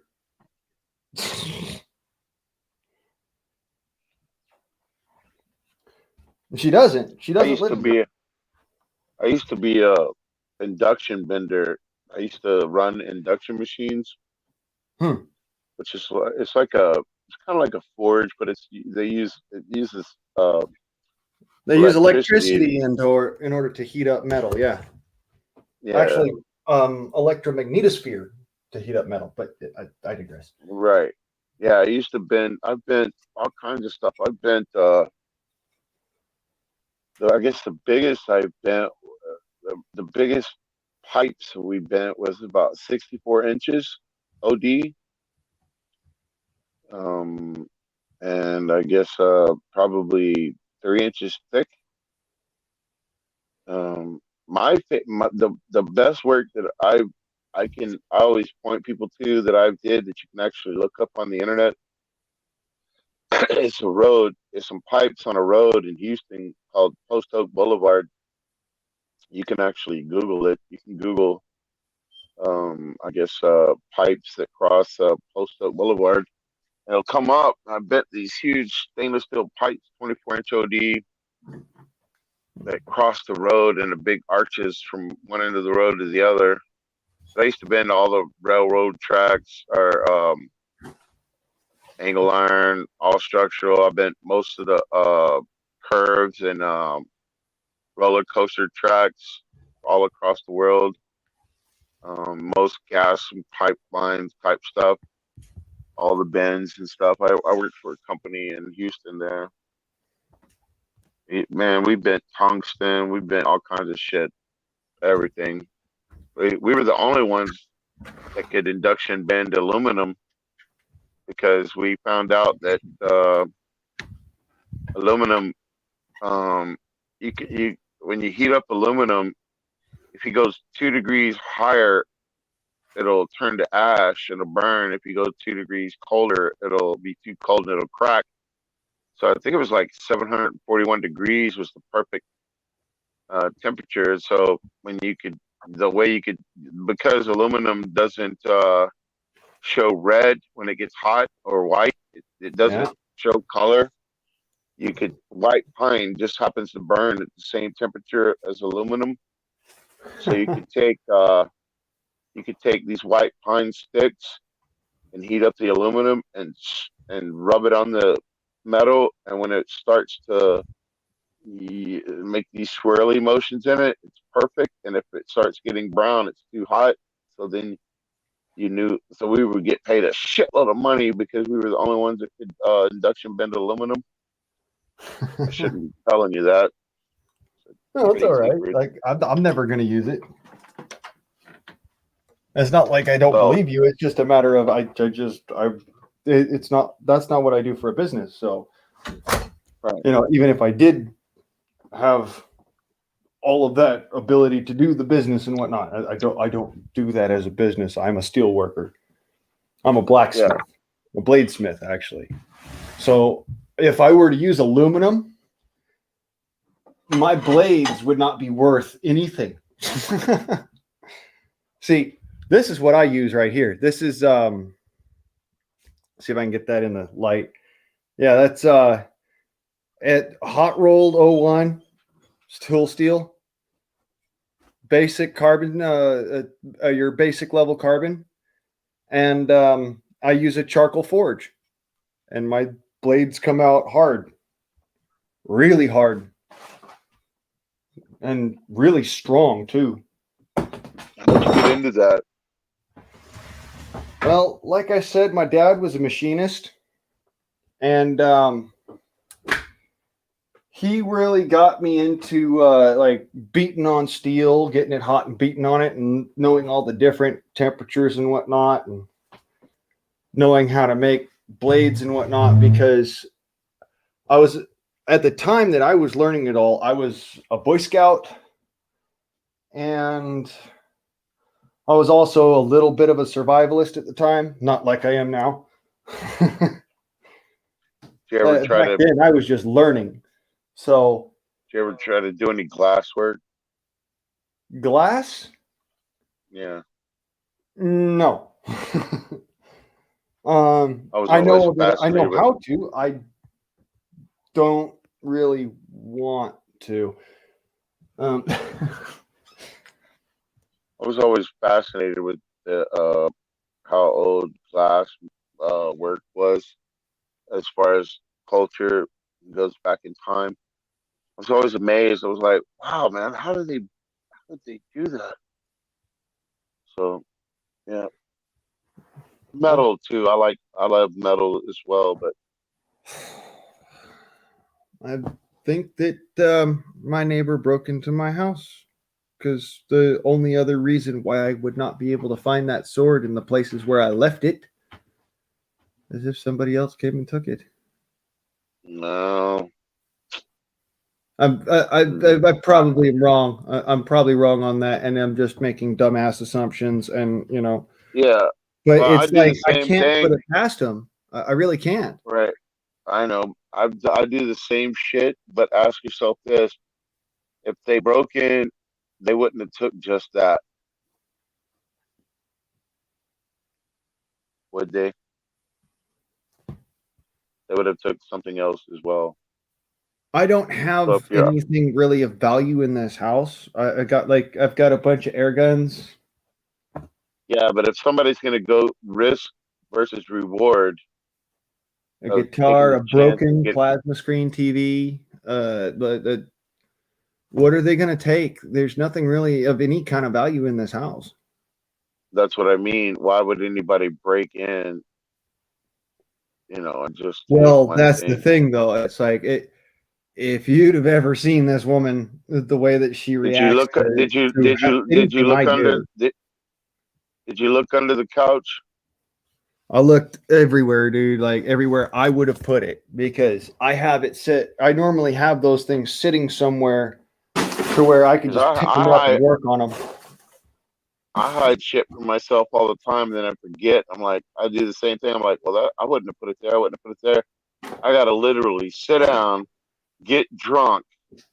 I gotta look for shit for hours and hours and hours, and give up. Sit down and get drunk, and as soon as I get drunk, I'm like, oh, there it is. And I'll find yeah, it. that would probably help if I were drunk. I haven't had any booze for probably 2 weeks. And I've been doing a lot more drinking lately because I've been doing a lot less forging. To be very honest, I normally don't drink that much alcohol while I'm forging. I'll have a beer just because it helps with the tinnitus. Did you look on top of those cabinets? No. I don't put steel up. Matter of fact, the reason why those pots and pans are on the wall is because I don't ever touch them. They've been there since my sister lived here. I don't put Well, metal up there because I've had shit fall on my head. mhm. Oh well, it's about time for me to go to bed anyway. I gotta get up work tomorrow. Yeah. What, I don't let's see, understand it. It's like it was right here. It was right where I'm standing. I put it down here. I didn't. I feel for you, man. I hate losing shit. Drive me insane. Yeah, but dude, this was already a half completed sword. Most of my long blades go for no less than $3,000. The last two swords I sold went for a couple easy grand. I mean, like, let me see here. The last one that I sold went for the actual last one I sold went for 4,500, and it was just a basic rinky dink freaking a Hollyweird blade. It wasn't even a functional sword.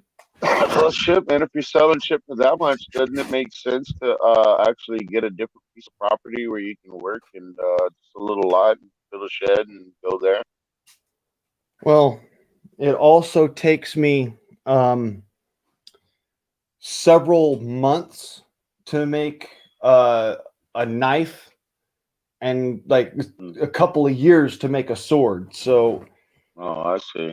yeah, it's a lot more work intensive than it is for most people.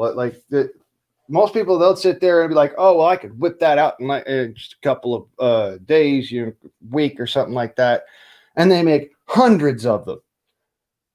I'll make one sword in 2 years. And I pay such close attention to every tiny, minute detail that by the time the sword is done, it's a work of art. I've never tried. I actually had a sword that got stolen out of my car that I bought for $100. And by the time it got stolen out of my car, it was actually worth a couple grand because of what I'd done to the sword to fix it up. I do unbelievable work when it comes to blades. So, like, I get kind of asinine about the piece once I start working on it. And if I lose it, or for instance, if it gets stolen, it'll bother me to the point where I can't make another thing for months. What, do you think your neighbor's a drug addict or something? Oh, I know she is. Yeah. But that's not why she would have done it. The reason why she would have done it is because it's more of a thing to just spite me, really. That's why she would have done it. I mean, don't get me wrong.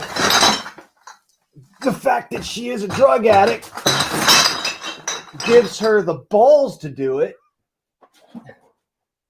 but her reasons for it doesn't have anything to do with money. I see. It has more to do with the fact that she would do it out of spite. Yeah, some people are like that. I mean, I literally have things here that if there's no reason why that piece should be missing, but I can find everything else. There's really no reason for it unless somebody was trying to take something from me out of spite. Well, I appreciate you letting me on here. I gotta go. I'm getting kind of tired, and I gotta work tomorrow. So Well, good night, and good God night, man. bless. Uh, God bless you, and good luck finding your sword there, brother. I hope it's not been taken. I hope I do find it. I'm pretty sure you ain't gonna stop till you make sure. Yeah, I'll either find it or I will go fucking ballistic and go buy me another chunk of steel and start a new one. There you go. Start just bang them out tomorrow. Fuck it. So you're gonna steal my shit? I'll just make some damn noise. I mean, I'm literally All right, looking then. at Well, all the places where I would have had it. The only other place is right here on my outdoor table, and yep, not here. all right. I'm gonna let you go. Maybe you can get more work done with two hands. Good night. Good night.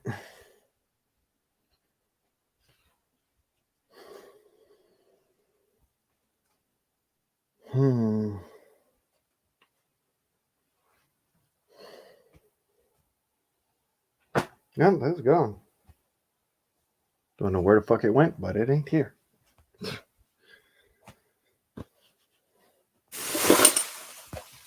If there's any particular reason why you shoved your way outside, Houdini, then it better be because you needed to use the bathroom so bad that otherwise you're going to crap on the floor, not to play.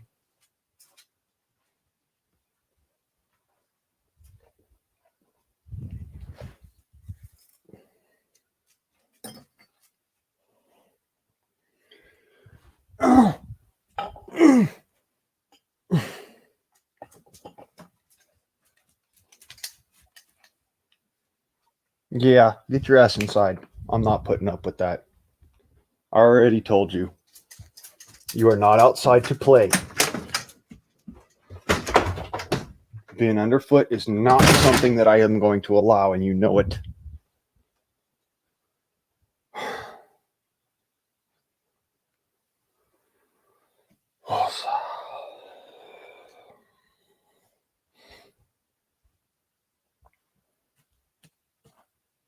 Yeah, nope. I'm not going to find it. It's gone. Yep, my sword is gone. Holy shit. It fucking walked its happy ass off. Grew legs.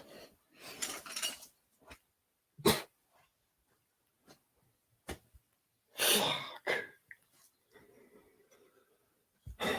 Now I don't even have a fucking cigarette paper to take my tempo down.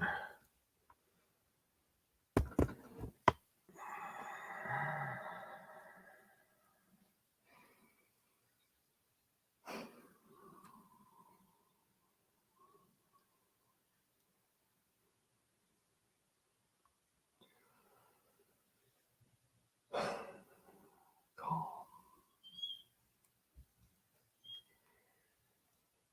Feeling of temperance and calm.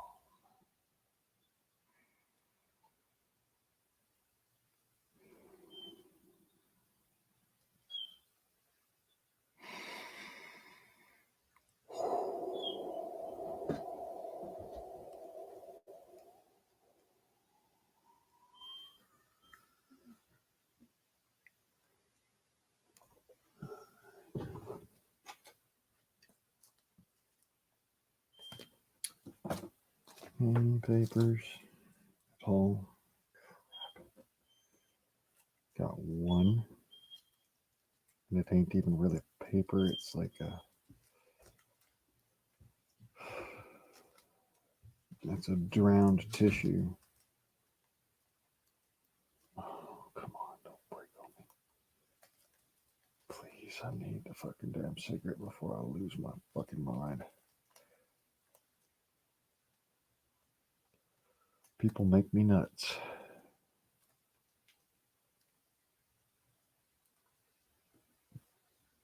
But flipping a damn nicotine fit makes me even more nuts.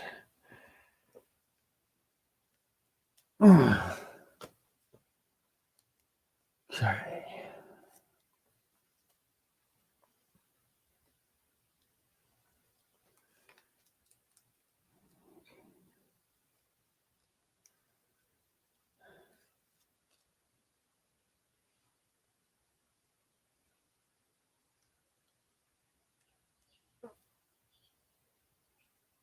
All right. They're okay. And chickens are fine.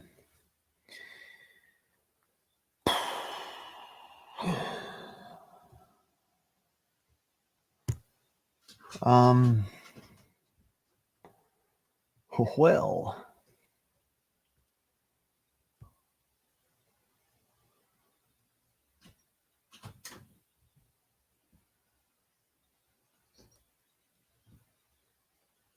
what is this? What is this?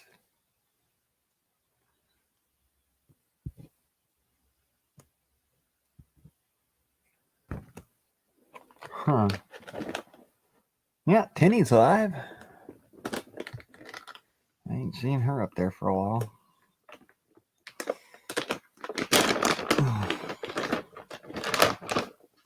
I think I'll real quick go and say hi.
So the solar thing. Hey. Well, Tinny, I'm glad you're on it. Really. Glad you're on that.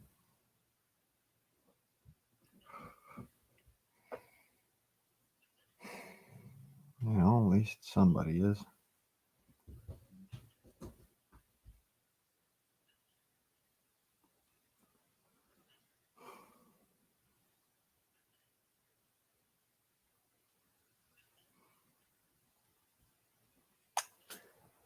Oh, so since everybody's over there, I think I'm going to cut off my stream. Y'all have a good one. This has been one salty patriotic bastard. And I have been bringing to you some crazy ass rantings. I am Yield Guardsman and motherfuckers, I am out.